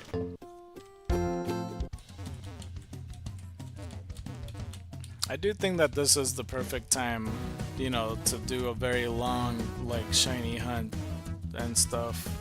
I got my pack ready. I think it's been ready for like more than 30 minutes, but yeah. But yeah, because it's like the 7th gym, and I hadn't trained on my Pokemon, and I had a whole box worth that I could train up to. Because that's what I mean, like, I could level them up and then kind of space it out. And not all my Pokemon needs to be caught up in level either. So I don't know, it seems pretty perfect that, like, you know, a lot of my Pokemon are now level 52, and there's barely a few left that I even need to, you know, do that as such, and the egg hatching too. Fucking A.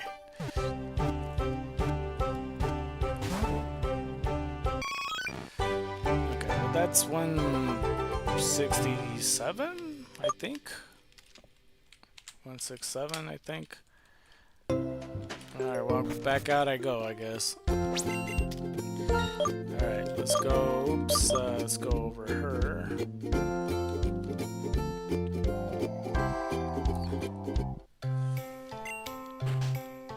We do have another egg ready, so that's good.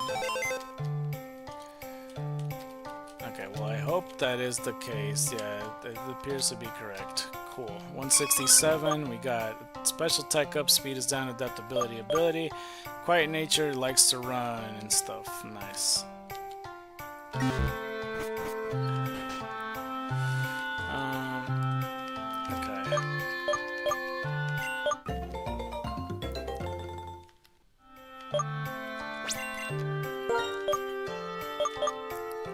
Let's see.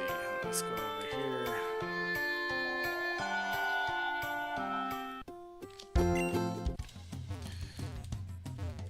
Okay, let's go ahead and go up here.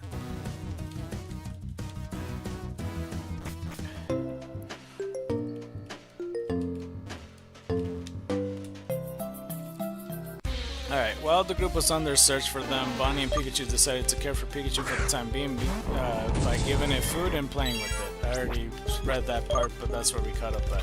Clement then came with the idea to use one of the inventions to lure the Dene to them, as we got 1596.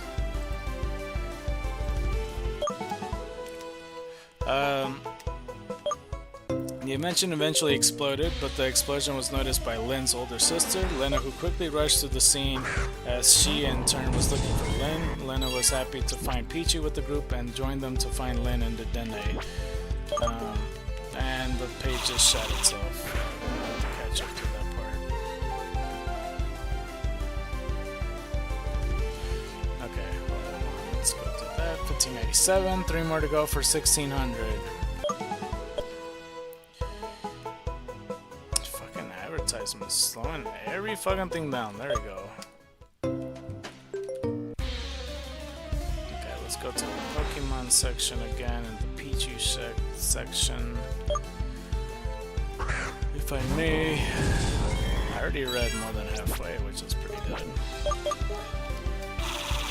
Alright, where's Pichu at?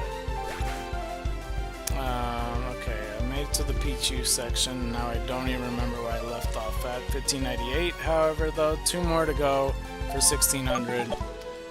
Let's see what we got.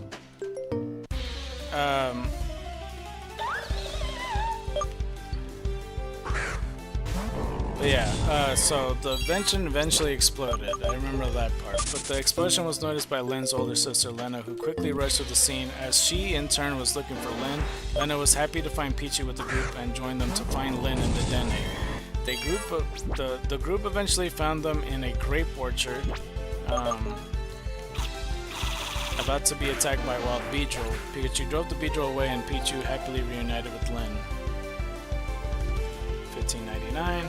Is it really called the Grape Orchard? Isn't there like their own berries and shit like that? Isn't it like the Bloodberry that the berries, like the grapes based off of or something?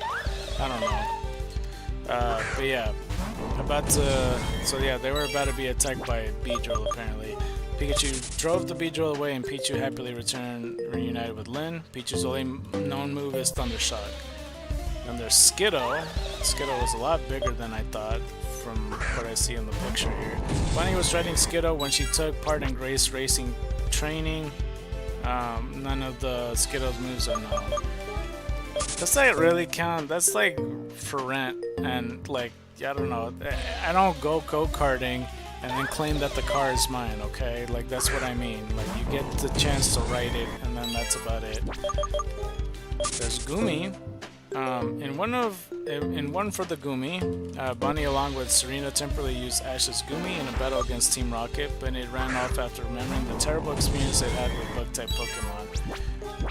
Okay, well, and then there's Hippopotas. The Hippopotas was summoned by a Hoopa to help prepare its prison bottle and was entrusted on Bonnie's command. Hippopotas' only known moves is Sand Attack. Not really sure why this isn't a movie? Why Hippopotas? That seems so random. But we got ourselves 1600. There we go, 1600. Good old Oddish is dead. Yay. Or not yay, it's just depending how you feel about all this. What the hell is this advertisement? Acecraft, Fantastic World. They look very Looney Tune-ish. Anyway, Mamoswine. Bonnie temporarily rode on Mamoswine along with Clement to cross the snowy mountains and through the Frost Cavern. None of Mamoswine's moves are known. That doesn't fucking count, dude. Like, I played X and Y, and me going through Rhyhorn or using Mamoswine doesn't mean I own them. That doesn't mean I temporarily... Just because I just rode... Bro, I'm gonna tell you right now, I never owned a horse. I've ridden a horse before, I'm pretty sure. I don't recall, but if I did... Like, I mean, I know I was on one briefly, but I wasn't like straight up, you know, getting up on it. But either way, even if I did, that doesn't mean that horse is mine. Just because I temporarily rode it. That doesn't, I don't get it. Bumblebee is another one. In the Tiny Caretaker, Bumblebee along with Bonnie, the Denny, and the Tyrant that Bonnie recently befriended has captured by Team Rocket in a bid to claim Tyrant as their own. Listening to Bonnie's commands, Bunnelby was able to help Bonnie and the others escape the trio multiple times, but was eventually held down by Gorgai's leash seed, as we got 1601. And got defeated by her seed bomb. Okay. Well, there's Righty, which is the Binnacle. The right arm of Binnacle, which is nicknamed Righty. Japanese name for right. It attached itself to Bonnie's head while attempting to find the other arm. Let me go to this right quick. 1602. Bonnie later commanded while putting it out of fire. Wait. Bonnie later commanded it while putting out a fire. Like a literal fire? Like setting a house on fire or what? Binnacle known moves are brick break and water gun. Okay. Bonnie has competed in the following Pokemon competitions. As we go on the Pokemon competition section, Pokemon Summer Camp, she is the winner for that, with Ash, Serena, and Clement battling into the Hall of Fame. And then this is the main outfit section. I'm gonna skip the extra outfits, but I'll talk about the main one, I suppose. But she has like a brown shirt, black bow tie, like tannish skirt, and then black shorts underneath, and then like pink shoes, and like a yellow satchel with like a orangey hair clip, I suppose. Why am I not? I thought I killed you already. So they're gonna describe it better, but I just wanted to see how well I would fare. 1603, by the way. Main outfit. Bonnie's main outfit consists of a brown short sleeve top with a soft black bow on the neckline, knee-length black leggings covered by a puffy white skirt resembling a cloud, some pink-colored Mary Jane flats on her feet. They literally said Mary Jane flats. That is... my goodness, I would have never thought of that. I don't even know what Mary Jane flats are. Apparently that's what she's wearing. And a yellow satchel. She also has her hair as a side ponytail and braid with a yellow hair clip. And to find a fairy flower. I didn't want to also say that it was...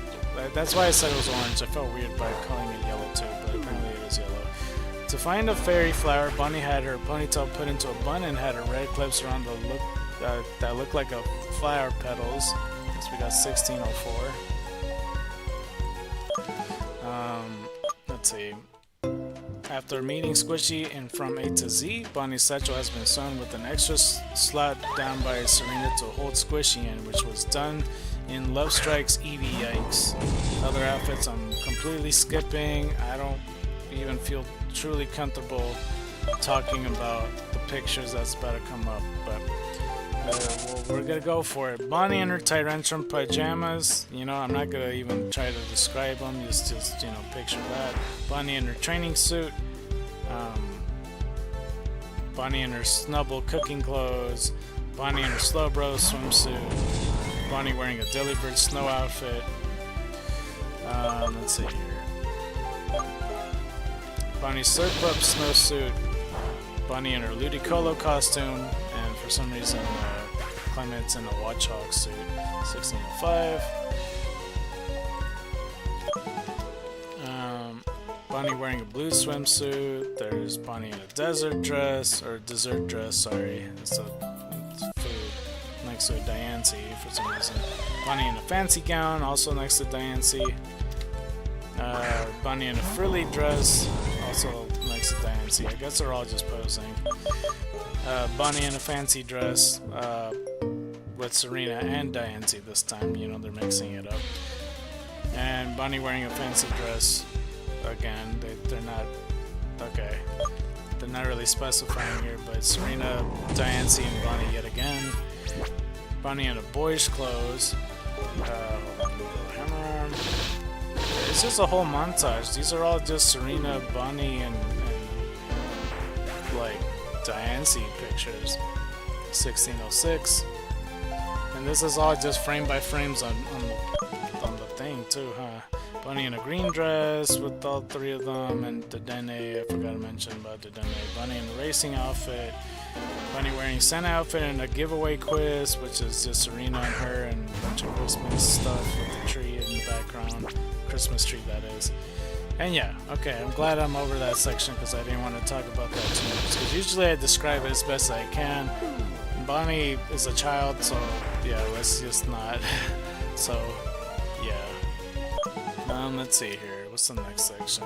The artwork here is Bonnie in a lot of poses, one of which that has squishy kind of out of the satchel, kind of look determined, and Dedenne jumping out. Artwork from after the story, you know, the ones I kept describing always had like the orange background Japanese characters. I just see Clement and Bonnie talking to each other with Dedenne on her head, and Ash in the text bubble. And then artwork from the after the story, which is all the characters that accompanied Ash. And like, you know, some extra characters here and there as well. Let's see here. In the manga, trivia, Bonnie is the youngest... Wait, did it just skip the manga? What the fuck? Oh, never mind. Okay. Bonnie appeared in Diancie in the Cocoon of Destruction and Hoopa in the Clash of Ages. This section is the stub. You can help repeat it by expanding it. Okay, well, it's just a stub, I suppose. Now we're in the trivia section, I suppose. There wasn't too much about the manga. Bonnie is the youngest female protagonist in the Pokemon animated series. Bonnie served as an antithesis to Brock's running gag, as she is the one who requests any other female character that the group encounters to marry Clement and is subsequently removed by him instead of the other way around. Oh shit. Okay. One noticeable difference is that Bonnie does not ask any Nurse Joys or Officer Jennies to marry Clement. These are the most common targets of Brock's affection. In the original Japanese version, Bonnie refers to herself in the third person. This is also carried over to the English dub on some occasions. And that's it. That's all of Bonnie. Alright, cool. Interesting. Alright. There's Mirror Bonnie. I don't know what that is. Okay. Alright. Well, yeah, we finally finished with all of that. So, yeah. I think, I don't know. I'm like trying to consider it. Yeah, I think I should end it off pretty soon. I don't know. So, I have to look up the, let me go back to looking at the short that I have to watch. I don't know if I should... I could keep going if I want to. I don't really have a real reason to stop now, but at the same time, I'm not sure either. 1610. Because I'm trying to think to myself, like the short, I think it was called like something key. Oh, Pikachu short, Pikachu's What's the Key? So let me go to the Pikachu short page yet again. And I kind of wondered to myself if that's the one right after, because I still have yet to watch 2, as I mentioned. I didn't watch Pikachu's Summer Bridge story, and I have not watched Sing Meloetta Search for the Rinka Berries. But I have seen from there on where it says Meloetta's Moonlight Serenade or Meloetta's Dazzling Recital. And then we saw Eevee and Friends, and I see Pikachu What's the Keys right here. It's the 26th one. Interesting, okay. Well, that's interesting enough. We'll come up with something. I'll be sure to come up with something. 1611. I don't know how well this would fit. Usually X and Y has a little bit more of a colorful feel to it, because to me, for some reason, black and white feels a lot more dimmer. Because I was considering making a short beforehand, but if the key one fits, then I don't know. So I'm not sure about that for the most part. Let's do Hammer. 1612. Let's stop at 1616. How about that? And then that's for the most part. I am pretty happy though that the Pokemon Archipelago people are pretty proud of how the story is unfolding and everything. Like, you know, I like the fact that, you know, at first they were like, oh no, I don't want to hear about any Ultra Beasts, but like, you know, you feel free to say it anyway, just to have open to the idea. and then get quickly proven wrong, is to be like, yeah, but like this one Pokemon, I think you'll like the story. If this one exception, if you really think about it. Because like as I keep saying, it's like, you know, just having Type Null not have like a rivalry with any Ultra Beast is a missed opportunity. It's like taking away Unknown and not having the rest of the Unknown be involved, or any legendary Pokemon be involved with the Unknown, or psychic Pokemon or something like that. It's like taking away that. I don't know if that's the true comparison. Did I run out of all these moves already? Holy shit. Or was I not paying attention and I tried to kill a Phantom again? 16, 13. Okay, maybe when I run out of body slams, maybe that's a more fair thing to do. But yeah, it's interesting nonetheless. I don't know if that's the biggest comparison. I don't know what's the equivalent of comparison to say about Type Null, but there's a lot of, there's like a good 20 Ultra Beasts, right? Something like that. And Unknown could associate with a lot of Pokemon, like, you know, other Unknown obviously, but like if you don't count that, it does, you know, from the short that we've seen, and like the movies that we've seen, and the potential other legendaries, it could potentially be involved with Arceus, it could potentially be involved with Mew, so that's already 2. It's already part of Suicune because of Crystal, Entei because of the 3rd movie. I don't know if Raiku's involved, but that would be 5 if so. In the short, it showed Deoxys, and it also showed Azelf, Mesprit, and Uxie, which is already 10 Pokemon. And I think Mew is in there, no? I don't remember. I don't recall if Jirachi's involved. But like, just, you know, that's a list of legendary Pokemon and such like that. You could also make the argument, because of the Ruins of Elf, that Natu and Xatu is somehow involved as well. Then yeah, I don't know, it just depends on what you consider. And there is other, I don't know, those are just the Pokemon that live in that dimension already. I'm kind of blanking if there was other ones there. I feel like there was, I don't know. Alright, well, 14 more body slams, let's just do it. We'll do 14 more body slams instead of ending 616.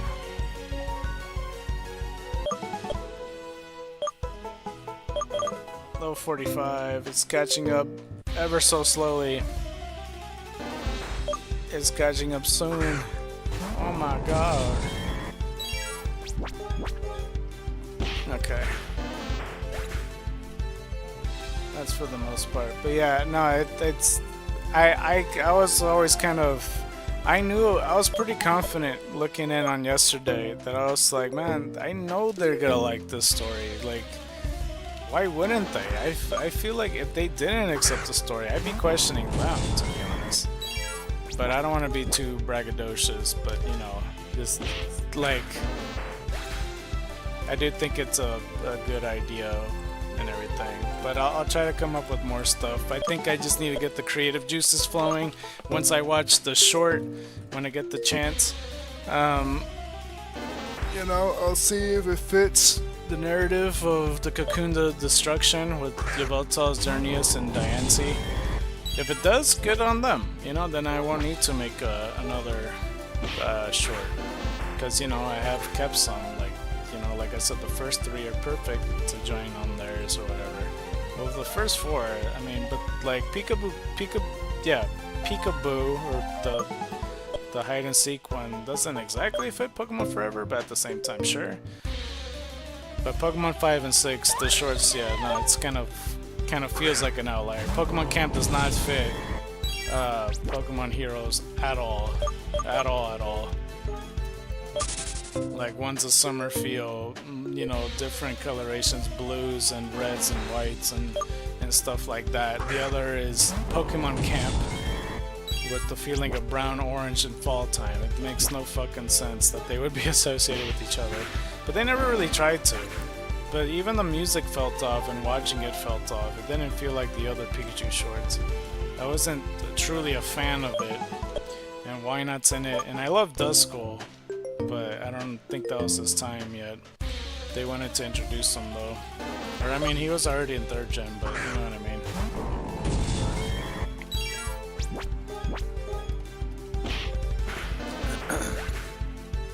Okay. 16, 19. Yeah. And yeah, I need to think it over. What I really need to do is just search the Wikipedia of Type Null and Sableye.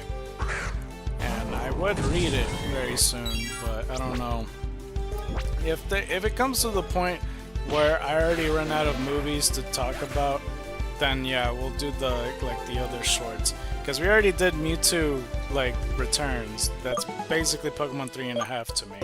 Pokemon 4.5 would be Legends of Thunder, I suppose. It's not technically right after. I imagine it's just immediately right after Mewtwo Returns. Because I don't know. Part of me, I don't know what the feeling is. The whole Jimmy storyline with Legend of Thunder feels like it's after the 3rd gen? For sure after the 3rd gen, but it still feels pretty early-ish, but not close to halfway. Because Jimmy has a Typhlosion, and everybody got, Crystal got Meganium, or whatever her name is. It's Marina or some shit like that. 1621. It feels, I don't know. Well, Typhlosion evolves at level 36, and truthfully that's after the 6th gen, now that I really think about it. Because that's usually when I get Typhlosions, it's around that range. So yeah, I don't know. Pokemon Forever, I guess it's still, yeah, it would be Pokemon 4.5 then. I don't know, there's no real indicator because you don't really see any known characters except for I don't know, it's just not that many. Unless you go by the Chronicle episodes and you look at the other ones and you go oh, this person and this person don't really, they got this Pokemon and then in this episode they are revealed or whatever. I don't know, whatever the logic is. Some other movies I have no idea what the fuck it even exists, but we'll see. The Mirage Mewtwo sounds familiar, I just don't know where it came from. But we're gonna see about that too. I wonder if that's the last special before that dude, whatever the reason is that he's suing, or tries to sue, or lawsuit, or whatever the hell it is. Lawsuit and suing is the same difference, ScarKnight. What are you talking about, dude? 1623. If we manage to pass 1638, we passed 300 actually, so maybe that should be the goal. Maybe I should just end it at 530, bro. I don't see what's the point of not doing that. It's just it's fine, it's whatever. I kinda wanna enjoy the soda anyway. So I was thinking of getting a soda as well. And that was definitely a card subject to change idea I had, because I'm not tired. I know I will be once I start watching some shows. That always tends to happen every now and then. I'm pretty good at controlling myself not falling asleep, which is sad, because I don't want to get good at that, but at the same time it helped me in a lot of stuff.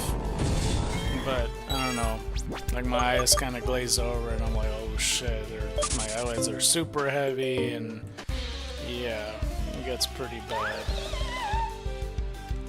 Okay.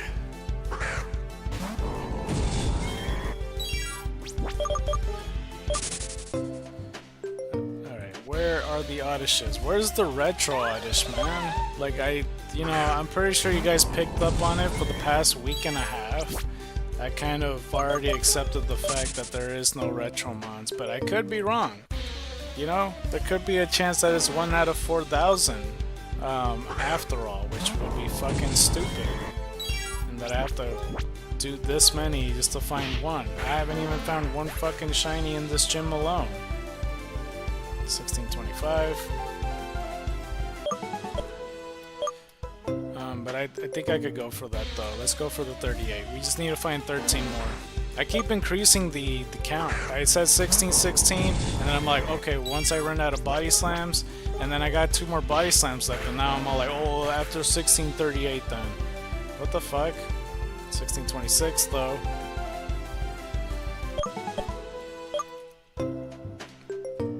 But it'd be cool to hit over 300. I might as well. As we've been hitting 300 per day, basically. And again, I apologize for starting the stream a little bit later. You know, I kind of want to be on time with it. I don't know if that's the ghost town idea that y'all want. Because I mentioned it, and I don't know if he realizes if Lamentas is like the idea that he wants to go for.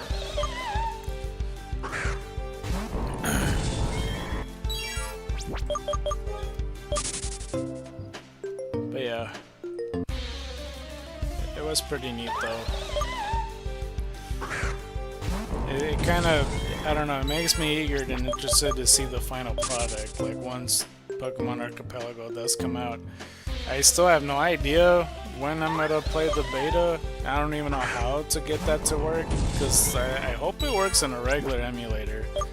I might have to make a copy of the ROM and then combine it to make that a thing to update it, or else it just won't work. So we're gonna see. We're gonna see. Last body slam though. So we got 1627, where we got 11 more to go to get a full 300. So let's go ahead and do it.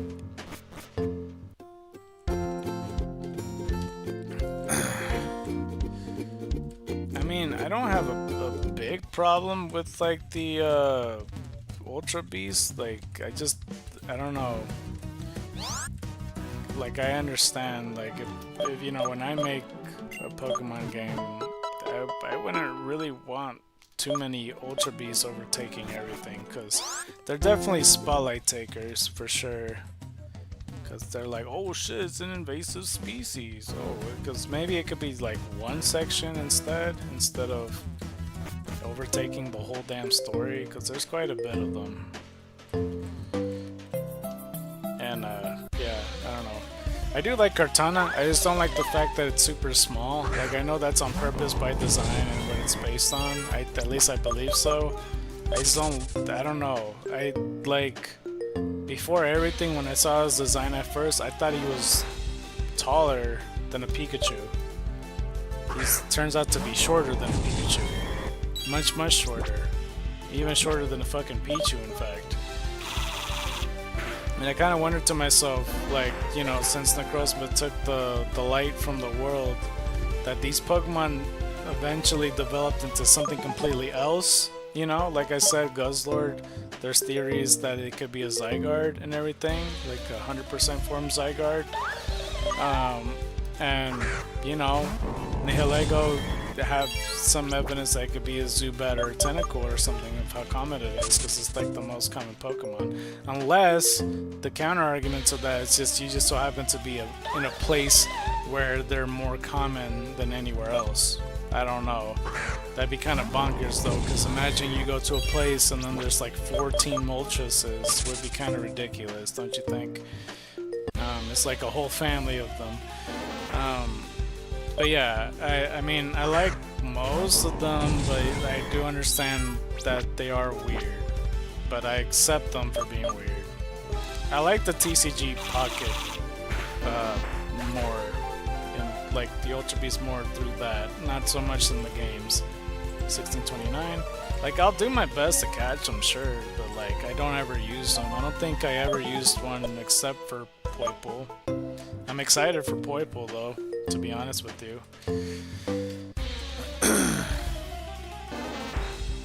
And I was trying to think of a thumbnail idea to make Pokemon Archipelago when I do beta test it. And I was more so thinking just, you know, like trying my best to make the Type Null helmet and just making that, you know, be where the number indicators is. Hopefully it comes across as right as well. Also, his helmet kind of looks Spartan-esque. I don't know if it's just me noticing that. I always thought of that before. So I don't know, man. 1631.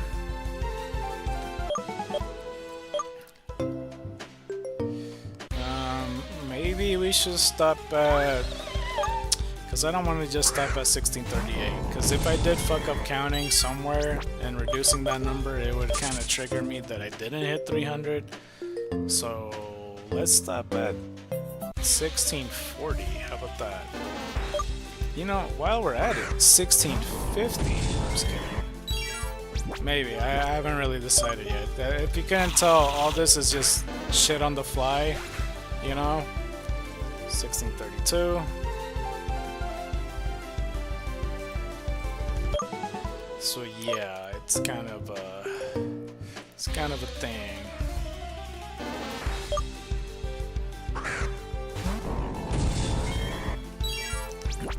All right, let's go with this.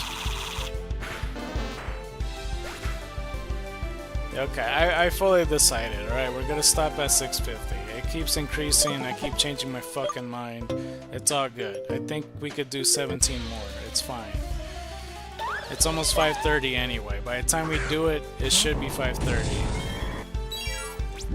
Right? Like, that should be enough. 17 in 20 minutes? That's doable. As long as the Pokemon shows the fuck up. You know what I mean, man? Now for characters, I don't know if he's willing to keep Ricky as like the little younger trainer to do all that stuff. I have considered some characters that would be kind of funny but stupid or whatever. I don't know if he should be in Team Aether or something, but I imagine that he's kind of like not exactly an asshole, but like, you know, I could kind of imagine like, you know, the shitty two grunts, kind of similar to a Jesse and James, except it's just like two dudes, 1634, that are just dumb, you know, I guess similar to Power Rangers with Bulk and Skull or whatever. Because I just imagine a dude just like, wait, hold up, are you taking the piss, Mike? Bro, he took all the piss, Mike. You took all the pee! Or something. It would just be stupid dialogue like that. Maybe not the way I said it, but like, you know, because I made it sound way dumber than it is. Bro, he took all the pee, it's gone! He took all of it, or some shit like that. Like, he would say some stuff and he would just run with the jokes, or whatever. But it could also come across as annoying, I imagine. I don't know. I'm trying to think of some other stuff too, because I know that there's quite a bit of Fisherman 1636.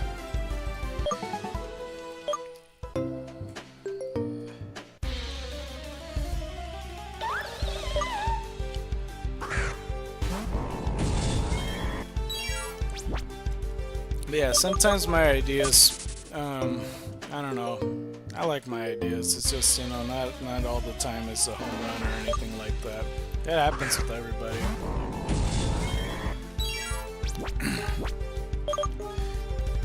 Yeah, because even like with the projects that I do in the past, like sometimes they rather have their thing just be their thing and they want to continue and run with it. I know I'm like that basically. Like, you know, I'm not like the biggest fan of like, you know, when I tell like a friend that, oh, I have this channel and everything, and I finally reveal it to them.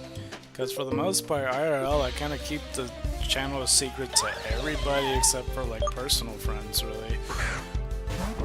And yeah, the reason I don't like, you know, telling somebody I got a channel is because, you know, as soon as they see it, they just see the most recent video, and then they feel like they gotta criticize it when they don't need to. It just, you know, I only brought up to that I have a channel. Doesn't mean like, oh, tell me what you think and criticize and help me out and this and that. I'm always open to it, but that always feels like it's the immediate response. And I don't really like that. It's just like, as opposed to a person that just stumbles upon the channel, you know, they're not inclined to immediately criticize. Sure, that could happen, but that's not the instinct that happens, as opposed to a friend who's like, oh, you got a channel? Okay, I could check it out and watch the recent video. Oh, I think this, and this, and this, and you should put this, and this, and this, and this. It's like, alright, chill out. It's like, I don't know. It's a different feel to it. I don't know if anybody else relates to that, but I'm not a fan of that, so I don't tell many people about it in IRL. And when I do, you know, I usually always tell people, just watch from the first episode and stuff like that. 1638. And we finally hit 300. That's good in this whole thing. We started at 1338. 300 Odysseus killed today. Yeah, another reason is because then they start telling me what I should do or that I have to do or whatever it is. I don't know. It's like, you should play this game and then you should play this game or whatever. Where if you put this game, I'll watch. Like, I know that everybody could do that and, you know, maybe has done that. But I say that's why I do the whole voting thing, is so you could vote for the game or whatever. And, you know, it's just like, for me, it's no promises, because I kind of schedule a lot of shit in advance. I'd like, since the last 10 years, I still have plans that I have not done yet at all.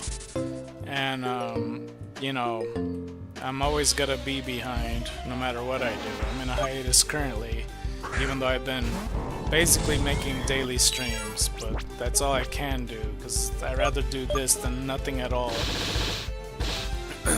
And plus, like, I'm trying to do something to get my funds back up, because I'm just completely running out of options. Like, you know, no jobs wants to accept me or anything. But yeah, that's, I don't know. But yeah, I don't mind when people tell me to play a game, but when it feels like it doesn't feel like a request, it just feels like a demand, that's when it kind of like, I don't know if I should have told you about the channel if you're gonna be like this. That's just kind of the weird feeling about it. I just really hope there's someone out there that could relate to that shit. But yeah, I mean, like, I'm not opposed for people vote for it and then other people wants me to play it, and then I have an option in an open spot to go like, okay, the fans could vote for the section that's 5 Let's Plays every time. 5, 10, 15, 20. I've been promoting the 10th Let's Play for years. It's because the Blue Rescue team is also on hiatus, so I don't have a 10th Let's Play even in store. And even if I did, the votes aren't clear. There isn't no clear winner. So you guys can recommend games. It's just like, you know, don't expect it to happen sooner rather than later. Just hope that other people also have the same opinion on getting that same game. I mean, the most recent request, I guess, was Foe. He said the Gamma Emerald, but I'm willing to play it on stream. If it's for Let's Plays or Nuzlockes, I don't think I'm gonna do that anytime soon, because, like, you know, Xenoverse is the current Nuzlocke, and I know I did 2 Nuzlockes in the past, which may happen again in the future. I do have other plans that I can't specify as well. But if it comes down to it, if I'm still continuing onward or getting this shit wrapped up, then maybe we'll do Gamma Emerald by the end of this year, because I was still considering what the chapter 2 will be if we even get to do it, because this is like, what, the 958th video or some shit. Like, I'm pretty getting up there on video numbers and stuff like that. I'm trying to remember what was the last vote before that. I don't remember. I think, I don't know. I just remember a lot of the games that just had voted won. I remember a long time ago somebody voted for Insurgents. Somebody else voted for Rainbow Six Siege. Somebody else voted for Persona 3. Because the last one that won the vote was Majora's Mask, 645. And yeah, that's for the most part. The 17 burned really fast, actually. What the fuck? I remember looking at the clock, it was 5:17 and it says 17 left, and or am I tripping? Am I might be tripping, I don't know. Because there's no way there's 5 left when there's 12 minutes left. That doesn't make any sense. I swear that I was thinking to myself, oh, there's 15 minutes left, could I find 17? I feel like it's more doable. Unless it was 5:09. I don't really remember the time when I said all this. Interesting though, but we got body slams left. It's all fun and games until I go like, alright, when I run out of body slams, then I'll do it, okay? It might happen, I don't know, because it's fine to stop at 5:30, I think. I'm trying to think of another thing, but that's mostly the most part, that like one of the reasons why I don't review IRL stuff of the channel, because that's not, I'm not even joking. Like every friend, that's like their first instinct. It's just like check out the most recent video, watch it, feel like criticizing, recommend a game, expects you to do it, you know, and yeah, without fail, that happens all the time. 1648. And again, this is about IRL people, not really so much anybody that's online, because you know everybody got their own things, and y'all know, like, you know, you subscribe to a person, you could comment whatever the hell it is. I guess like the more annoying people online is the ones that like comes across as the sub people. That shit's fucking annoying. I don't like that shit, only because like it just feels like you're not really doing me the favor by, I don't know, I've been seeing it more often every time I post on that certain Reddit page, 1649. I might as well just keep going until the body slams run out, to be honest with you. No, but it's like literally today there was a person that put you know, watch 1 minute of my stream and then I'll sub to you, I'm permanent. I'm like, the fuck? And it's not the first time I've seen that. It's from like a different person that they say that shit. Not only does watching 1 minute doesn't help you, dude. Like, it literally doesn't. But it'll fuck you up in the algorithm, but like that doesn't. Even if you do that to me, I don't want you watching just 1 minute of my content and bounce. What the fuck? Like, stay here and get to know my content. And like, you know, like, yes, it's gonna be harder for me to find their content and stuff like that, but that's not really what I'm into. I only went to that Reddit page simply just to promote my video, not to sub, because it's not a sub to subs page, it's just a, like, you know, promotion page. I'm not into the whole subscriber bullshit thing. If I've done that in the past, it got me nowhere, to be honest with you. 1651. Because, like, you know, well, I mean, it was more so Twitter, like, when because they always did, like, oh, everybody follow each other, and then when we follow each other, then we could gain numbers and stuff like that. And it improved my numbers, but no one's kind of consuming the content, and that's kind of the problem. And, yeah, because I got the decent subscriber count, because I got a full 800, but to tell you the truth, every time I upload a video, like a regular video, it gets lucky if it passes 10 views. That's a lucky day.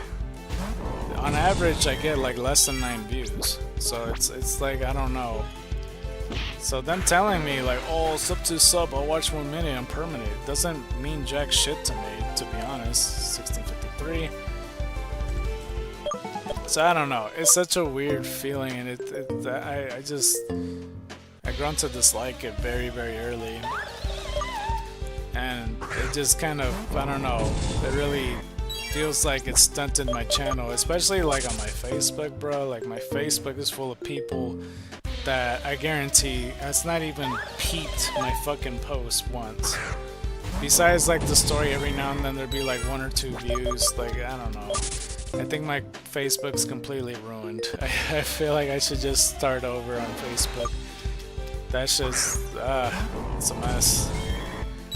Yeah, at some point I'll reset my Facebook, because that's... I don't know, I'm getting people that I don't even know if they're even aware about anything video game related. Just to put it lightly, I don't know, man. How many body slams do I have left? I'm gonna press fight just to look at that. We got 7 minutes left. Yeah, 6 body slams is enough. Okay, we could do that.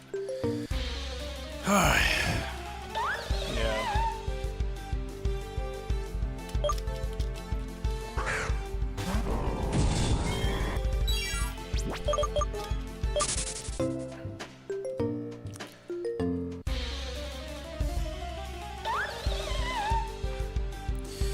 Hold on.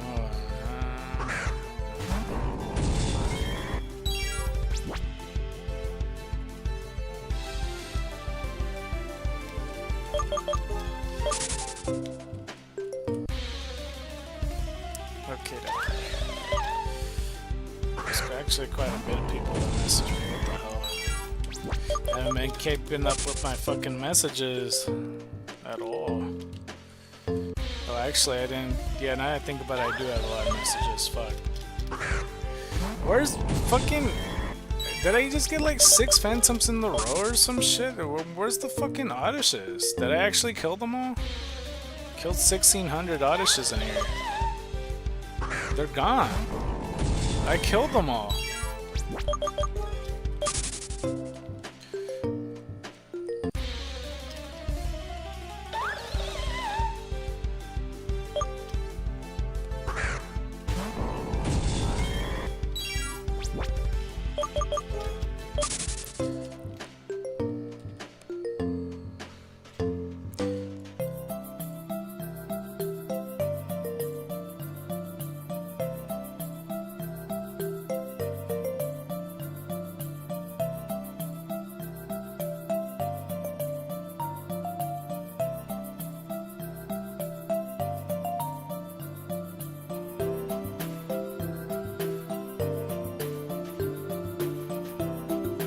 Sorry about this.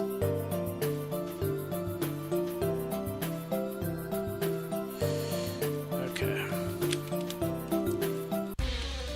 Let's go to this one. No, seriously, where the fuck?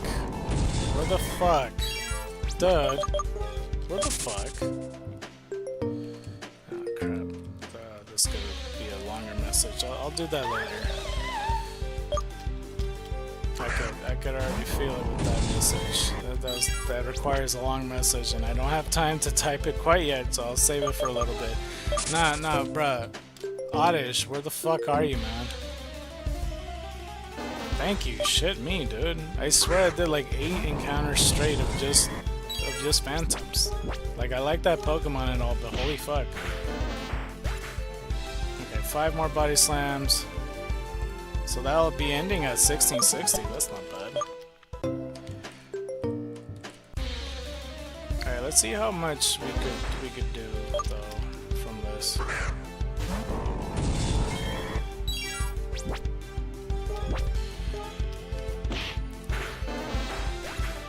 $16.56.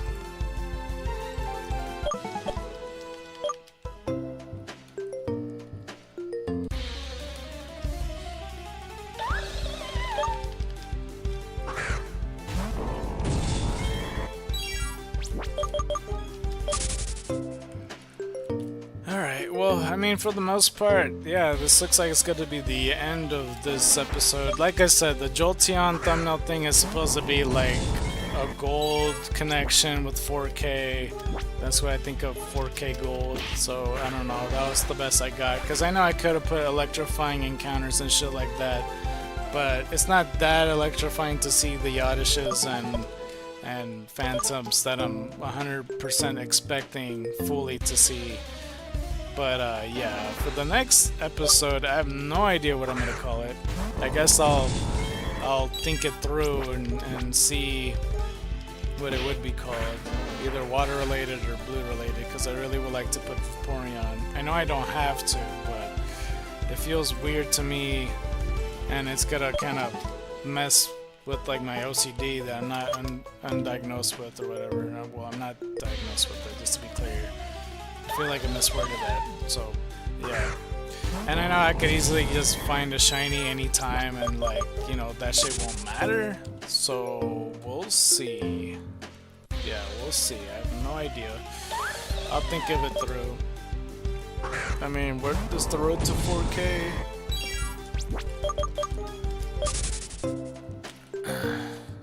And yeah, that would be pretty much it for the most part. I don't think I did Retro Oddish yet in the thumbnail, right? Now that I think about it, 1659. I don't know. This is gonna take some time either way, cause like this would probably take me at least what, like 13 more days to get to 4,000 or some shit, or 8,000 or whatever. But yeah, this is our last body slam, and that's perfect timing. Holy shit, that was really good timing. We got 1660 to end it off in. Hopefully that's a pretty decent number. That's like 330. Well, 300. Well, shit. 322. I can't do math. Why am I walking, bro? I'm not braining today. Kid, you better get the fuck out of my way. You actually got in my way when I rode past them. Alright, well, if you like this episode, don't forget to press that like button. If you really like this episode, please consider subscribing. You haven't considered subscribing yet, please watch another one of my videos. I play the video games. Any of you like playing video games? I was just curious about this. Okay, yeah, I changed my mind. I was wondering what that guy was. That's why I rushed over there. Oh shit, I can't get the hoverboard in here. Alright. If you really like this episode, please consider subscribing. If you haven't considered subscribing yet, please watch another one of my videos. I play the video games. Any of you like playing video games, you might like my stuff. With that being said, tomorrow, pretty much, we, you know, as you already see, we passed 1,500. But we're gonna go on further and towards 2,000 and see how well we go from there. And yeah, I'll think of something of a title for tomorrow. And I'm gonna see the Pikachu short, talk about that, and let you know. Wait, did I ever open the pack? Holy fuck, hold up. Shit, I don't think I opened the pack at all. Hold on, let me do that as the last thing then. But yeah, we'll talk about the Pikachu short. And if the Pikachu short in my mind doesn't fit the X and Y movie with Diane sees Yveltal and, you know, Xerneas, then we will make, you know, another, you know, good old no trade agreement reach. Fuck. Maybe push some shit in your wish list, dog. The fuck? Try to give him a guarantee. He's like, no. I'm like, well, fuck, how am I supposed to read your mind, dude? Okay, well, let's go for Palkia, and I'll let you know what it is. But yeah, we'll think of it. We'll think of something. I always do. It just takes some time sometimes.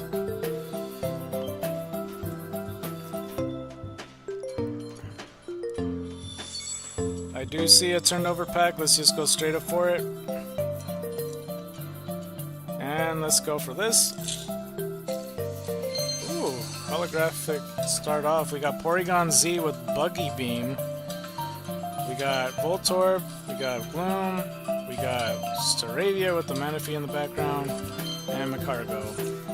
And that's it.